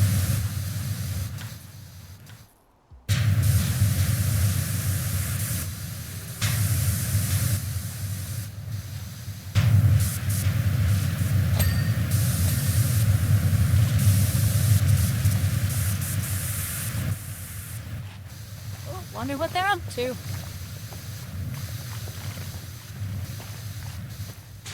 They said they were serving Mark Russell.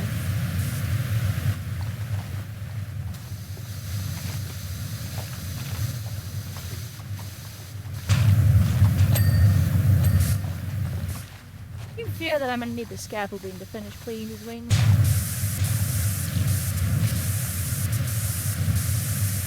Need a glide suit. Grab it. We're okay for now. I do not need it for the moment.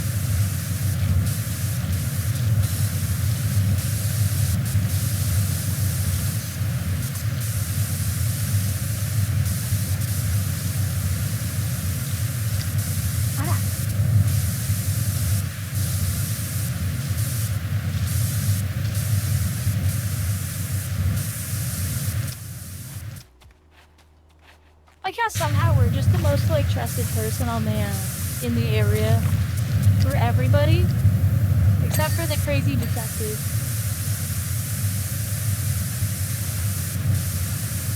Yeah.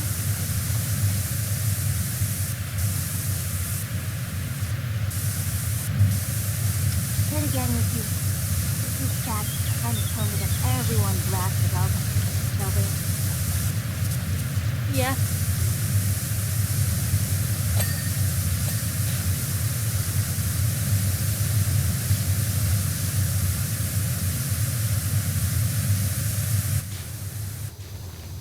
These people do be chaotic.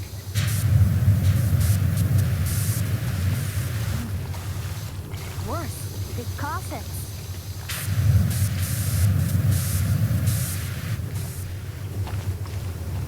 I'm gonna borrow this.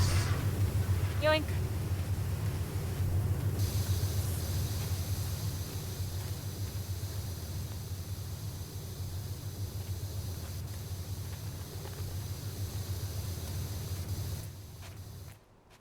What? Can I not place it? Emblem's borrow. Wait, hold on. I can't put it anywhere? What the heck? There we go.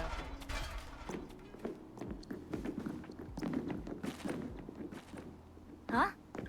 Okay, hold on. Okay.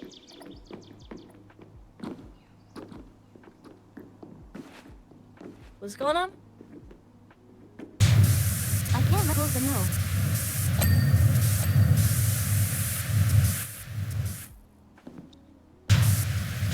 I can't let go of the mill. This happened to me. I don't remember how I fixed it. Try changing your equipment. Like, change what equipment you have. It's unworking.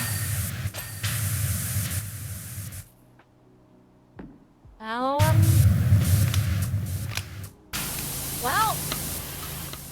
Oompa loompa doompity doo? What do you get when you fly with a gnome?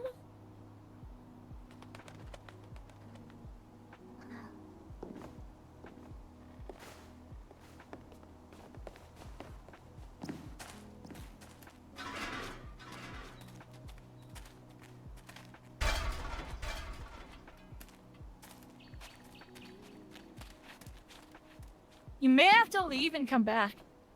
Let me see if I can pick up the gnome myself. No, Yeah. the gnome's showing. I can't pick it up.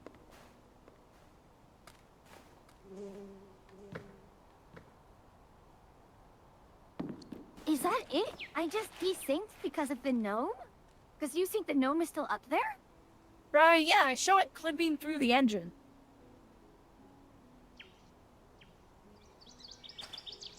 But you may just want to leave and come back. I won't do anything.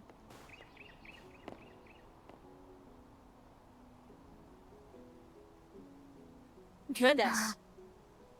Oh. Gosh. Well.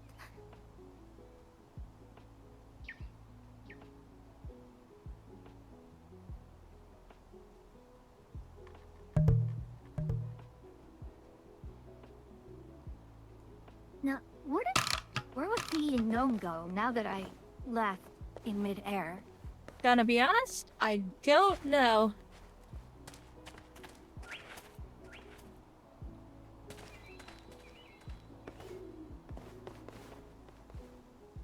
I'm not gonna think too hard about it.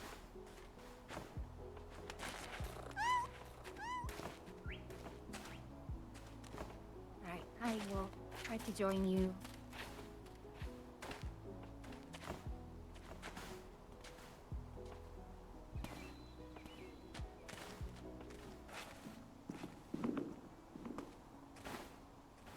Oh, I didn't see me out of scissor lift.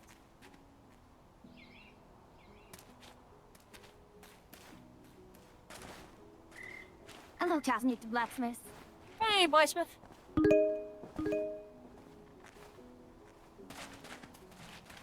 It reminds me, did we have anything by or did they get it already? You might have got already. I didn't see a message of anything new. I'll go look. Alright.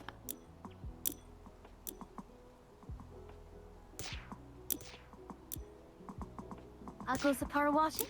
It's been pretty good. All silliness aside. It was a retro shelving. Yeah, I got that Lordy though.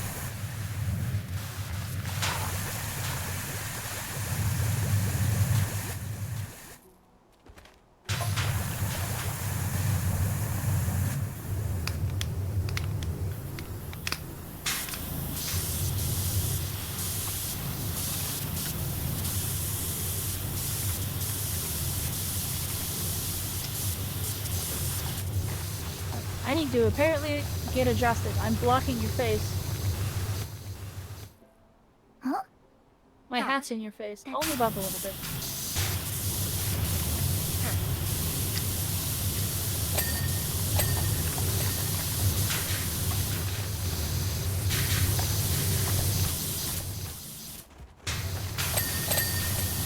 I'm getting the messages from the van and trailer.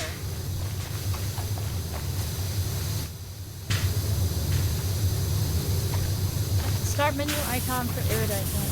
It's really cool. Nice! Progress.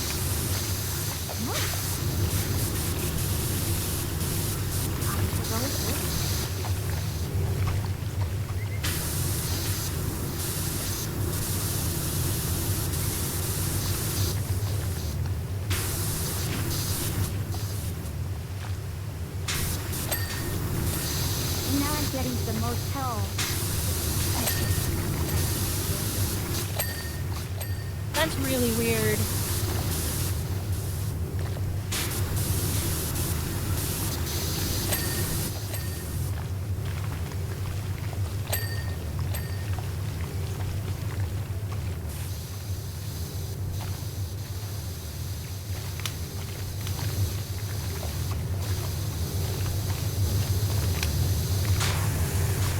I really just want to clean the door, even though it's a little out of sequence.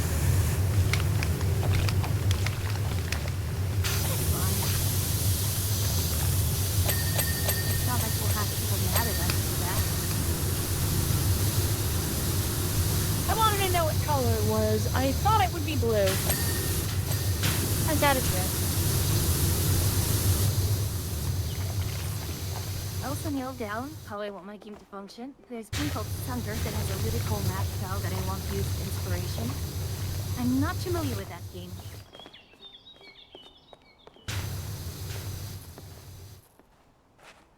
Ooh, it's like a treehouse with weird.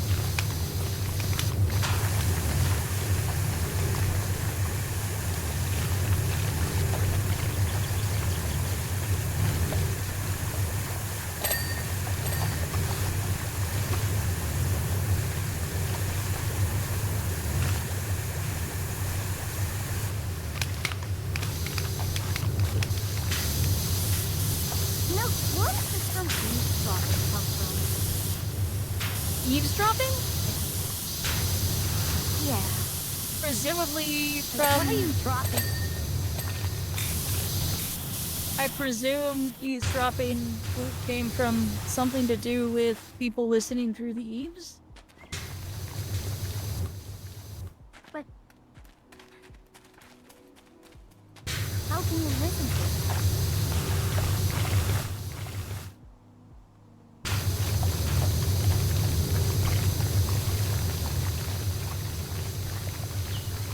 I don't know.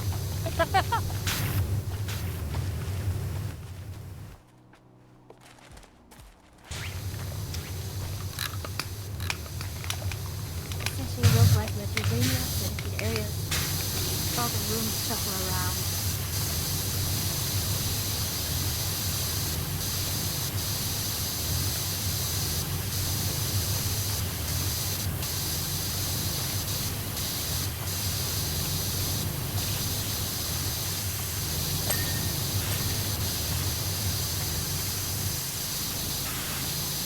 Coffee. The roof is such a pain. I guess I won't complain about doing Can't railings even- then. And stairs like the treehouse in 1.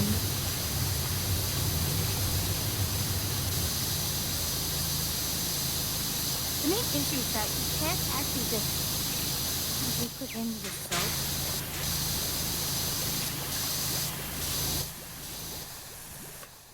Especially roguelike Metroidvania is in huge areas, but all the rooms inside shuffle about. The puzzle comes from moving between areas rather than finding your way through already explored places. Oh, okay.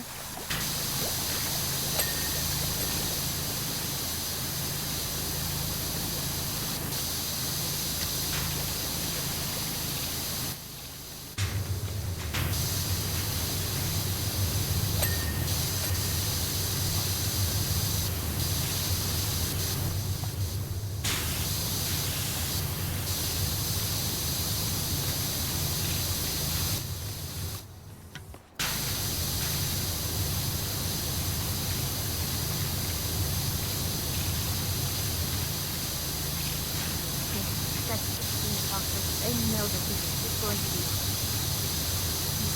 tough.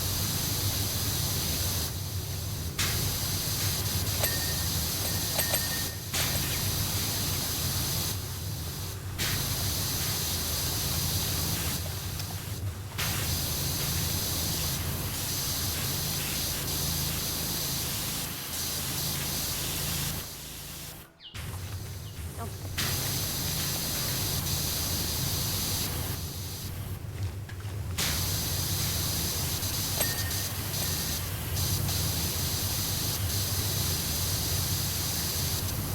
That gnome is still like has a like silhouette. I'm just kind of wary of it. Yeah, you broke it pretty good.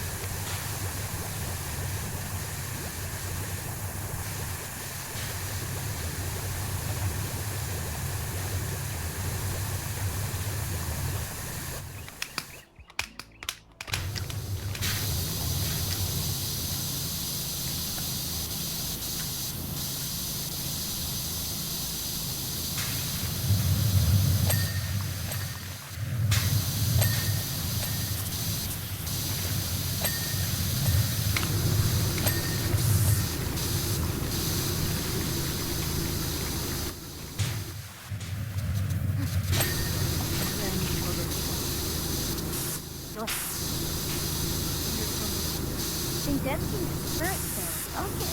Oh! Universe is one of those games that I want to play on stream one day. Wanna do that for Fishing Friday. Because I want to play it co-op with someone. I want to play it with someone to experience that suffering with me. To come play Sadness the game. It is a sad game, indeed. I played through maybe the first couple hours before, and I haven't really made it super far. But yes, it is a inherently sad game. But I don't know. To me, I kind of like games like that. He draws a lot of those. Yeah. I have So done that's the tea house game you had. Kimono Tea Time, yeah.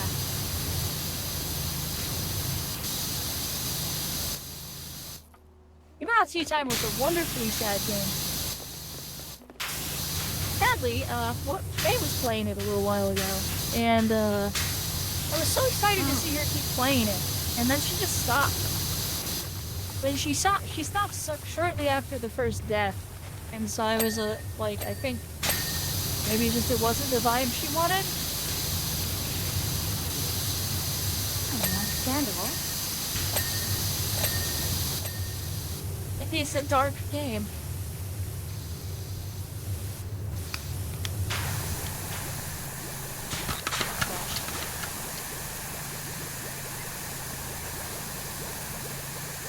I don't know why I'm using soap down here. Other than to watch it frame my game.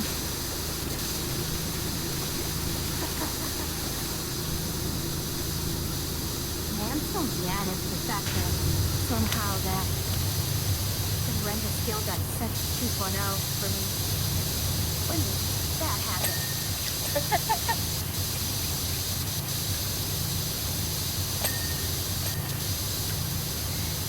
I authorized no such thing.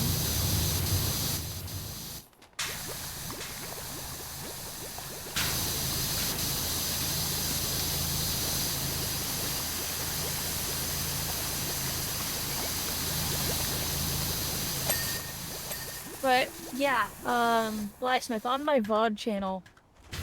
I might eventually make it into its own video series. The problem is it's just I do a lot in the game and I don't know how to cut it so that it would be okay as a YouTube video. But on my VOD channel is Kimono 210, and it's a really cute visual novel style game about running a tea shop. And it's about tea and cuteness and death. I feel like I'm crowding through you. Move more to the edge.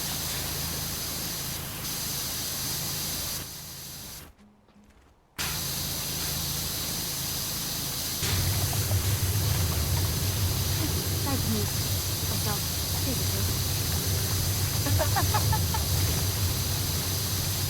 The thing is, you know, I can't move myself easily.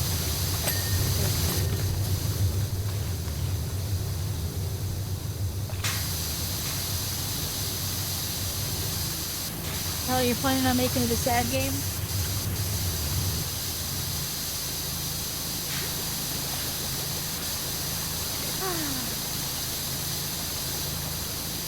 I can't get more happy games.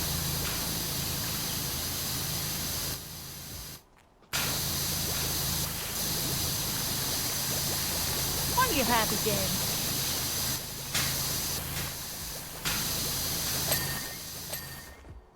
Just, Kimono Tea Time is one of those games that you buy thinking it's a happy game.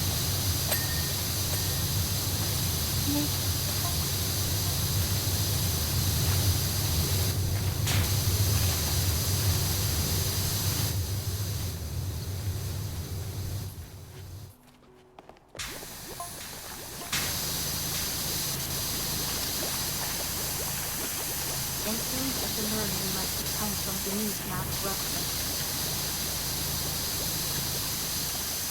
Are we just not gonna solve the mystery? We're just gonna find another gemstone? Probably. And then we're gonna set it to Wumbo? I mean... pretty much. I mean...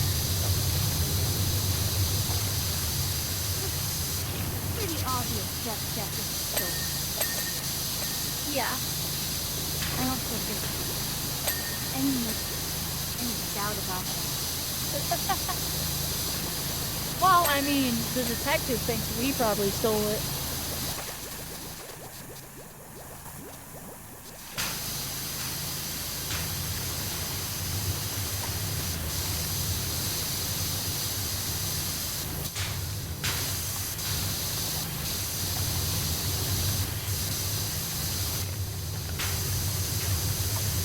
That's the thing, you know.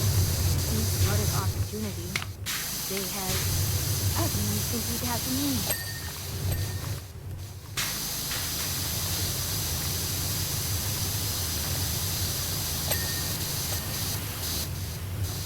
Yeah, I mean, nothing wrong with heavy games. The game we were just talking about, if you're not familiar with it, the general premise of Kimono Tea Time is these two sisters open up a cafe in a post-apocalyptic world where a virus has wiped out a majority of humanity. The character you play as has just normal human features, but around you are a bunch of kimominis, which are people with animal features. So they have like animal ears and tails. And you come to learn that that's actually a disease, and that at a certain point those people with those features will die. And about 2 hours into the game, one of them dies right there on your couch in your cafe.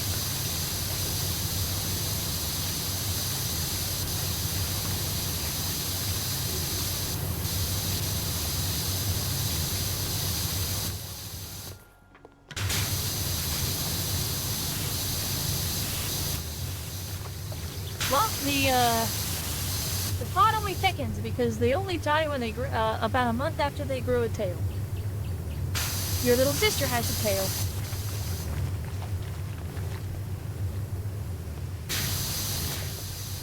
And therein is the crux of the game.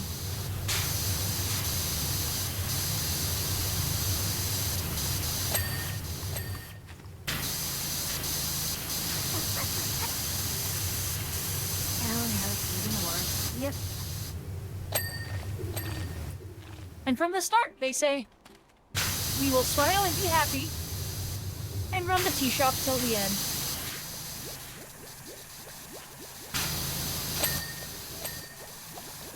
So the game already sets a timeline, it sets an expectation, and it doesn't reveal why until about 2 hours in. And then it all immediately becomes very clear. What's about that?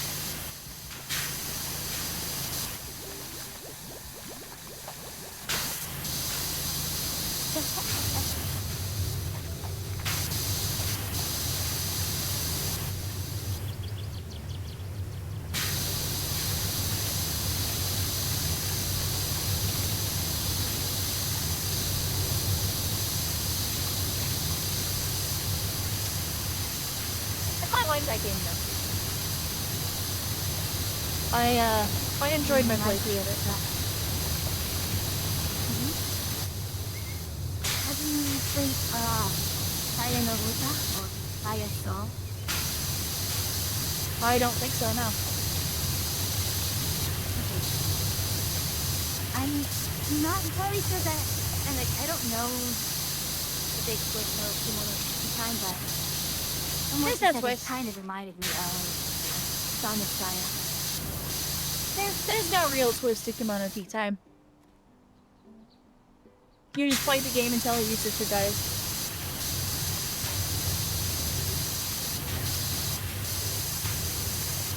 I mean, I guess the big twist is the fact that people are dying. Oh.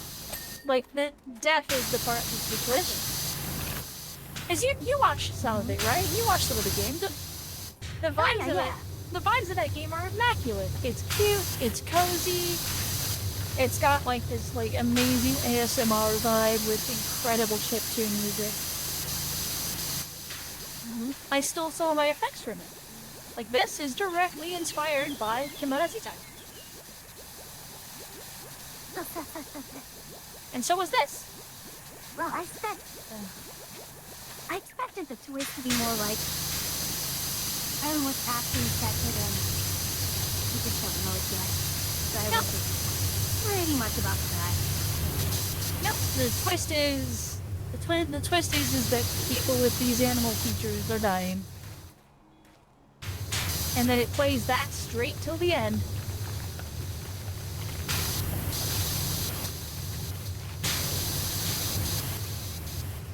But like the twist is that once you realize what having a tail means and once you realize what having the ears and stuff mean, you know how long the story is. You know what happens at the end of the story. And you're just watching it all come crashing down.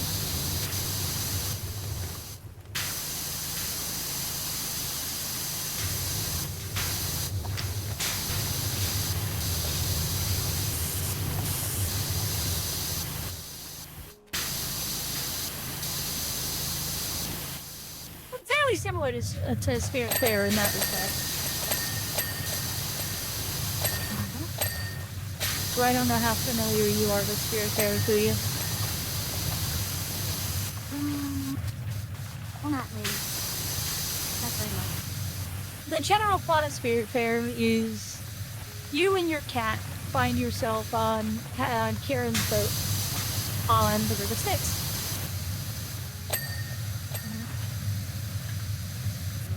Don't spoil Coffee Talk. I need to come back and finish Coffee Talk.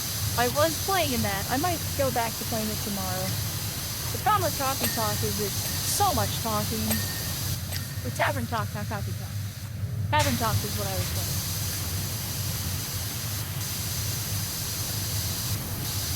I need to go back to it. It's just so much talking that... Where's my voice at? Anyway, Spirit Fair. Spirit Fair is... You find yourself on Karen's boat. Karen says, hey, you know what? I'm kind of over this. And goes, here's my power. Here's the boat. I think you'll make a great ferryman. And leaves.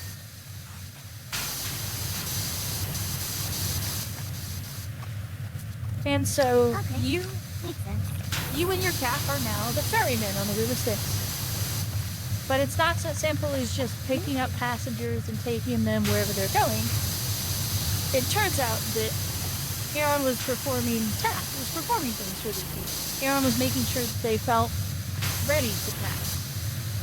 He wasn't forcing people over the River Styx, he was providing a service. He was making sure that people were where they wanted to be before they went over. And so that's what you have to do. And the first person you meet Fair enough. is a friend of yours from real life who has passed away.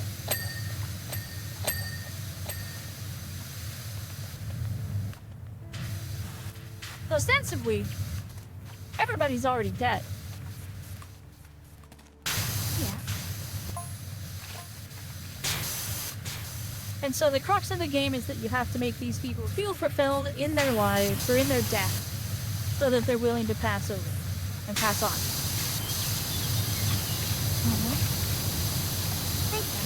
And again, the first person you take onto your ship is a person your character knew in life.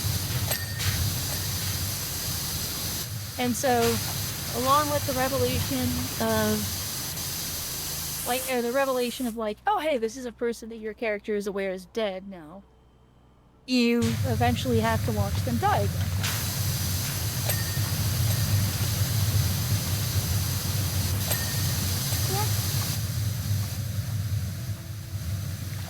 I'm trying not to sound callous, but yeah, I get it.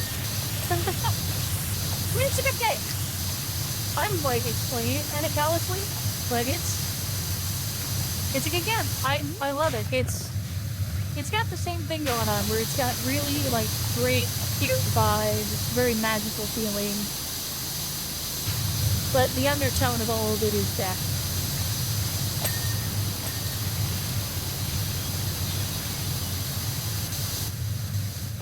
Oh, see, I cry at the drop of a hat, so... A game making me cry is no high bar. If a game can make me cry, it did the bare minimum, and it had emotional moments.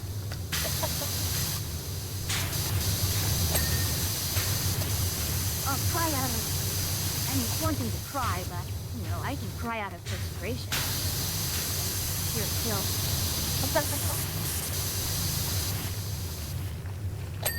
Like,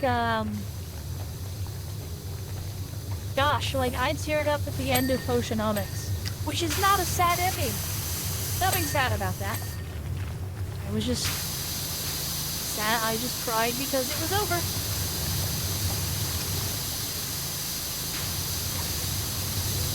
Nothing to be ashamed of. I mean, I'm obviously not ashamed of it. I'm talking about it. Oh, yeah.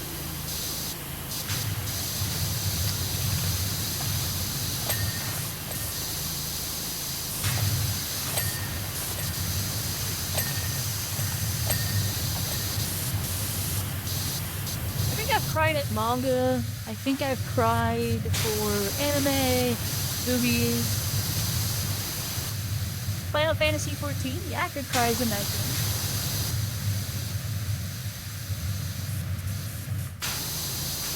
I kind of felt like for Endwalker and Dawntrail, it kind of was a mistake to just kind of finish it in like 3 days.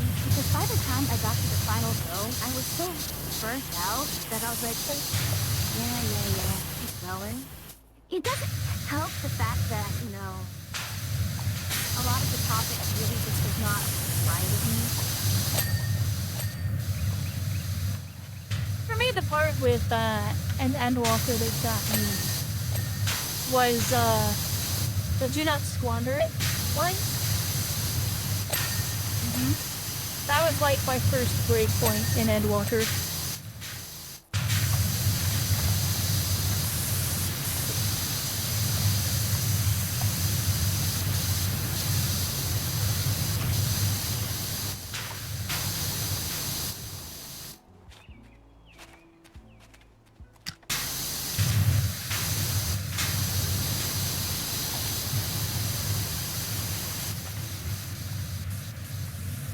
But I will say, Dawntrail, no crying in Dawntrail. Dawntrail is just like, oh, okay.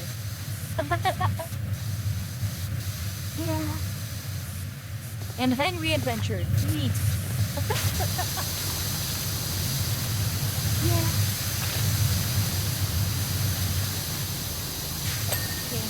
It did not translate super well. Yeah, they tried to have like, hey look, we're gonna have this big emotional moment, and I was like, I kinda don't care. Raw getting wrecked with oral jaw, you deserve so much worse. I will say, his extreme fight's fun. Like, I liked his extreme fight, I enjoyed it. Did I clear it with you? Or... Yeah, I think you were there for a clear.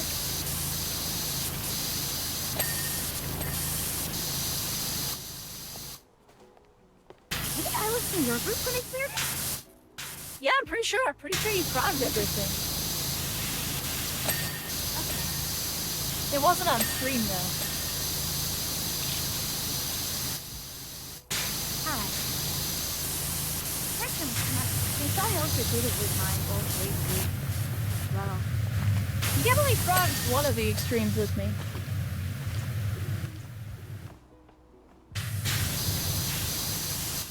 then it would have to be oral jaw, because I did not do belly drum man. That extreme's fun too. Yeah, the tank fight killer. That's really beautiful. Yeah, the whole tank buster mechanic on that fight is really neat. Very creative.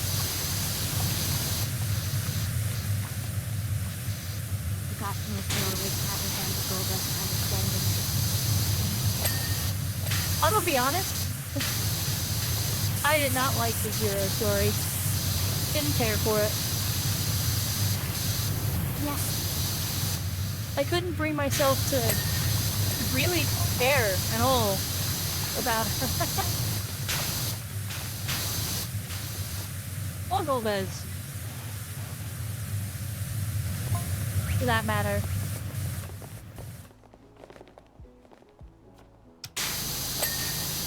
Blake Preston That's knew all fair. of this before anyone else. The satellite volcano fears gets if a one-man chose to stabilize the entire volcano, and imagine what an intensive mining rig would do. Oh, lovely. So that's what the mining operation is doing. Okay. Wonderful. Yeah, it makes sense now. Steph Jefferson got one, probably vested somewhere, and now Hey, more people want to cut. humble. We're just committing war crimes.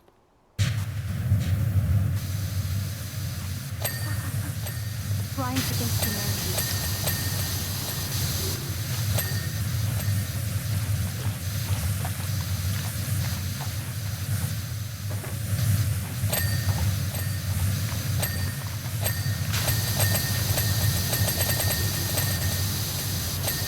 Goodness. Sorry, once I noticed that we were individual, I just had to do it like that. Of course.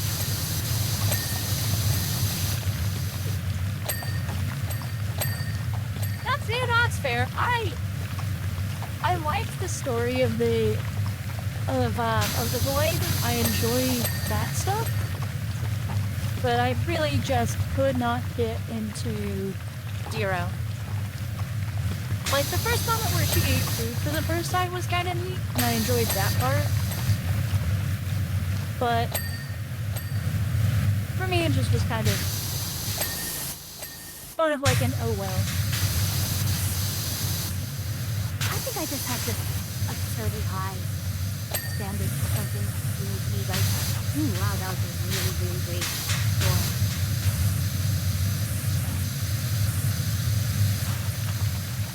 And honestly, I can't think of anything off the top of my head that could deserve such a really.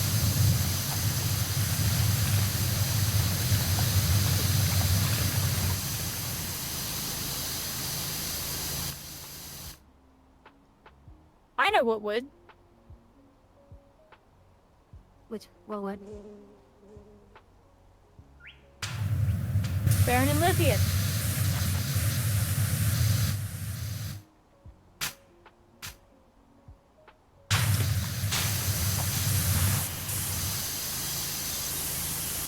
Oh no. What?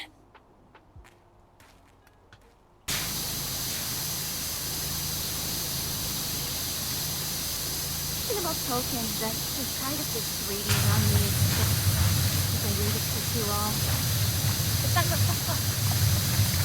I mean, it's a good thing Baron and Luthien is only like, what, 20, 30 pages long? Huh? Really? And why am I remembering it as something longer? How many pages? I'll look up how many. No, it's actually, okay, so never mind. Baron and Luthien is 300 pages long. My mistake. I read it as part of the Silmarillion. And so, I guess I just didn't realize how long it was. Yeah. Is the Silmarillion kind of is a blur? Yeah, it's like, you cannot have Baron sneaking in, using Morgoth and grabbing a Silmarillion in less than 30 pages.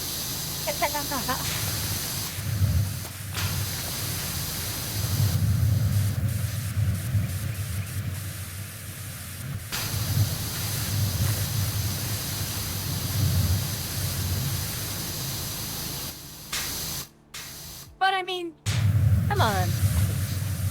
Baron and Luthien might be like one of the best stories Tolkien ever told.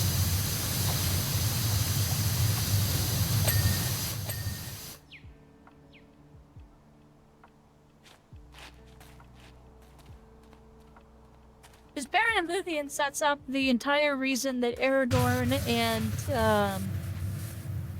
oh god, not Galadriel. Elrond. Well, Elrond. Elrond. Yeah, it sets up everything. Baron and Luthien is the basis for why Strider's story through Lord of the Rings is impactful.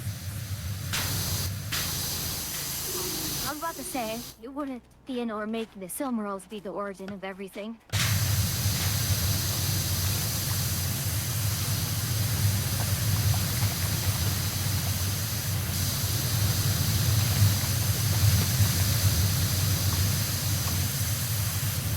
Well, technically, the issue with the Silmarils really didn't become much of a problem until Ungoliant is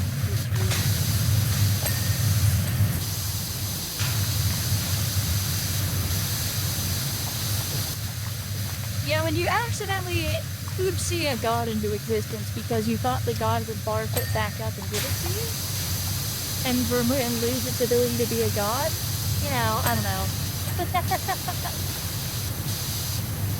That's actually funny that Morgoth thought he could do that to Ungoliant. The point where he cried out and all the Balrogs had to come and save his butt. Oh, that's great. Just like, hey, go eat these things. When you eat them, you're gonna have, like, the power of God. Bring them back to me and then you can back up and give it to me. And Ungoliant's just like, you know what? Why? Can't make things.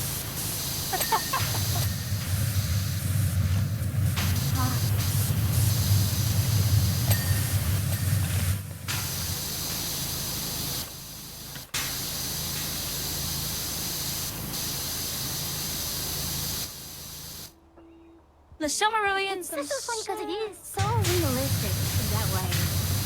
Tolkien almost never wrote characterizations that weren't in some way reflection of something you'd expect to happen in human nature. And what makes him really good. No, the Silmarils were not themselves not cursed, no. The Silmarils are just powers. They're not good or evil. They don't necessarily care. It's the elves curse themselves. Well, yes, but the Silmarils themselves are neither good nor bad. Debatable, considering how they burned Feanor's son. And they were unworthy. I mean, is that an aspect of good or bad? Like, what is that good or evil, or is that simply just a thing being a thing? They're just a primordial power.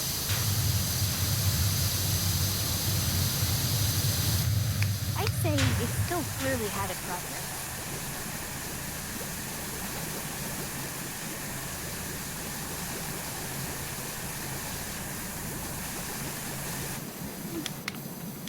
I view it as just maybe, I view it like more like just a primordial power that we can't do too much with.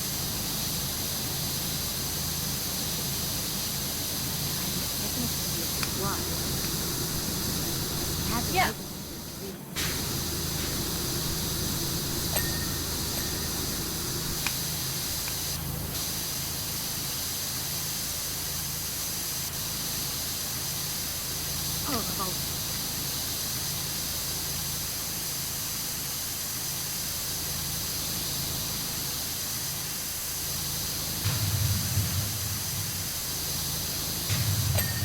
The other thing about most of the people who interact with the Silmarils and Silmarillion, the vast majority of them are making a mistake.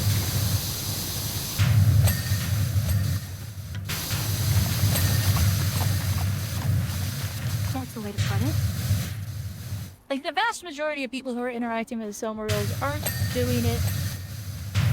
They're not doing it for the Valar. Like, they're not doing it for the Valar to get the Valar, like, happy with them.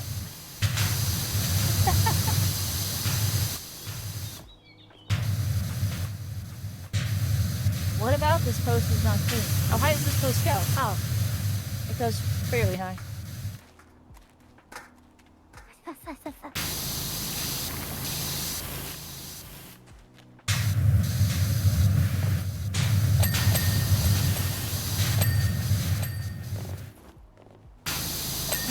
If power turns against them. Not necessarily that the power turns against them, but that their own It's their own power that turns against them. Yeah, they're able to take on the Not power of necessarily the directly Silmarils. the Silmarils. Like, they can take the power on, but then it just burns them out. Because they're... Oh,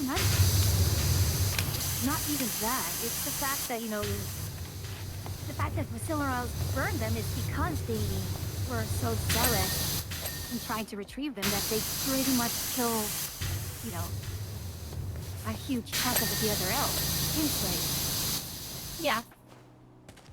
The Silmarils are the Infinity Stones? I think the Infinity Stones are the Silmarils. That means sort of. Not even close. I mean, there's... You can trace this. You can trace probably the origin of the Infinity Stones to the Silmarils. I would accept that. Root. But Even I mean, Silmarils did not have specific powers, they did not yes. have latent power. Yeah. Yeah. No, but Worse was because of it's almost nostalgia value. And again, that desire to turn back the clock is just a running theme with Tolkien's elves. I would Because, say, so you I, know, well, so I you mean, can't. so in respect to Blacksmith, I would say saying that the Silmarils are. I get where Blacksmith is coming from, because saying the Infinity Stones are like the Silmarils is like saying that all fantasy is like Tolkien, because it is.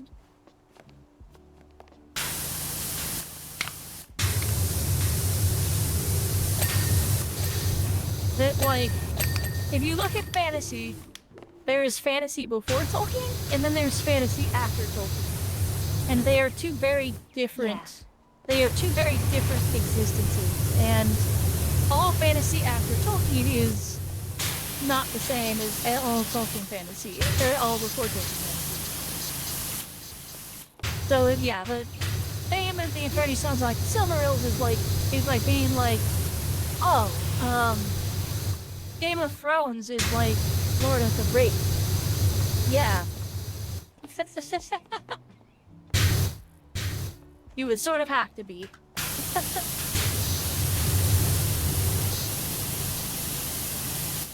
Because no matter how much authors deny it, there is just, yeah, for many people, no matter how much authors deny it, there's no escaping Tolkien.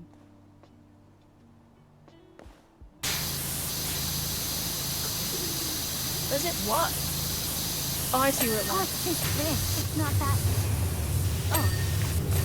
What? He was telling me of all of this, though. I thought you cleaned up here already. No.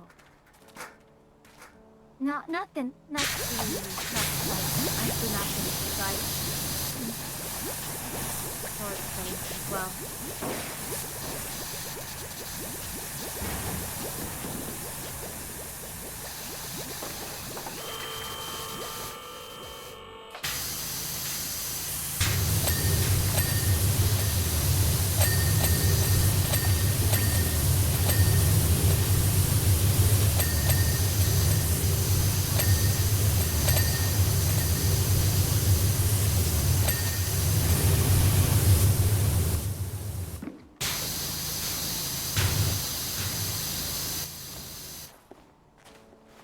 Slash and censor.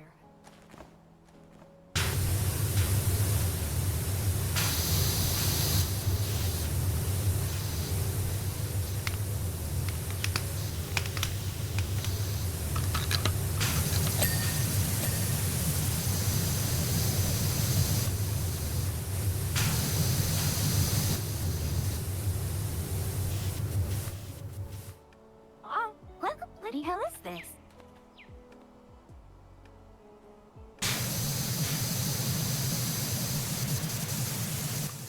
Which lives was that?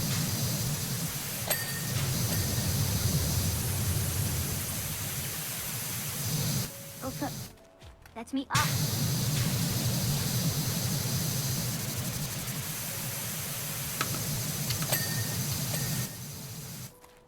Aha.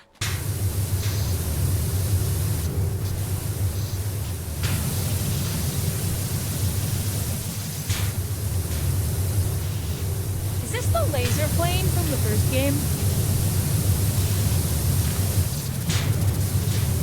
Probably.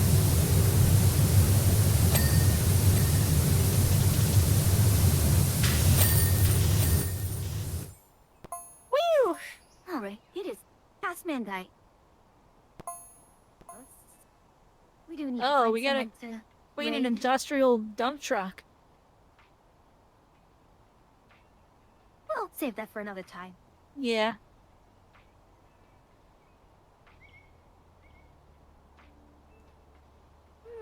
Mari, Nemo, Daniil, Airu. We did promise Is the hangout. we would introduce Blacksmith to Aidu. Let's do it. Okay.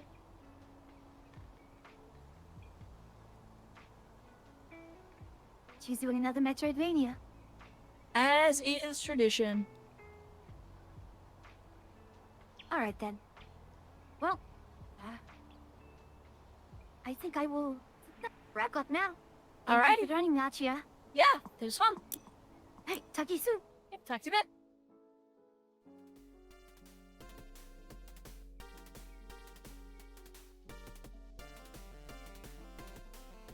Alrighty. She's gonna wander off here in a moment.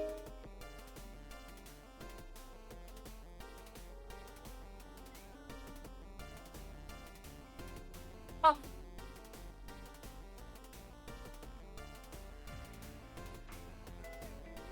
Alrighty. So, I didn't put a schedule this week.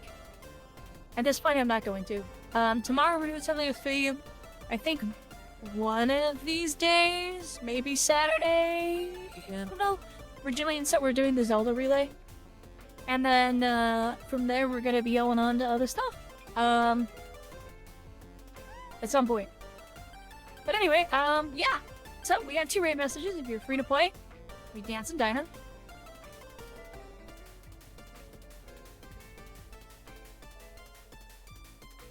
And then if you're pay to play, we're gonna go ahead and do laugh.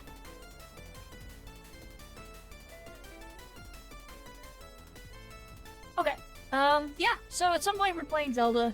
I'm still figuring out what I'm playing for Fishing Friday tomorrow morning. That'll be before noon Eastern time that we start streaming. We're gonna do an early stream. So with that, I bid you all farewell for now, and until next time, drop.